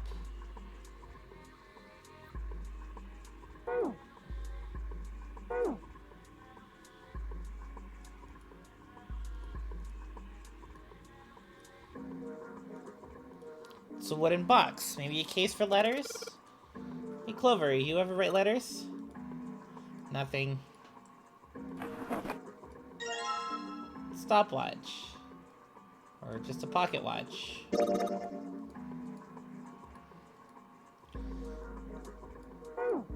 Of course she's kind of sad still. Was the unexpected started Junpei from examination of the pocket watch. Pocket watch. Might I take a look at it? No, it's my pocket watch. Spun around to find Ace standing in the doorway. Junpei shrugged and handed him the pocket watch. Hey, man. What are you doing over in this room? Oh, I just thought I'd come check up on the two of you. Is there a problem? Well, not a problem, Well, but... Not a problem, but... That's a lie. I wanted to get rid of Ace. I sent him to the wheelhouse at the beginning for a reason. I wanted to talk to Clover. There's something I want to ask, and I don't want anyone to overhear us. I'm pretty sure Clover won't talk if there's anyone else around. I'm a little desperate to send him back. Quick. He has to leave. Ace opened his mouth and took another look at Junpei and shut it again. A small smirk appeared on his face. Oh, I see. Of course. Look Junpei over. And glanced at Clover. I apologize for the intrusion. Look. Well, best of luck.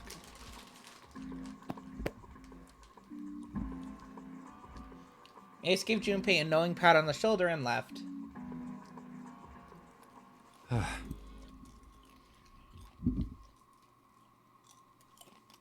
Junpei let out a sigh and brushed a few drops of sweat from his forehead. He turned and found himself looking straight into Clover's eyes. He heard what Ace had said, regarded Junpei without caution. What was that caution. about? She was clearly suspicious, and with good reason. Why are you looking at me like that? Junpei's eyes widened, and he held up his hands in a gesture of innocence. No, it's not like that. What's it like then? I just wanted to hear the rest of that story. I didn't get a chance to ask you about it until now. What story? About the experiment, remember? The one you started to tell me in the operating room? You said something about an experiment that happened here 9 years ago. Clover bit her lip. She stared down at the floor for several long moments. When she spoke, it was barely audible. I'm sorry, but I don't want to talk about that right now. I'm just not in the mood, okay? You understand, right? I keep thinking about my brother. I can't stop. I mean, who would do something like that to my brother? I can't forgive them. I'm not gonna let them get away with it. They're gonna pay for it. I promise. So... Her shoulders were shaking. Drops of blood had sprung from her lips where she was biting them. She wiped it off and looked at Junpei, her eyes fierce and angry. Who do you think did it? Her voice was cold and scarcely above a whisper. Junpei gulped. Well, if what Seven said was right, then there would have to be at least 2 of them. You need at least 3 people to open the numbered doors, and if you subtract Snake, that means there were at least 2 other people. You're right. So, what does that mean?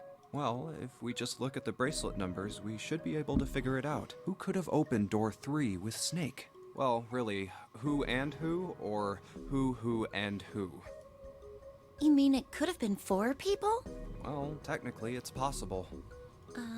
I don't know. That doesn't seem very likely. Why?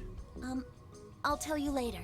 Why don't we just assume it was only 2 other people for now? Okay, got it. Let's do that then. Right, and I went over this like last time. So Snake, and then 2 people would be Clover and Akane. But we know it's definitely not Clover. And it probably isn't Akane. As much as I would have loved for it to actually like pull the whole like Akane is actually a killer type thing. That would have been so funny. But so otherwise, to open the door number 3, it had to have been Santa and 7. Then who do you think it could be? Junpei crossed his arms and thought. Snake's bracelet was number 2. Which 2 bracelet numbers added to 2 would give a digital root of 3? It would be Santa and 7. They're not even giving June and Clover an option. Would it be Santa and 7? 2 plus 3 plus 7 equals 12. 1 plus 2 the equals 3. digital root for Snake, Santa, and 7 is 3. Wait, hold on. Are Santa and 7 the killers? What's wrong? Clover looked at Junpei and he looked back at her. No point in hiding it. I thought about it, and He told her his conclusions. That's what I thought. She looked less surprised than he'd expected. Santa and 7. If it was 2 people, then that's the only combination that works. Hey, wait a minute there. Don't you think it's a little too early to be jumping to conclusions? Well, all I said is that those 2 would have been able to open door 3 with your brother. There might be other possibilities. Well, what other possibilities? He didn't have an answer. He was ready to admit defeat when Clover Are you spoke. saying you think that it was 3 or 4 people? I really don't think that's likely. Why not? Can I borrow your pen and paper? Clover put her hand out Yeah, expectantly. here. Junpei pulled out his pen and a pad of paper and handed it to her. She opened the notebook and wrote down several simple addition problems. Eventually, she had 8, which provided a digital root of 3.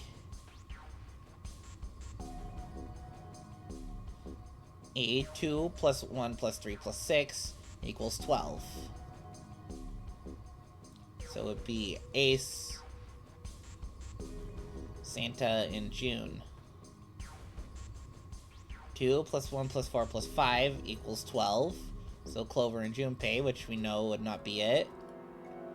2 plus 4 plus 7 plus 8 is 21, which would be Clover, 7, and Lotus, which we know we can rule out Junpei, Clover, and maybe Akane, largely. 2 plus 5 plus 6 plus 8 is 21. 2 plus 1 plus 3 plus 7 plus 8 is 21. So it'd just be literally, that would be literally everyone but maybe it's this one. Maybe it's E. F. 1 plus 4 plus 6 plus 8. 1 plus 5 plus 6 plus 7. And then 3 plus 4 plus 5 plus 7. What's this? These are the combinations for 3 or 4 people. These 8 combinations are the only possible ones. Oh, I see. Junpei, Yeah? I can trust you, right? Of course. Why would you need to ask that? Really?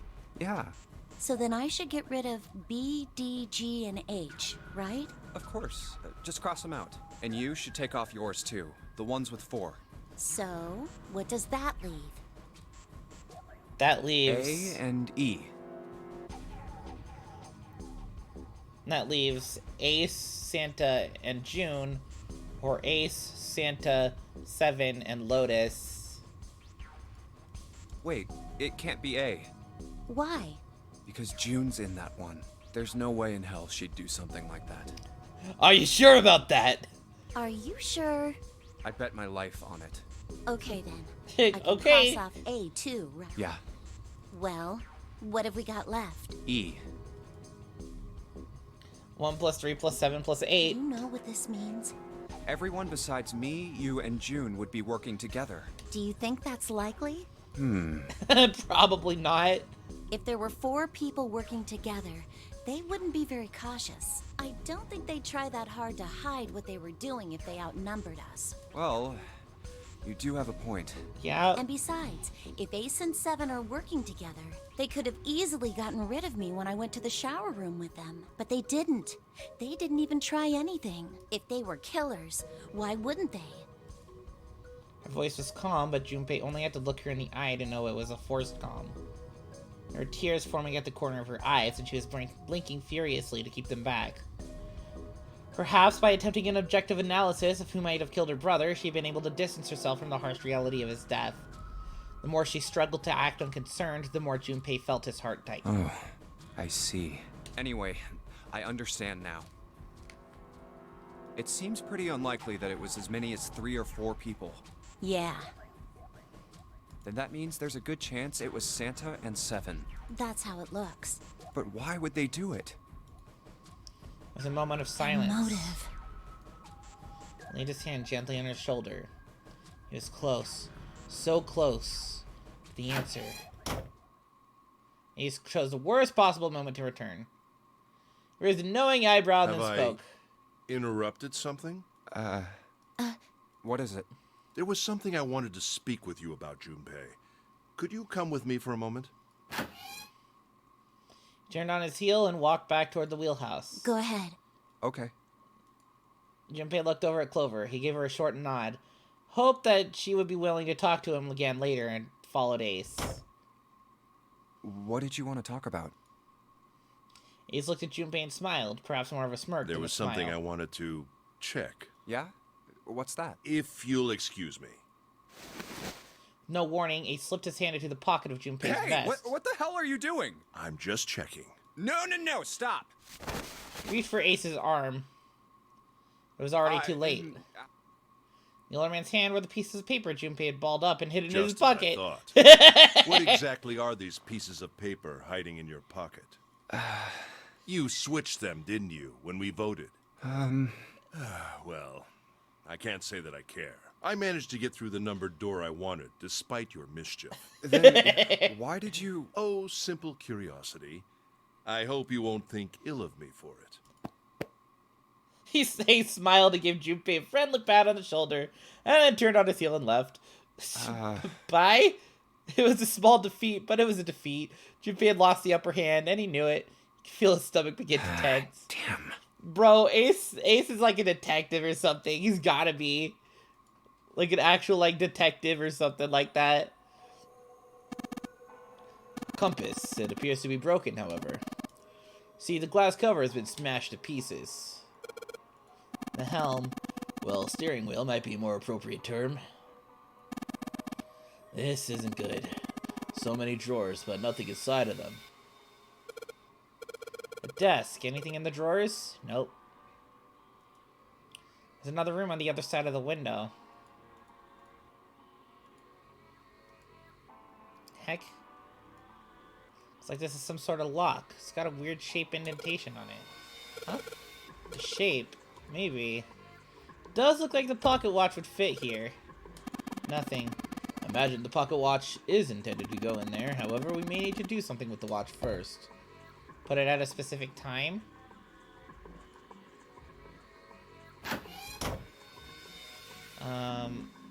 Okay, so this is the other room. Oops. Yeah. My bad for not realizing what door anything was. Yes, I suppose you could call it a helm. Steering wheel might be more accurate, however. Compass behind the helm. Circular hole cut in this board.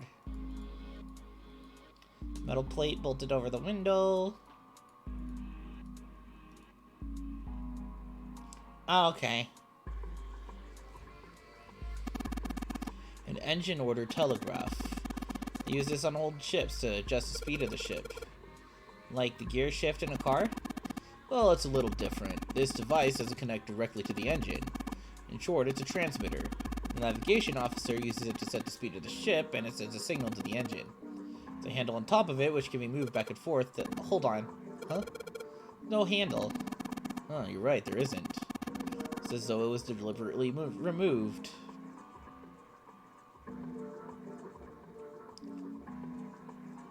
Stern, dead, slow, slow. No, dead, slow, stop. Okay. And the first thing was full, half slow, full, half dead stop. However, that's gonna come into play. Ah, human hammer. It used to subdue large men like Seven. What? That was a joke, of course. Thank you, Captain Obvious. Ace, you really kind of suck at making jokes. That was rather cruel.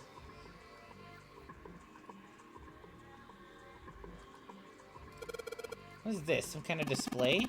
Looks a little like an electronic scoreboard. Imagine it was added recently.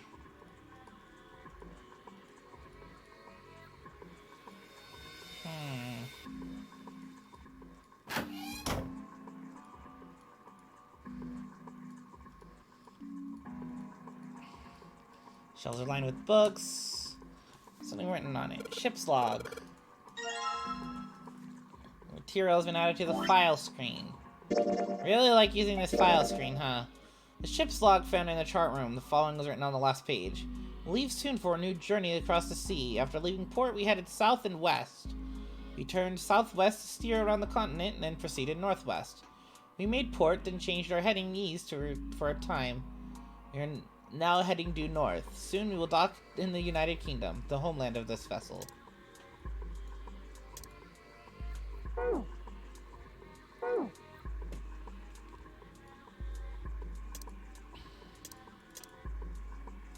Okay, it's a light.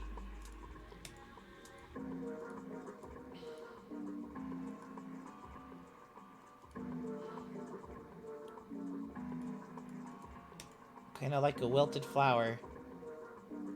Or a wilted clover, you might say.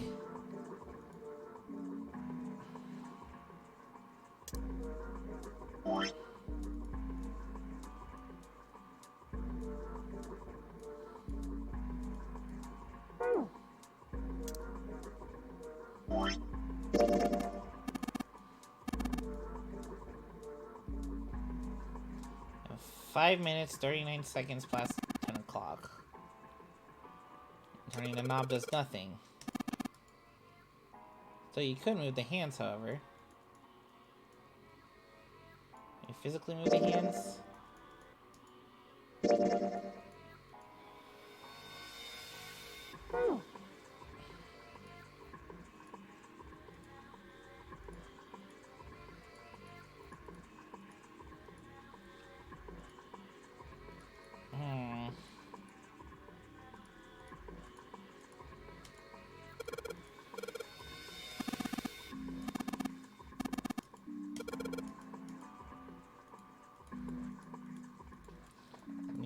of place. Nothing around the drawers. I'm on the other side.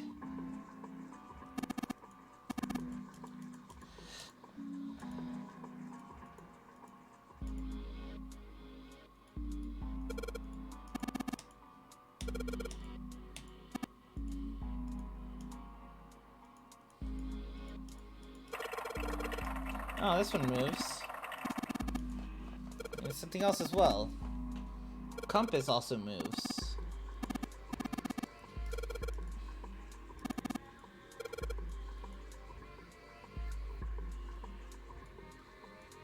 So...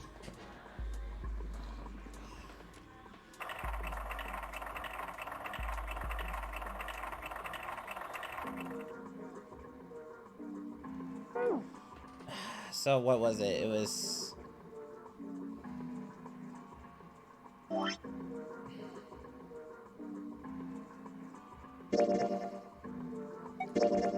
Dogs. South and west. Turn southwest. Steer on the continent, then proceed in northwest.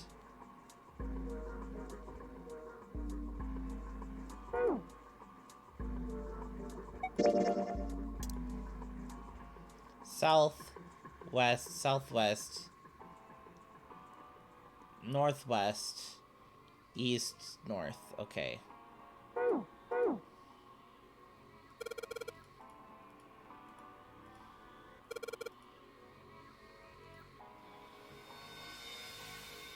So it's south,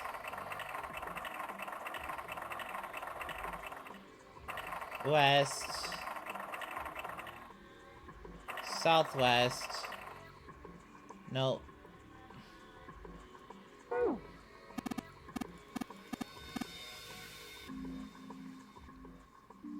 So we go south,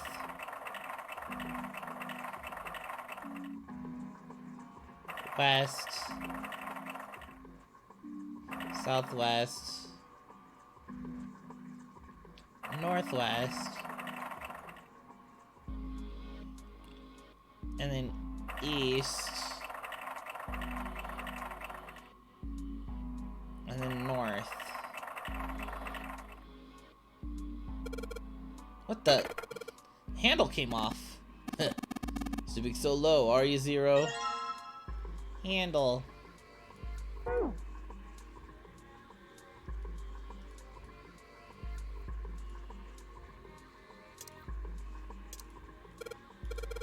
Sure hope this handle fits.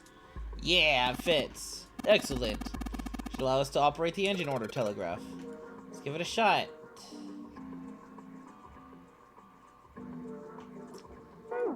Let me...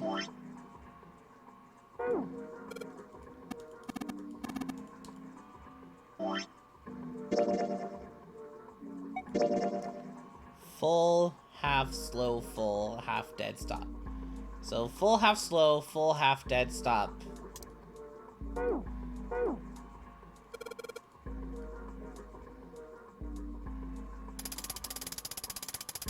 Full, half, slow.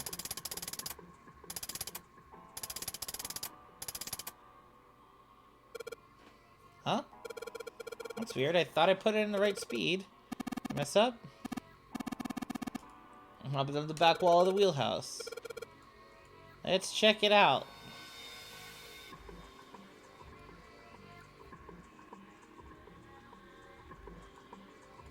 Well, it looks like an arrival board. The hell is this? Names of ports across the world. Imagine it showing us the ship's route. You know, just like the ones you might see at an airport. Departing XX carrier XX flight XX at XX o'clock. Like that. Oh, I get it. Look like those are the names of all the ports along the ship's route. Looks like only one of those had a time on it. Only one of those had a time on it, though. That's the time on the last one, right? 10 seconds past 3 o'clock. Perhaps that's the arrival time.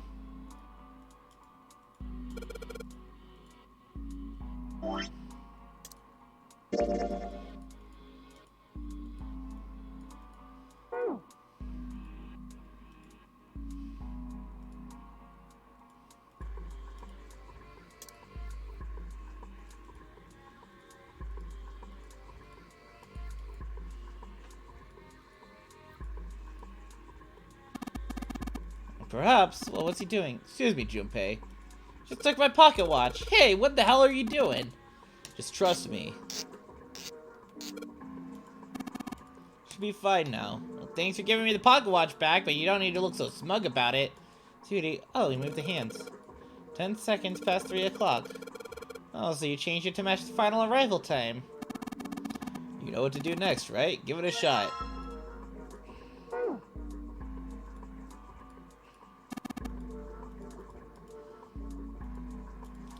This is a quarter lock. Just putting this in there. It says open now. Good work. It seems you're successful. Well done, Junpei. Hey! Hey, Clover! Wait. Look, we unlocked the door. Now we can get out of this room. Oh. Well, let's go then. Clover?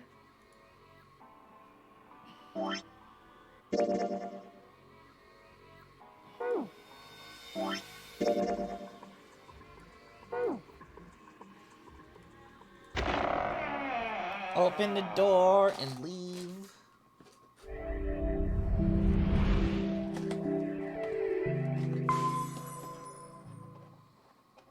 Oh, a hallway.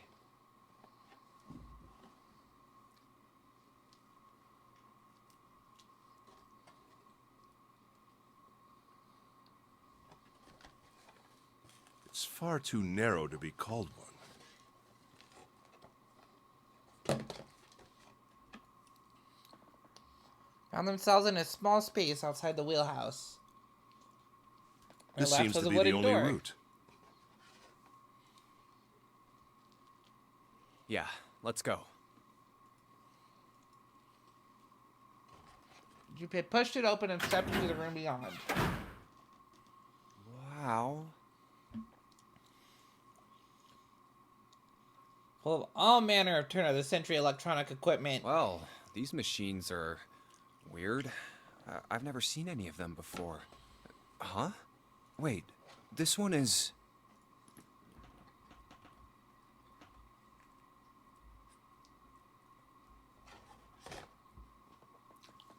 One smaller machine had a metal bar that ended in a circular handle. You seem to recognize it. Ah, yes. A telegraph key. These were used to transmit Morse code a long time ago.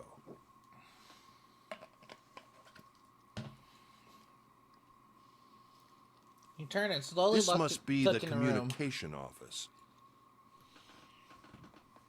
Across the room from the door they'd entered through was another door. And that door? A metal plaque was nailed to it. Captain's quarters. That's what it says. Then, do you think...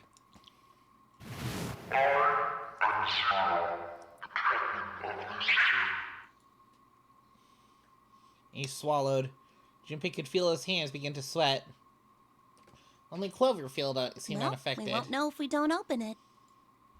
She walked up to the door and put her hand on the knob. It opened easily, and without so much as a pause, she walked in. Junpei and Ace followed. The first thing they saw was a man on the floor, covered in blood. Well, Junpei felt his body seize up. His mouth went dry, and he felt very, very cold. And there was someone else on this ship, but not anymore.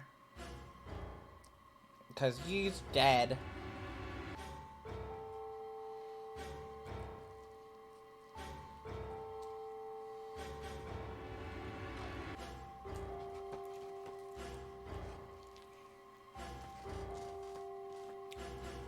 Blood in his veins slowed to a crawl and his heart tightened like a fist. Not again.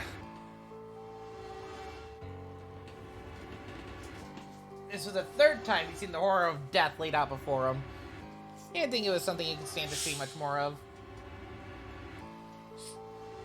Still, he began to accept that whatever it was that he saw, whatever happened to him, was beyond his control. Whatever force controlled him was driven by a determination that he could not hope to match. Damn. A sense of helplessness, of desperation washed over him, left behind a feeling of utter emptiness that wormed its way through his body like acid. No, wait. We didn't check his pulse yet. Maybe he's still alive.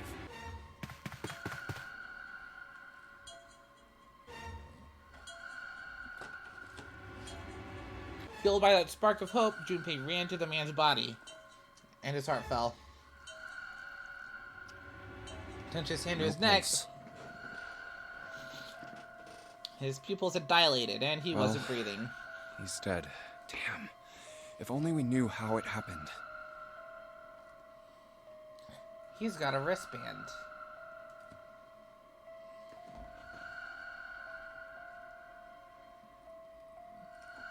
Junpei lifted the man's already stiff body. There's a deep red wound on his chest. These wounds. I wonder what killed him.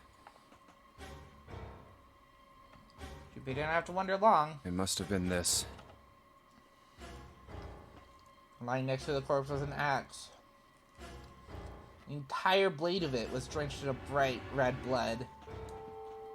The shape of the man's wound, we no doubt that it had been made by the axe. He looked at the body again. A lake of blood stretched around it. He was wearing the clothes of a ship's captain, although they were stained with blood.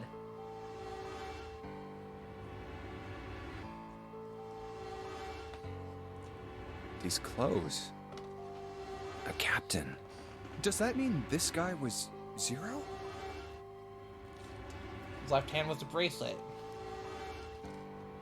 The number on the bracelet was 0. Bracelet 0.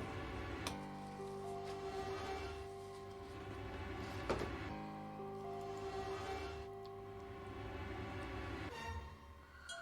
was only then that Junpei noticed the stench of blood that filled the room. Couldn't help but laugh. Nothing else for him to say. It's too simple, too obvious, too straightforward. There had been a dead man on the floor. Junpei might have thought it was a joke. It may be wise to find a way out of here first. Yeah, you're right.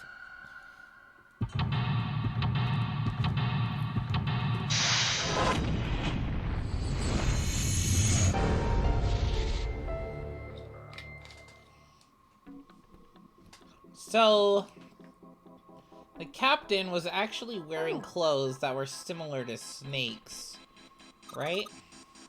Camcorder. Looks like it's pointed at the door. Well, the power's on. Why does someone want to videotape a door?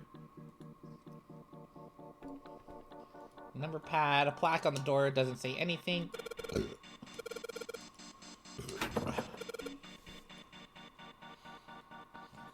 Don't even have to try to know that it's locked, but, you know, might as well. There's blood on the chair. Do you think this was the dead guy's? Yeah, probably. Something metallic on top of that table. Is that a music box? Well, let's have a look. A little music box on the table. Yeah.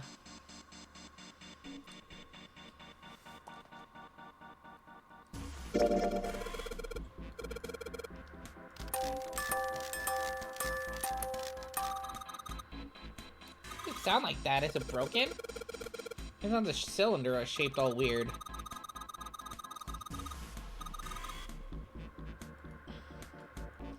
Take it apart. Oh man. I gotta find something to take it apart with. It's a lamp, but it doesn't turn on. I don't think there's anything special about it. It's a bed. There's nothing under the sheets. A bed. There's nothing in it.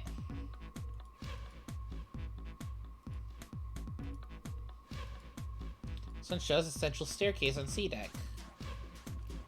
I don't recognize the room on this one. This screen looks really fancy. It shows what's going on in a small room somewhere I don't recognize. Happening at the central staircase. Hospital room. Some random hallway on this one. Bunch of weird buttons on here. Well, you switch what you see on the screens. You know how to work this thing? Let me just press one of these. This one. I guess it does change the... What the hell is this? Nothing on the monitor, just static. Huh. Junpei snorted with grim humor for the second time since he come into the room. The 4 screens along the bottom had a single letter each spelling out. Z-E-R-O, huh? It's like he's making fun of us. What do you think? Turned to Clover, who was standing next to him. Clover nodded. Nothing. Seeing that she cared about little, Horace, Junpei could hardly blame her. Given the strain she was surely under, Junpei was somewhat surprised she had responded at all. Still, he had to ask. He gestured toward the corpse. What about him? Do you think that's really Zero? Clover shook There's her head no weakly. way that's him. Didn't I tell you already? Zero is one of us. Yeah, right. Well, even if he wasn't one of us, there's no way that man could be Zero. Huh? Don't you get it? The letters that spell Zero on the TV screen, the captain's clothes he's got on, and of course, the bracelet with a 0 on it. It's too obvious. Look, this is Zero right here. This dead body is Zero. Isn't that kind of fishy? You're right. Only an idiot wouldn't see through something like that. No, that's not the point. So I'm not trying to make fun of them for thinking a trick like this would work. I'm sure they didn't think it would work. Which makes me wonder. Why did they do it? I think this is a challenge. A challenge from the person who's really behind all of this. He's making fun of us. Don't you get it? If whoever killed this guy really wanted us to think this corpse was Zero, they'd never have put a bracelet on him. Walking around with a Zero bracelet would be like hanging a sign around your neck that said, "I did it!" Anyone with a brain would be able to see that this guy is supposed to look like everything Zero is supposed to be. Just like we did. The killer must have known we wouldn't think he was Zero and put the bracelet on him anyway. Do you know why? Why? Like I said, he's mocking us. Too bad, suckers. This isn't Zero. Where's the real me then? See if you can catch me. It's the same bad joke a lot of criminals like to play. They'll just sit back and watch people run in circles. That's really twisted. But it almost seems kind of childish. Yeah, you're right. It's really childish. It's like it's just a game to whoever this person is. That's what seems funny to me. Junpei bent down next to the corpse. All right, let's get back to the point. Who killed this man? I don't know. And what's this guy's deal? Who is he? How would I know that? If I knew anything, I would have told you. You have no idea who he is. Why would I? Junpei sat back on his haunches and We should thought. check and see if he's got anything on him that might tell us who he is. Give me a hand here, Clover. Huh? We gotta flip him over. How else are we gonna search his pockets? Clover didn't move. Okay, fine. Guess I'll do it. Junpei had no choice but to move the body on his own. Go. Grabbed hold of an area not completely covered in blood and shoved. Took a moment, but eventually Junpei felt the man's bulk begin to shift. Just as it did, something fell from the man's left wrist. Hey, it's the... A bracelet with the 0 on the face. Lastly, let us discuss how to remove the bracelets. There are only 2 ways to do so. 1, you escape from this ship. 2, more heartbeat, which is 0. In other words, once the bracelet is taken outside the confine of the ship, or the backside of the mirror's heartbeat has fallen to 0, it will shut down automatically. Oh, God. Junpei stared at the This bracelet. man... He's dead, isn't he? Yeah, we already parsed that, Junpei. Huh? No, it's just... I guess I didn't really think about it until right now. If his bracelet's off, that means he's dead. Well, it's pretty obvious that he's dead. You don't really need to look at his bracelet to figure out that he's dead. Yeah, it's pretty fucking obvious that the dude is dead. I guess you're right. It is pretty obvious. Well, he looks a lot better than the other bodies we've seen, though. You know? I mean, if there wasn't all this blood, he'd almost look like he was still alive. I mean, I know it's kind of a messed up thing to say, but he kinda has it better, you know? Dying from a bomb going off inside of you, I mean, that's just... Some of Snake's bones went right through his skin. I think the explosion must have thrown him against a wall or something. There was a broken bone just sticking out of his left arm. And, Suddenly, Junpei realized what he was saying. How could he have been so cruel? He clapped his hands over his mouth.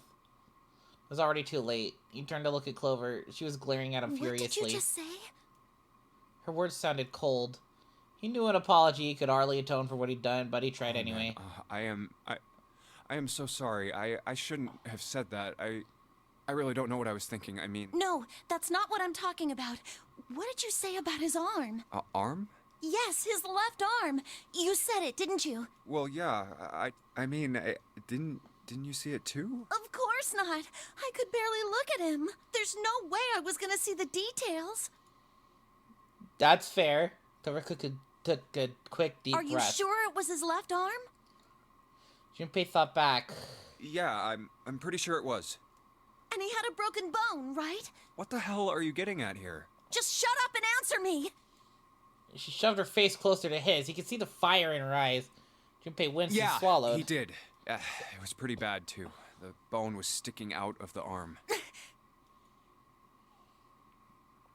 No sooner were the words out of his mouth than Clover's expression changed. What's wrong? Look, I'm sorry if I said anything. Suddenly, she was crying. Junpei wasn't sure what to do. Thank you. It was close to the last thing he had expected to hear. What are you... Junpei had no idea what had just happened. He didn't think he'd done anything worthy of thanks, and he couldn't understand why he would have chosen that moment to begin crying. So he simply stood there, confused. Thank you so much, Junpei. She thanked him again, and then something of a stranger happened. What? Clover threw herself into Junpei's surprised arms. What's going on with you? I'm sorry, it's just... I'm so happy! Why? Why? The body in the shower room, it isn't his! It isn't my brother! Okay, that's what I figured. Huh? It's not Snake! Why on earth would you think that? That's kind of what I figured initially, too, last stream. Because there would be a chance that it wasn't actually Snake. Because Zero did say something about, you know, people haven't played the game before. So it could have been a previous player. Could have been... And again, the jacket is very similar to that jacket that the captain here was wearing. So again, it could have been just a previous player. Because his left arm is... She stopped herself. I'm sorry. I really shouldn't be talking about this. Junpei decided it would be prudent not to press her for any more information. If she didn't wish to tell him, she certainly had a reason for doing so. Perhaps more importantly, however, if Clover was so certain, then she was likely right. That meant the body in the shower room wasn't Snake. Wasn't much, but that knowledge lifted some of the weight off from Junpei's heart. He's still alive. I'm so happy. Tears shone in her eyes. Those tears melted Junpei's heart. As she cried, she had pushed herself up against his chest like a child. Junpei put his arms around her and held her tight. I'm so glad! Huh? Junpei, you were right! Huh? No matter what happens, you can never lose hope. You have to remember what's most important, and that's to have faith and to have love. If you can remember all of those, that'll bring you good luck.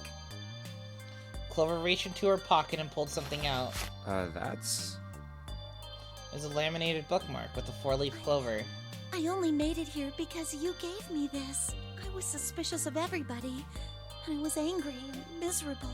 But because I had this 4-leaf clover, because of what you said to me, Yeah. Junpei hadn't thought his words would have had such an effect on her.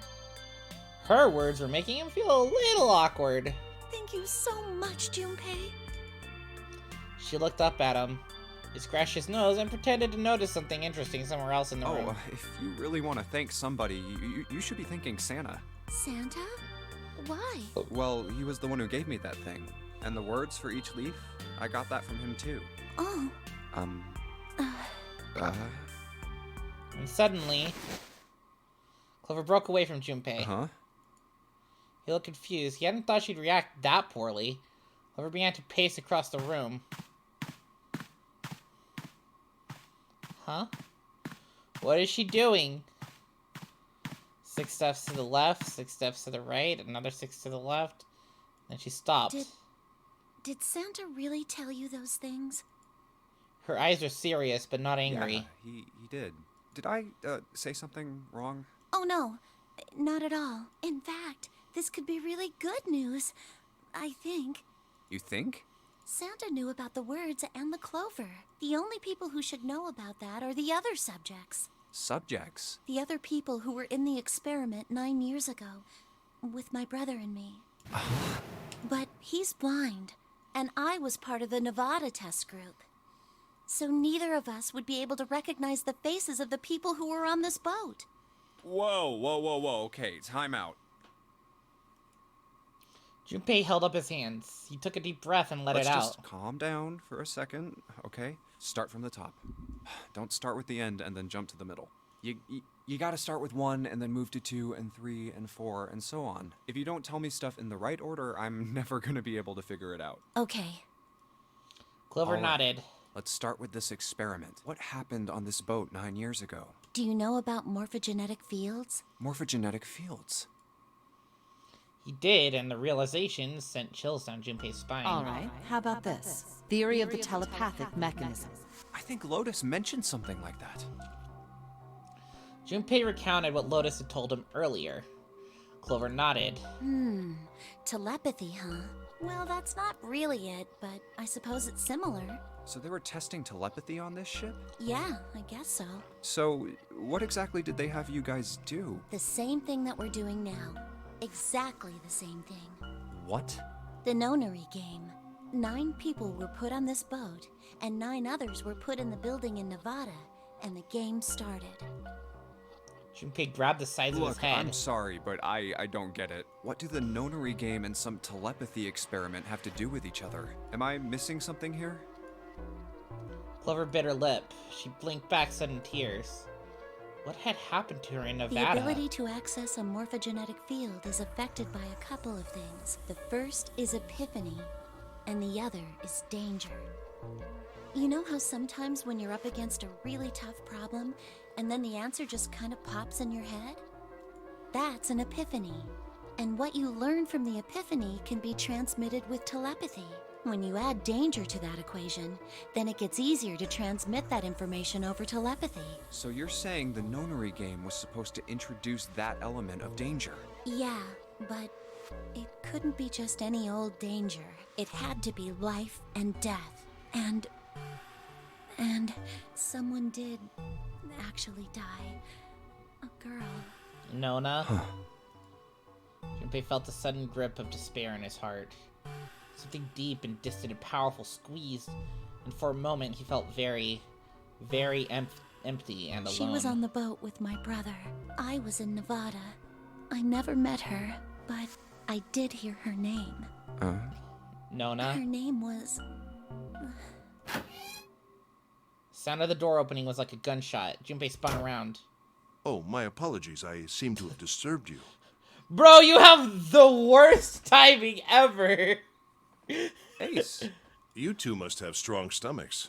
I can't imagine how you could stay in this room for so long. Ace glanced down at the floor. At the corpse, covered in blood. At any rate, Junpei, would you be so kind as to come and help me with something? I'm having a little trouble, and I could really use your assistance. Dude! Come on. It'll only take a moment. Bro, come on, man. You have the worst timing ever. With that, he turned to walk back toward the communications office. And spoke a small, quiet voice. I don't want Ace to hear us. We can talk about this later. Please? Hey, wait! God, please tell us that her name was Nona. Clover ignored him.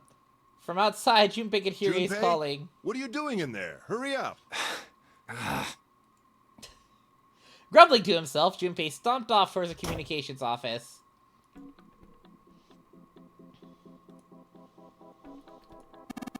A pair of headphones. Can't hear anything. Guess whatever they were connected to doesn't work anymore. Telegraph key. Tried sending an SOS earlier, but I doubt that did anything. Zero would never make it that easy. It works, I just don't think it does anything outside here. It's a monkey with glasses? How on earth did you arrive at that conclusion? It's a model of a steam train. What the fuck are you talking about?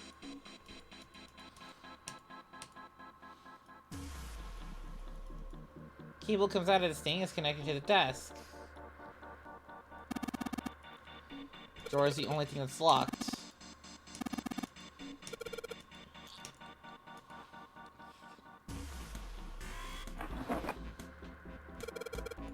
What's this?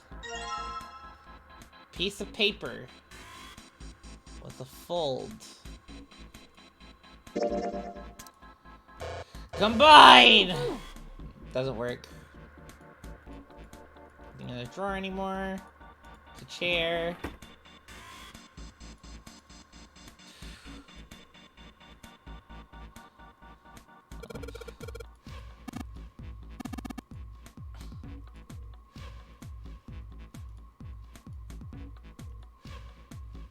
Oh wait, what about this clock? Clock mounted on the wall. The hands aren't moving. A little surprised that the time is wrong then, I suppose. And there's nothing on the back. Darn. A hook.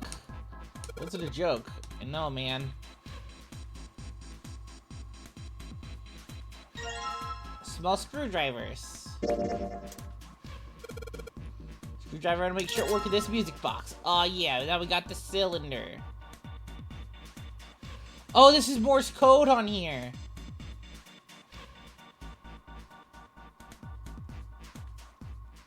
Too bad I have no idea how to read Morse code. Wait. Darn.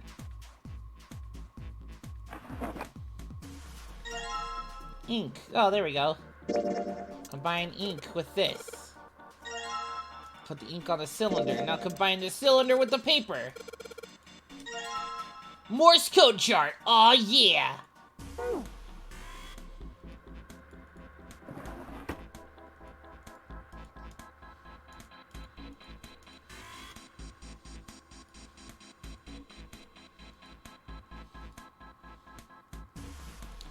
Morse code I'm supposed to enter. If I do this right, something will happen. I hope.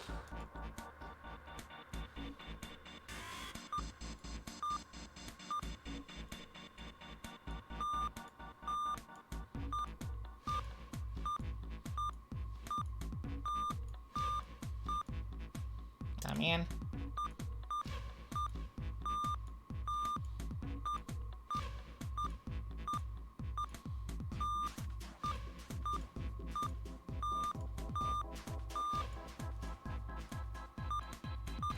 So what does this say in Morse code, actually?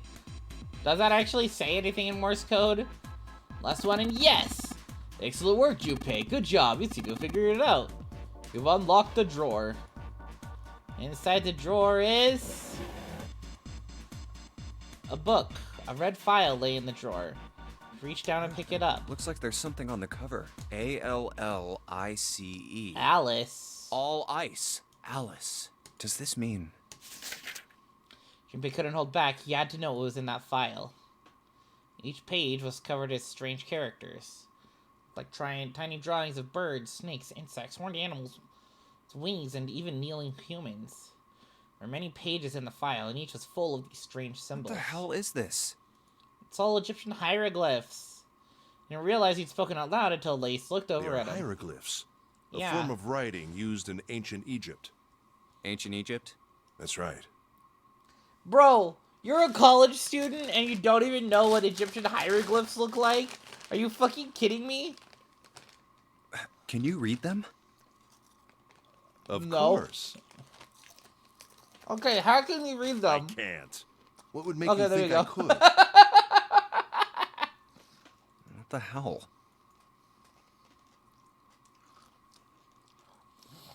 Two more pages. That's just one or two pages are covered in strange symbols. Every single page was covered in Egyptian Whoa, hieroglyphs. The whole thing's like that. Gonna type a novel in wingdings. Trying to read them was pointless. Junpei wasn't going to waste any more time with them. He made to close the file. And something fell out. What's this? Got down and picked it up. Oh, a key card. A symbol of him reminded Junpei the symbol for Saturn and Mercury key cards. And however, had a dot in the center of the middle symbol. Uranus. That's the Uranus symbol. It's the Uranus symbol! Junpei looked over to see Ace examining the card. Bottom deck library. Ooh. In addition to the Uranus symbol, there were 3 words engraved on the card as well. Something's written on the bottom. Bottom deck library. This must be the key to the library, then. So it would seem. Bottom deck library. Oh. Junpei remembered something in from 7 when they'd been in the chemical closet. 7 said something like... Alice sleeps in a small chamber past the Forest of Knowledge beneath the navel of the Gigantic. Could beneath the navel mean the bottom deck? And the Forest of Knowledge is the library? Then could Alice be in a room somewhere beyond the library? What's wrong? Something on your mind? Junpei blinked, and only then did he notice Ace looking at him. Curiosity and concern written across his face in equal parts. I just remembered something. Is that so? What about? Well, don't laugh, okay? There was no reason for Junpei to hide his thoughts. He began to explain his theory to Ace. Then he stopped. It wouldn't make any sense if Ace didn't know who Alice was supposed to be. So he told Ace everything June had told him. The Egyptian priestess and Ice 9. Interesting. And the woman who wouldn't melt, who was recovered from the Titanic disaster, they called her All Ice, which eventually turned into Alice. Oops. Keep doing that, because I'm freaking stupid. And she was purchased by an English millionaire who called himself Lord Gordain. According to 7, this ship is where he hid Alice. And you think that he hid her in a small room, beyond the library on the bottom deck? Yeah. Well, I mean, it is just a theory.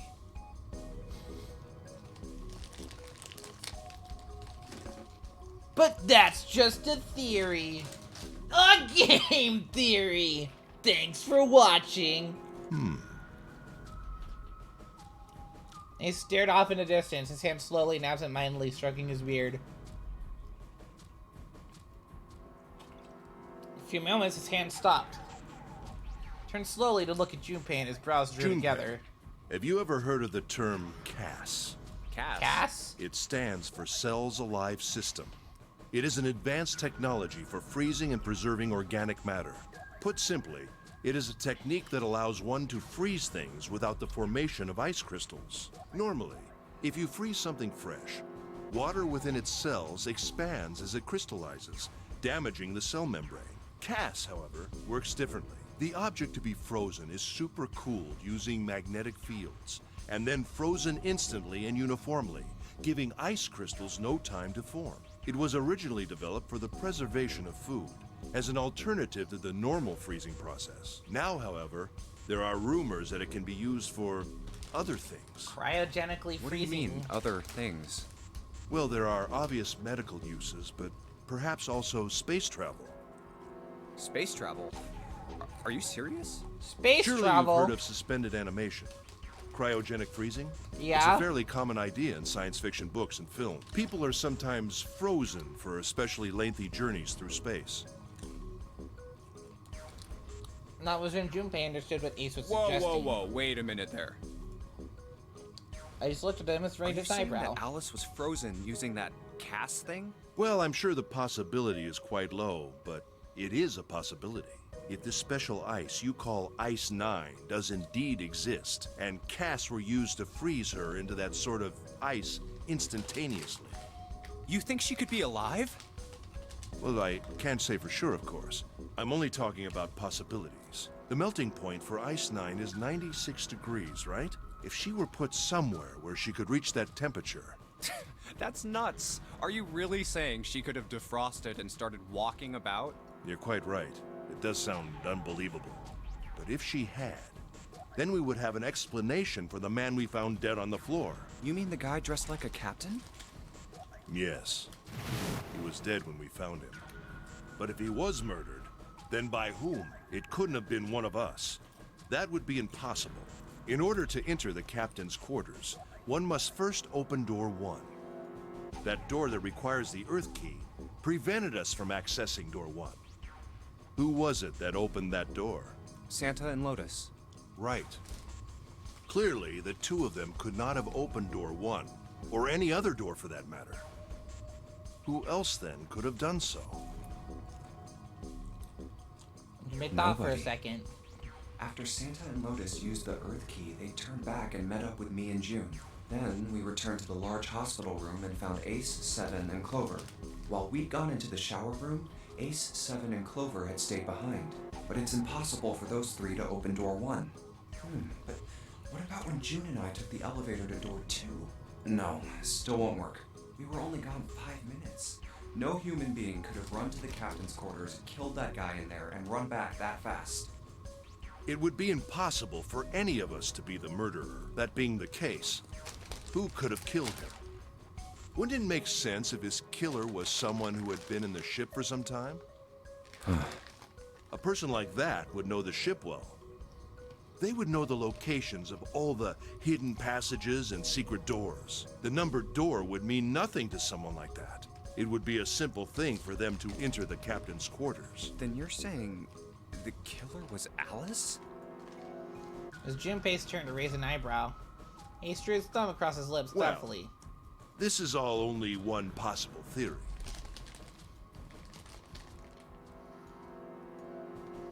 All ice. Alice, is she really somewhere on the ship? They only had one clue. He Maybe guarded this his card hand. will give me access to the Forest of Knowledge and the big mystery. What could be there beyond the Forest of Knowledge? Anyway, whatever. It's gonna have to wait. I can't do anything right now. I'll come back to this later.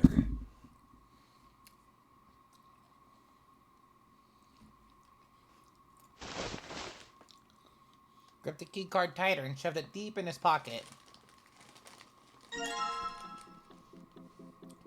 Material has been added to the file screen. The key in the drawer. It's, yeah, that's certainly a unique looking key. What the hell? Also, we still have the Morse code paper, which means we might need to use it for something else.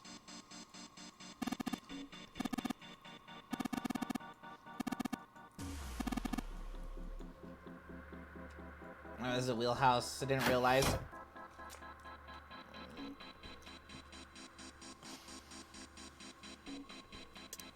Oh, the Morse codes must be numbers.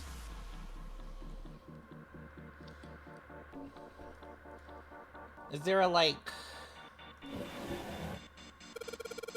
What's the deal with this? Is some kind of code? 4 rows of numbers and letters. They all start with 0 and end with 8, F, N, or V, respectively. With number bases. Number bases.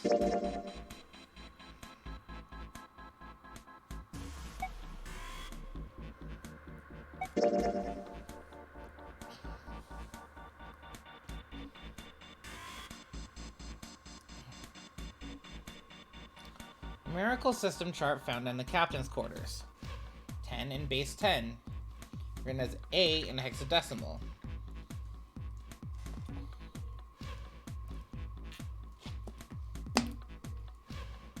Each numeral system. 0, 1, 2, 3, 4, 5, 6, 7, 8. EF. Okay. Information about Alice.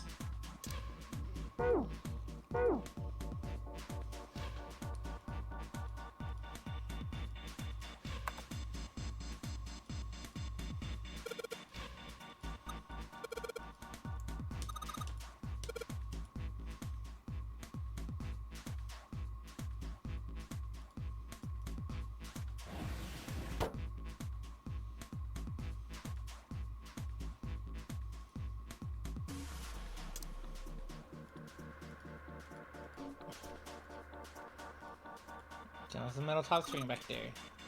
A short lifeline, Junpei.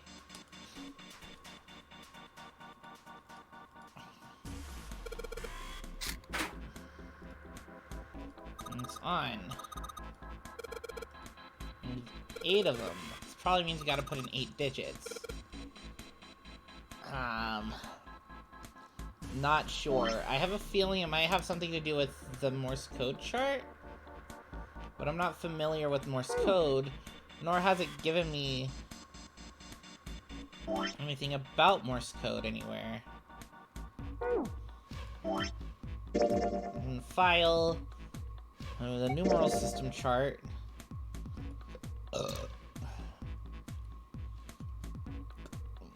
Which again, I'm not sure of. Unless you have to type 0 in this hexadecimal.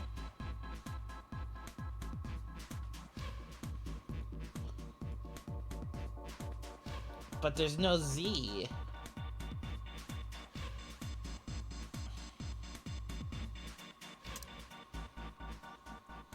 C, D, E, F, G, H, I, J, K, L, M, N, O, P, Q, R, S, T, U, V. So it'd be 9, 10, 11, 12, 13, 14, 15, 16, 17, 18, 19, 20, 21, 22, 23, 24, 25, 26, 27, 8, 29, 30, 31. V, W, X, Y, Z. So it'd be 25, or 35. So 35, 10, 11, 12, 13, 14, 35, 14, 10, 11, 12, 14, 15, 16, 17, 18, 19, 20, 21, 22, 23, 24, 25, 26, 27. So 35, 14, 27, 24.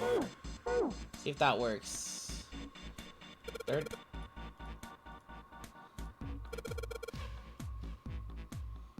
35, 14, 27, 24. Oh, yes! I am! I got it immediately! I am so fucking smart! Yeah!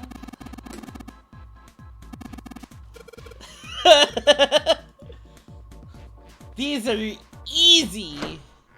These puzzles are easy!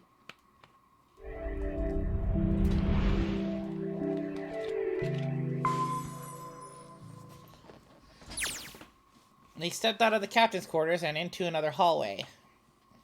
The hallway stretched out in front of Junpei for a bit before turning left like a great backward L. Let's go. He ran to the corner and took off down the straightaway.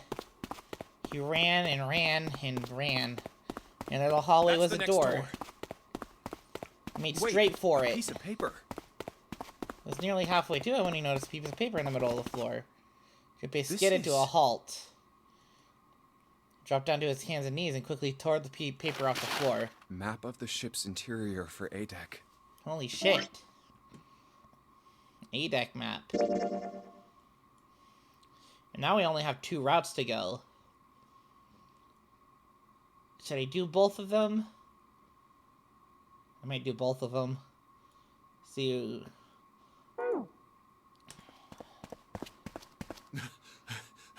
What's wrong? Ace, slightly slower by virtue of his advanced age, had finally caught up to Junpei. I found a map for this floor. He showed Ace what he snatched from the wall, looked at it long enough to determine what it was, and nodded. I see. With that, he began running past Junpei. Well, that was anticlimactic. I should keep this, though. Junpei shoved the map into his pocket and got up to follow Ace. Something stopped him. Where's Clover? Turned around. Clover was nowhere to be seen. What the hell is she up to?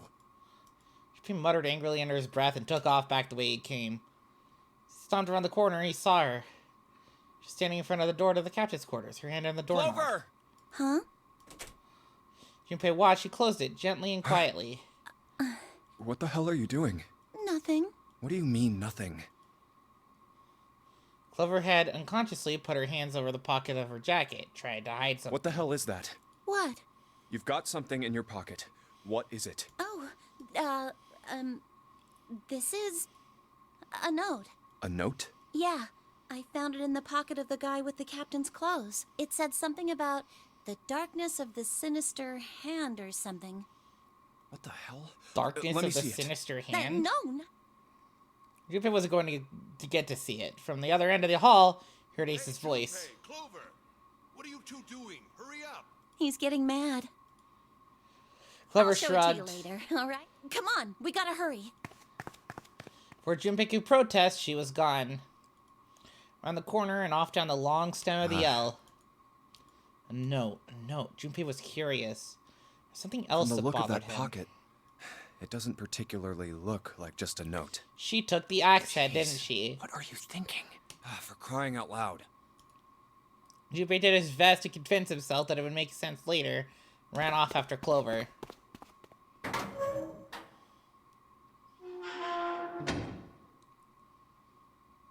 Junpei pushed through the door and found himself in a large room with a set of Big stairs. stairs. So this is where it ends up, just like it says on the map. It's just what he expected to see after reading the map. His I see after reading the map himself meant that Ace had probably realized the same thing. Ace, did he head down? Put his hand on the handrail and leaned over to look down. Oh, there he is. Look, the 4 others are there too. Not just Ace, Santa, June, Seven, and Lotus Really? as well. Let's join them. Junpei and Clover glanced at each other and hurried down the stairs. They reached the B deck at the same time. Jumpy, Clover. June's face was excited. Something had happened that much Junpei could tell. Junpei could tell by simply looking at her. Given the situation, he was not inclined to be excited about sudden developments. June, however, couldn't contain herself. We found it. Found what? We found it. What did you find? The last door. We The found 9 door door? 9. We found What? escape. Come on! Just follow us! We'll explain on the way! Okay. Seven turned and jogged off down the Well, stairs. if that's the case. Wait for me. We should get going as well. The rest Jumpy, followed. we finally made it. Relief and excitement in her voice echoed what each one of them felt. It's finally time.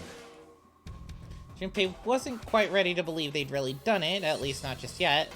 Still, if everyone said that it was door 9, then it probably was. We've reached the end. He could feel his heart racing. A mixture of anticipation and fear ran through his veins, and he could feel his legs shaking. He was doing his best to maintain a sense of healthy skepticism, but he couldn't deny that the prospect of escape was an exciting one. Something's bothering me. Only 3 to 5 people can go through the numbered door. 7 of us are on our way to door 9. That means that, best case scenario, there will be 2 of us who have to stay behind. Because none of our combinations can both make 9, right?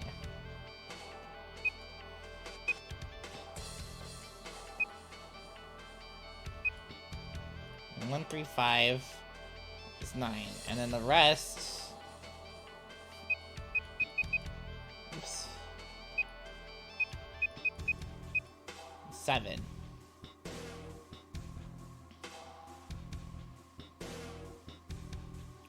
Unless if Snake is here. If Snake is actually here still, then we both can go. Then we all can go. If everybody was able to make it out, 2 people. if Snake is still Is alive, there a way? Junpei looked over at the clock. 4:30. We've only got 90 minutes left. I've got no time to wonder about it now. Hey, Junpei! June! What the hell are you two doing? Hurry it up! Santa's voice jolted Junpei out of his reverie. Let's go, Jumpy. June took off down the stairs, jogging as quickly as she could.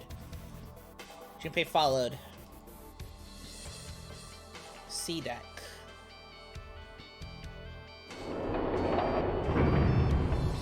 Go down the elevator.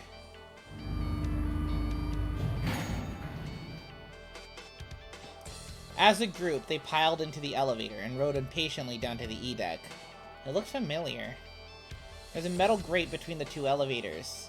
Seven grabbed hold of it and began to talk. I know I told you I'd explain it earlier, but honestly, there ain't much to explain. After we split off from you guys, the 4 of us got into the elevator on the left, and that took us to the other side of the grate. After that, headed down another hallway. It took us toward the bow and eventually to the number 6 that you two found earlier. We opened it and kept going. There was another locked door behind it, like usual. But this time we had to complete 2 different areas before we could unlock it. Once we were through that door, there was another hallway that went the other direction, toward the stern. So, on your way, you found the elevator. That's right. So, in other words, you kinda did a lap, huh? You came from that side to this side. Yeah. That settled, Junpei looked So, around. where's the number 9 door? Over here. Follow me. 7 began walking down the hallway that led toward the stern. Junpei and the others broke into a jog to keep up with them. By the way, They've been walking for a while, and June silently stepped with Junpei once he spoke. you know, it's because of Santa that we're all here right now. Huh? That all 7 of us are going to door 9. What? You don't get it? Santa, 7, and Lotus, what's their digital route? Wait. There's his 9. And then... Ace, 4, 5, 6. Or 7. 9. That's right. They could have just left me behind and kept going if they'd wanted to. But they didn't. Yes, because Santa wouldn't let them. He said, we can't leave June and the others behind. That's why we went looking for you guys. But we still need Snake. And then you got on the elevator and went back to the central staircase. That's right. Well, I wouldn't have called that one. That Santa would be the one to stick up for you. Junpei felt his eyebrows knit as he considered that. Oh, don't get me wrong. Perhaps June had sensed Junpei's concern. I don't mean that 7 and Lotus said they wanted to leave me behind. We were just talking about it, and Santa objected to it first. Is that so? Junpei was about to respond when 7 suddenly We're stopped.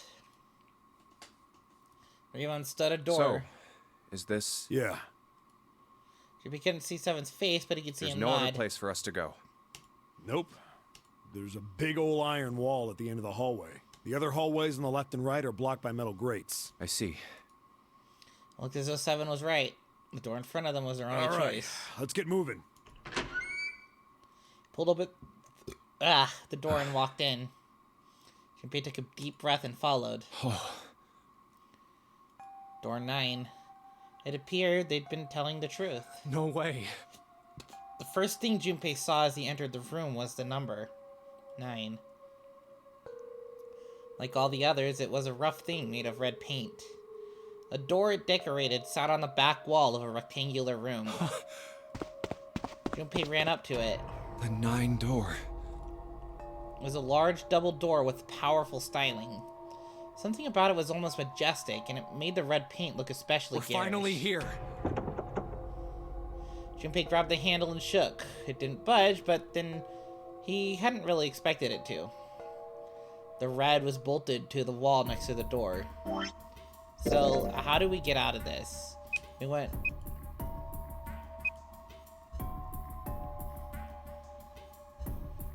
So, we take...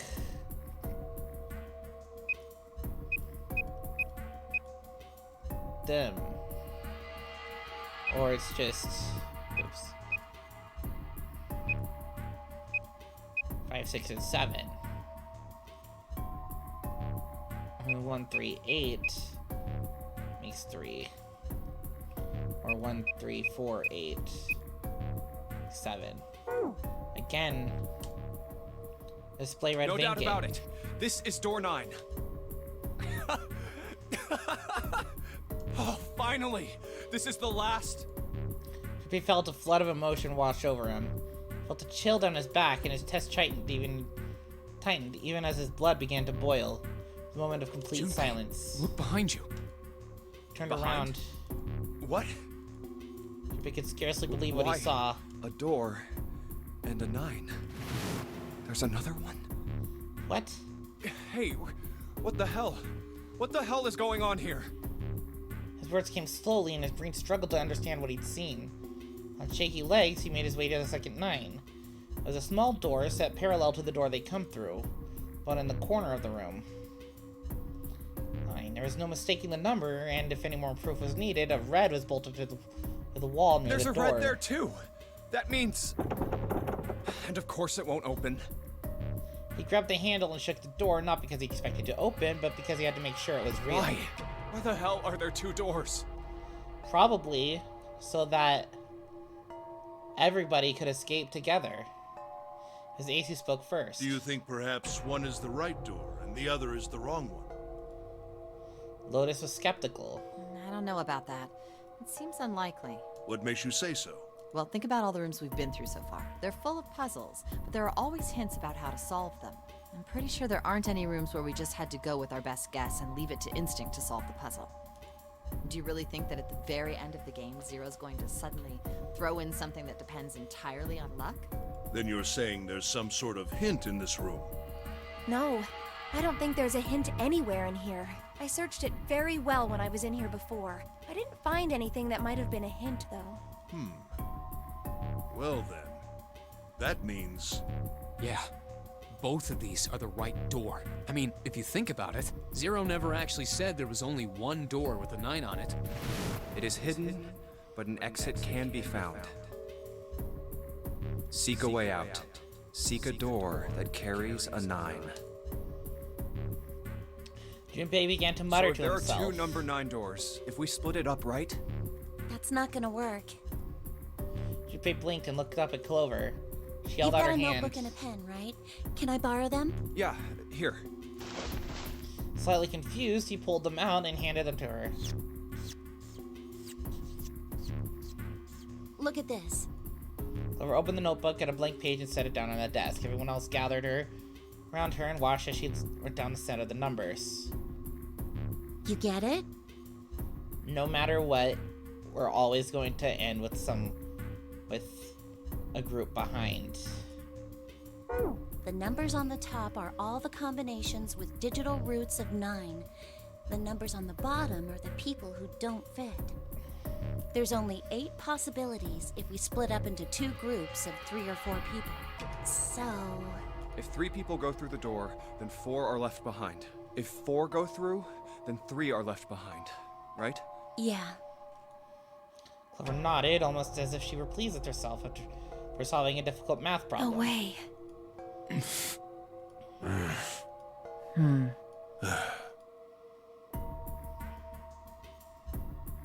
The room went very quiet. Silence lay across everyone like a thick, heavy blanket. No one spoke. Their Come to faces think were of it. blank.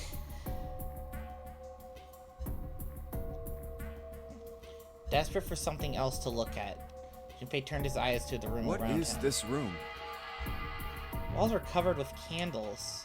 The wavering flame made the shadows of Junpei and his companions look as though they were dancing. 2 rows of wooden pews filled most of the room. It looks like it's set up for some kind of ceremony, but what kind? Between them was a strip of rich red carpet. The carpet ran straight through the room, ending at the door that pointed to the stern of the boat. The other end of the carpet Is that an altar? was a recessed space set into the wall between the 2 other doors. Sitting on a raised section of the altar was a coffin. A coffin. A coffin? No, it couldn't possibly be. But if it wasn't, then whose body occupied it? That was as far as Junpei wanted to pursue that line of thought. He decided not to think about the coffin for the time being. At that moment, Seven spoke. There was an edge of humor to his voice, but it was forced. Okay, I give up. I give up. I figured if we sat around here long enough, someone would volunteer. But I guess nobody's got the guts to do it. What are you talking about? Junpei didn't understand, and he wasn't the only What? one. You guys didn't figure it out yet? Fine. Let me enlighten you. Clover was mostly right with her little explanation earlier, but she missed something. She wasn't really wrong. She just... screw it. Let me just write it out. Seven snatched at the notebook and began to write in it. Everyone else clustered around him, desperate for a look. If you're trying to leave with a group of 3 and a group of 4 and get everybody out, Clover's right. But there's another way. Only one combination, though. If you split us up into groups of 3, 3, and 1, you can make this combination. Wait, this means... Don't get me wrong here. I'm not trying to copy Ace or anything like that. Even if he hadn't been the hero back in the big hospital room, I'd still be saying the same thing. The same thing? Are you saying?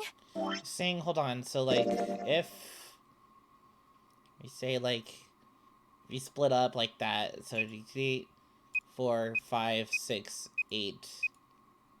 No, because we'd still need Ace. Yeah, I am. I'll stay behind.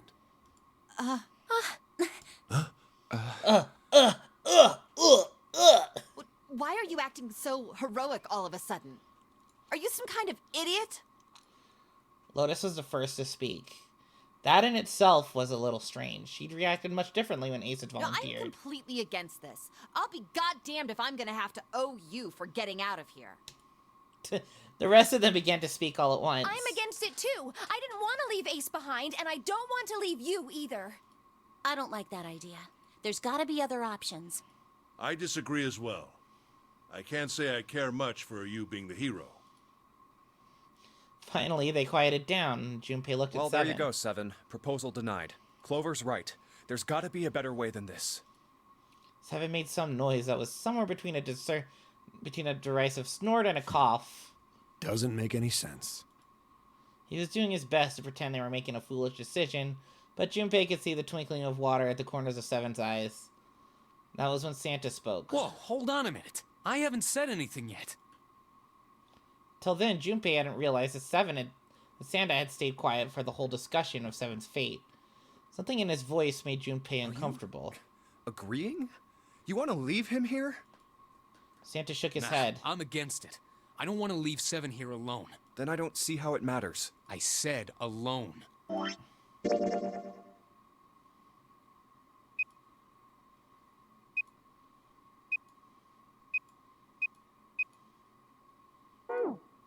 Huh? I said I don't want to leave Seven alone. There was a dull shine in Santa's eyes. They were cold and hard. Junpei felt himself shiver. What the hell are you... What? You don't get it? I can't leave just one person. I need 2 more. 3 people, including Seven. I'll be leaving behind 3 people. That's my proposal.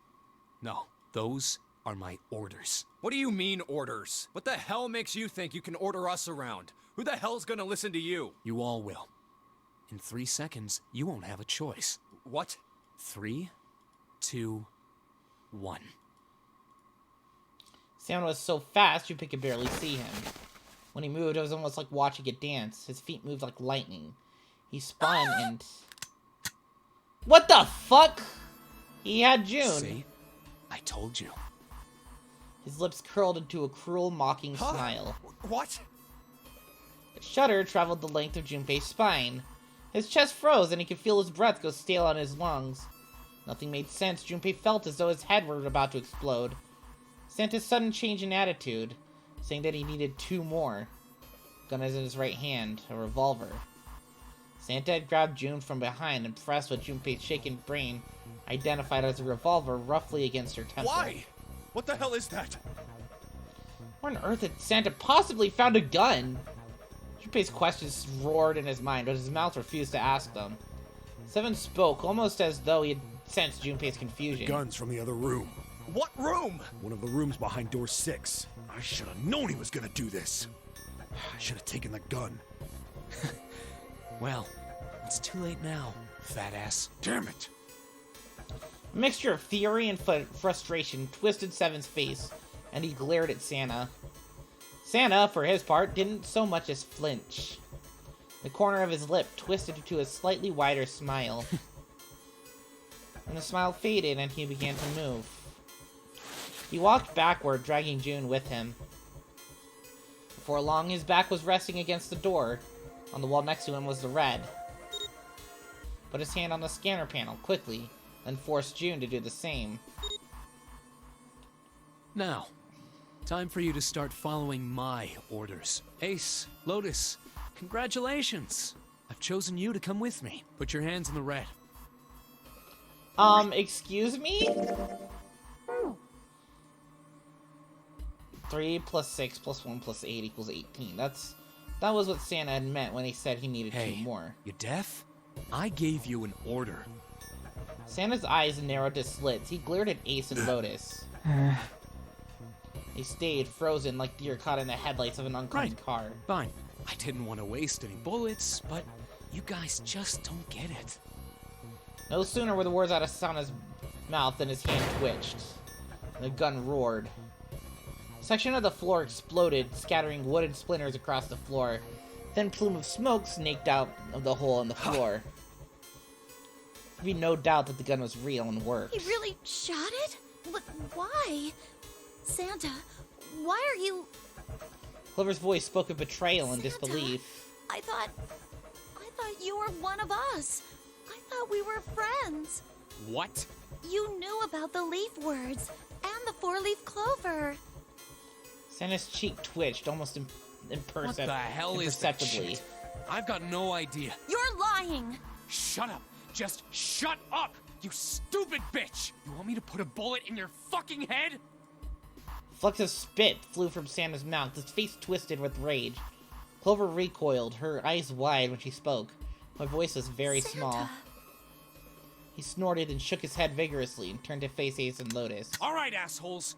What are you still standing there for? Get over here and scan those bracelets. I don't have all day. Oh, what's the matter? Your hearing's starting to go? Going senile, maybe? Ace and Lotus still didn't move. It almost seemed as if they couldn't move. June's face was pale behind Santa's arm.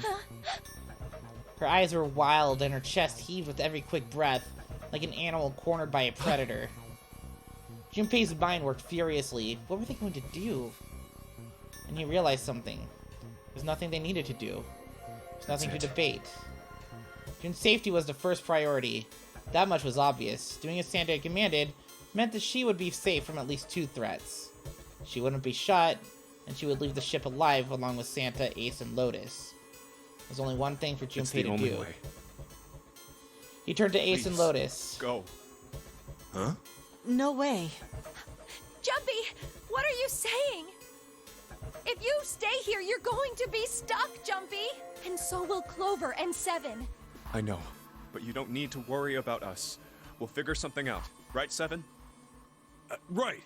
You just leave it to us. It's gonna piss me off to do what Santa says, but... Don't worry about me either. There's still something I have to take care of. No, you can't! Ace, Lotus, don't come over! Don't worry about me, please! June was almost crying. Junpei walked around behind Ace and Lotus. He gently placed a hand on each of their shoulders and pushed them toward the door. They almost stumbled, then righted themselves and took another step. And another. He turned around and Junpei nodded. Oh, all right. Fine. Ace and Lotus turned around again and walked slowly toward the door where Santa was waiting for them. After what seemed like an eternity, they stopped in front of the door marked 9.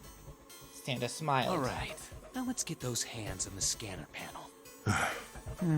What's the holdup? What? You think I'm fucking around here? I don't give a shit about this girl. The red doesn't need a person, you know? All I need is... You get it? Good. Now put your fucking hands on the scanner. I'm not gonna say it again. He shoved the revolver harder against June's head and she winced. Fine. He sighed, defeated, and placed his hand on the scanner panel. Lotus went next. Lotus glared at Santa and slammed her hand on the scanner panel. The 4th asterisk blinked on. Good job. Now, Lotus, pull that lever. Soon as the door opens, you get your ass in there. Try anything stupid, and you know what happens, right? Damn it. Junpei could almost hear Lotus's teeth grind.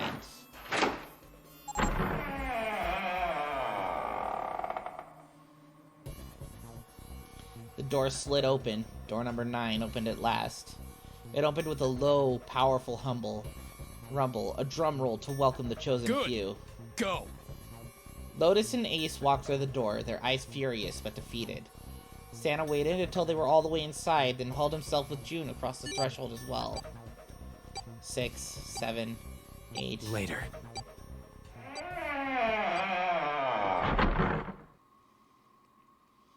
After exactly 9 seconds, the door swung shut. The gust of air it created caused the candles on the altar to flicker and die.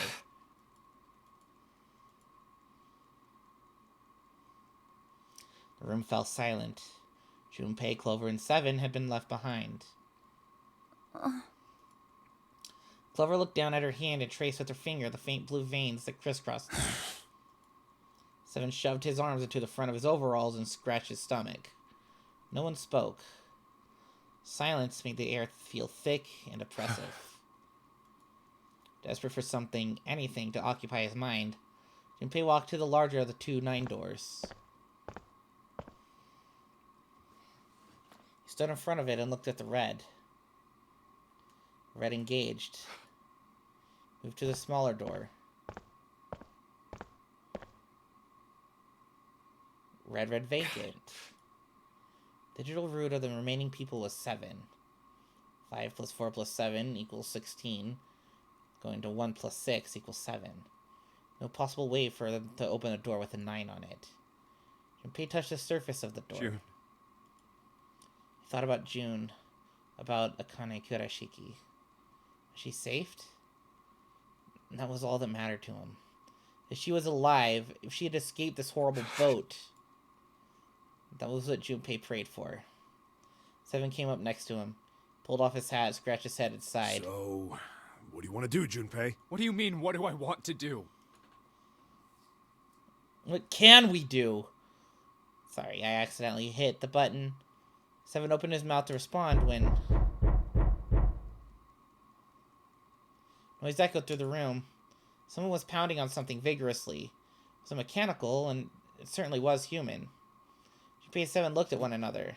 What the hell is that? Shh, quiet! Clover motioned to Seven to be quiet. She put one finger to her lips and closed her eyes in concentration. Three of them listened, trying to determine where the sound was Where is it coming from? The coffin? Could it be? Hey, I think it's coming from this coffin. You're right. Let's open it. But how? What are those muscles for show? You're telling me to force it open? Just shut up and try! Junpei and Seven grabbed a hold of the coffin, tried to get a good grip on what little purchase they could find, pulled with all their strength. Damn it! It won't even budge. There was some sort of keypad attached to the coffin. Its purpose would not have been difficult to determine. The eyes were almost immediately drawn to it. Yeah, looks like it. Do you think we have to put in the right password or it won't open? I think so. The noise wasn't stopping. In fact, it was getting Whoever louder. or whatever's inside this thing wants out. And now. I know that, but how? Without a passcode, I don't think there's much we can do. He couldn't even tell how many numbers the passcode needed Isn't to there a be. hint somewhere? Well, let's look for one. It better be Snake in that coffin. Fortunately, there doesn't seem to be anything near the coffin. Clover ran to examine the pews. Seven investigated the desk, but they turned up nothing. There's nothing here. Not making this easy, are they? The sound still wouldn't stop. There wasn't a noise that belonged in that room. What's the passcode? What am I supposed to do? How can we figure it out? I need something.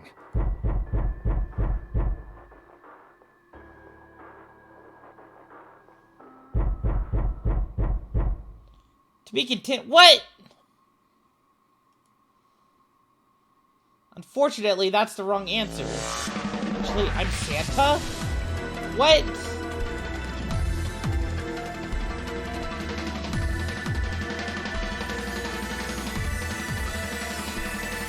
The fuck do you mean?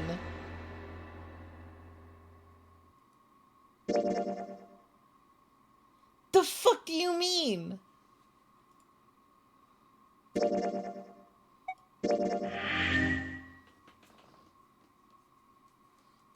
And I can't come back?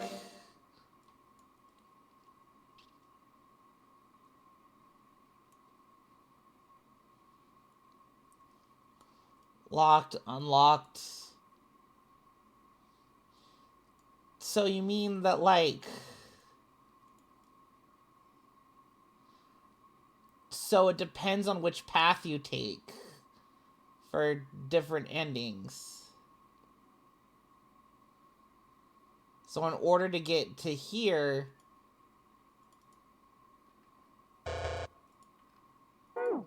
I need... Hold on. Shit.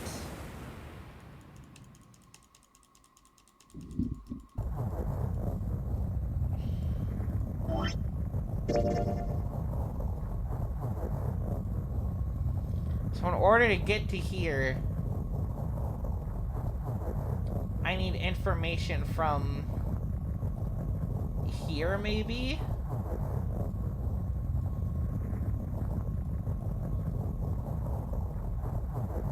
So basically you like choose which path you're going down.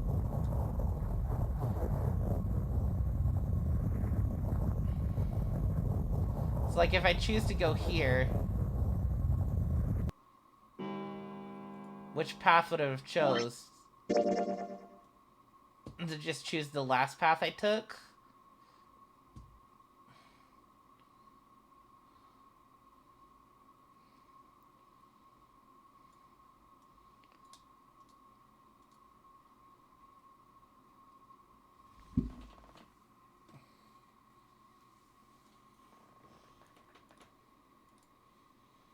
So for whatever, to get this ending, 3 Left Behind,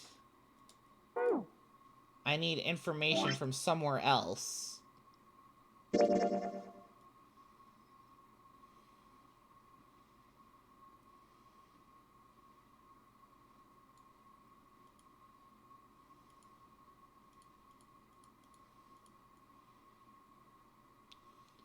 Probably information about Snake. Ugh, I don't know.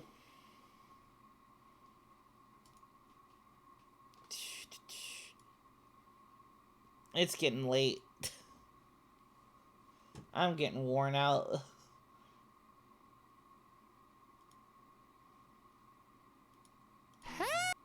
Oops. What I want to do. We're here. No, that's not what I want.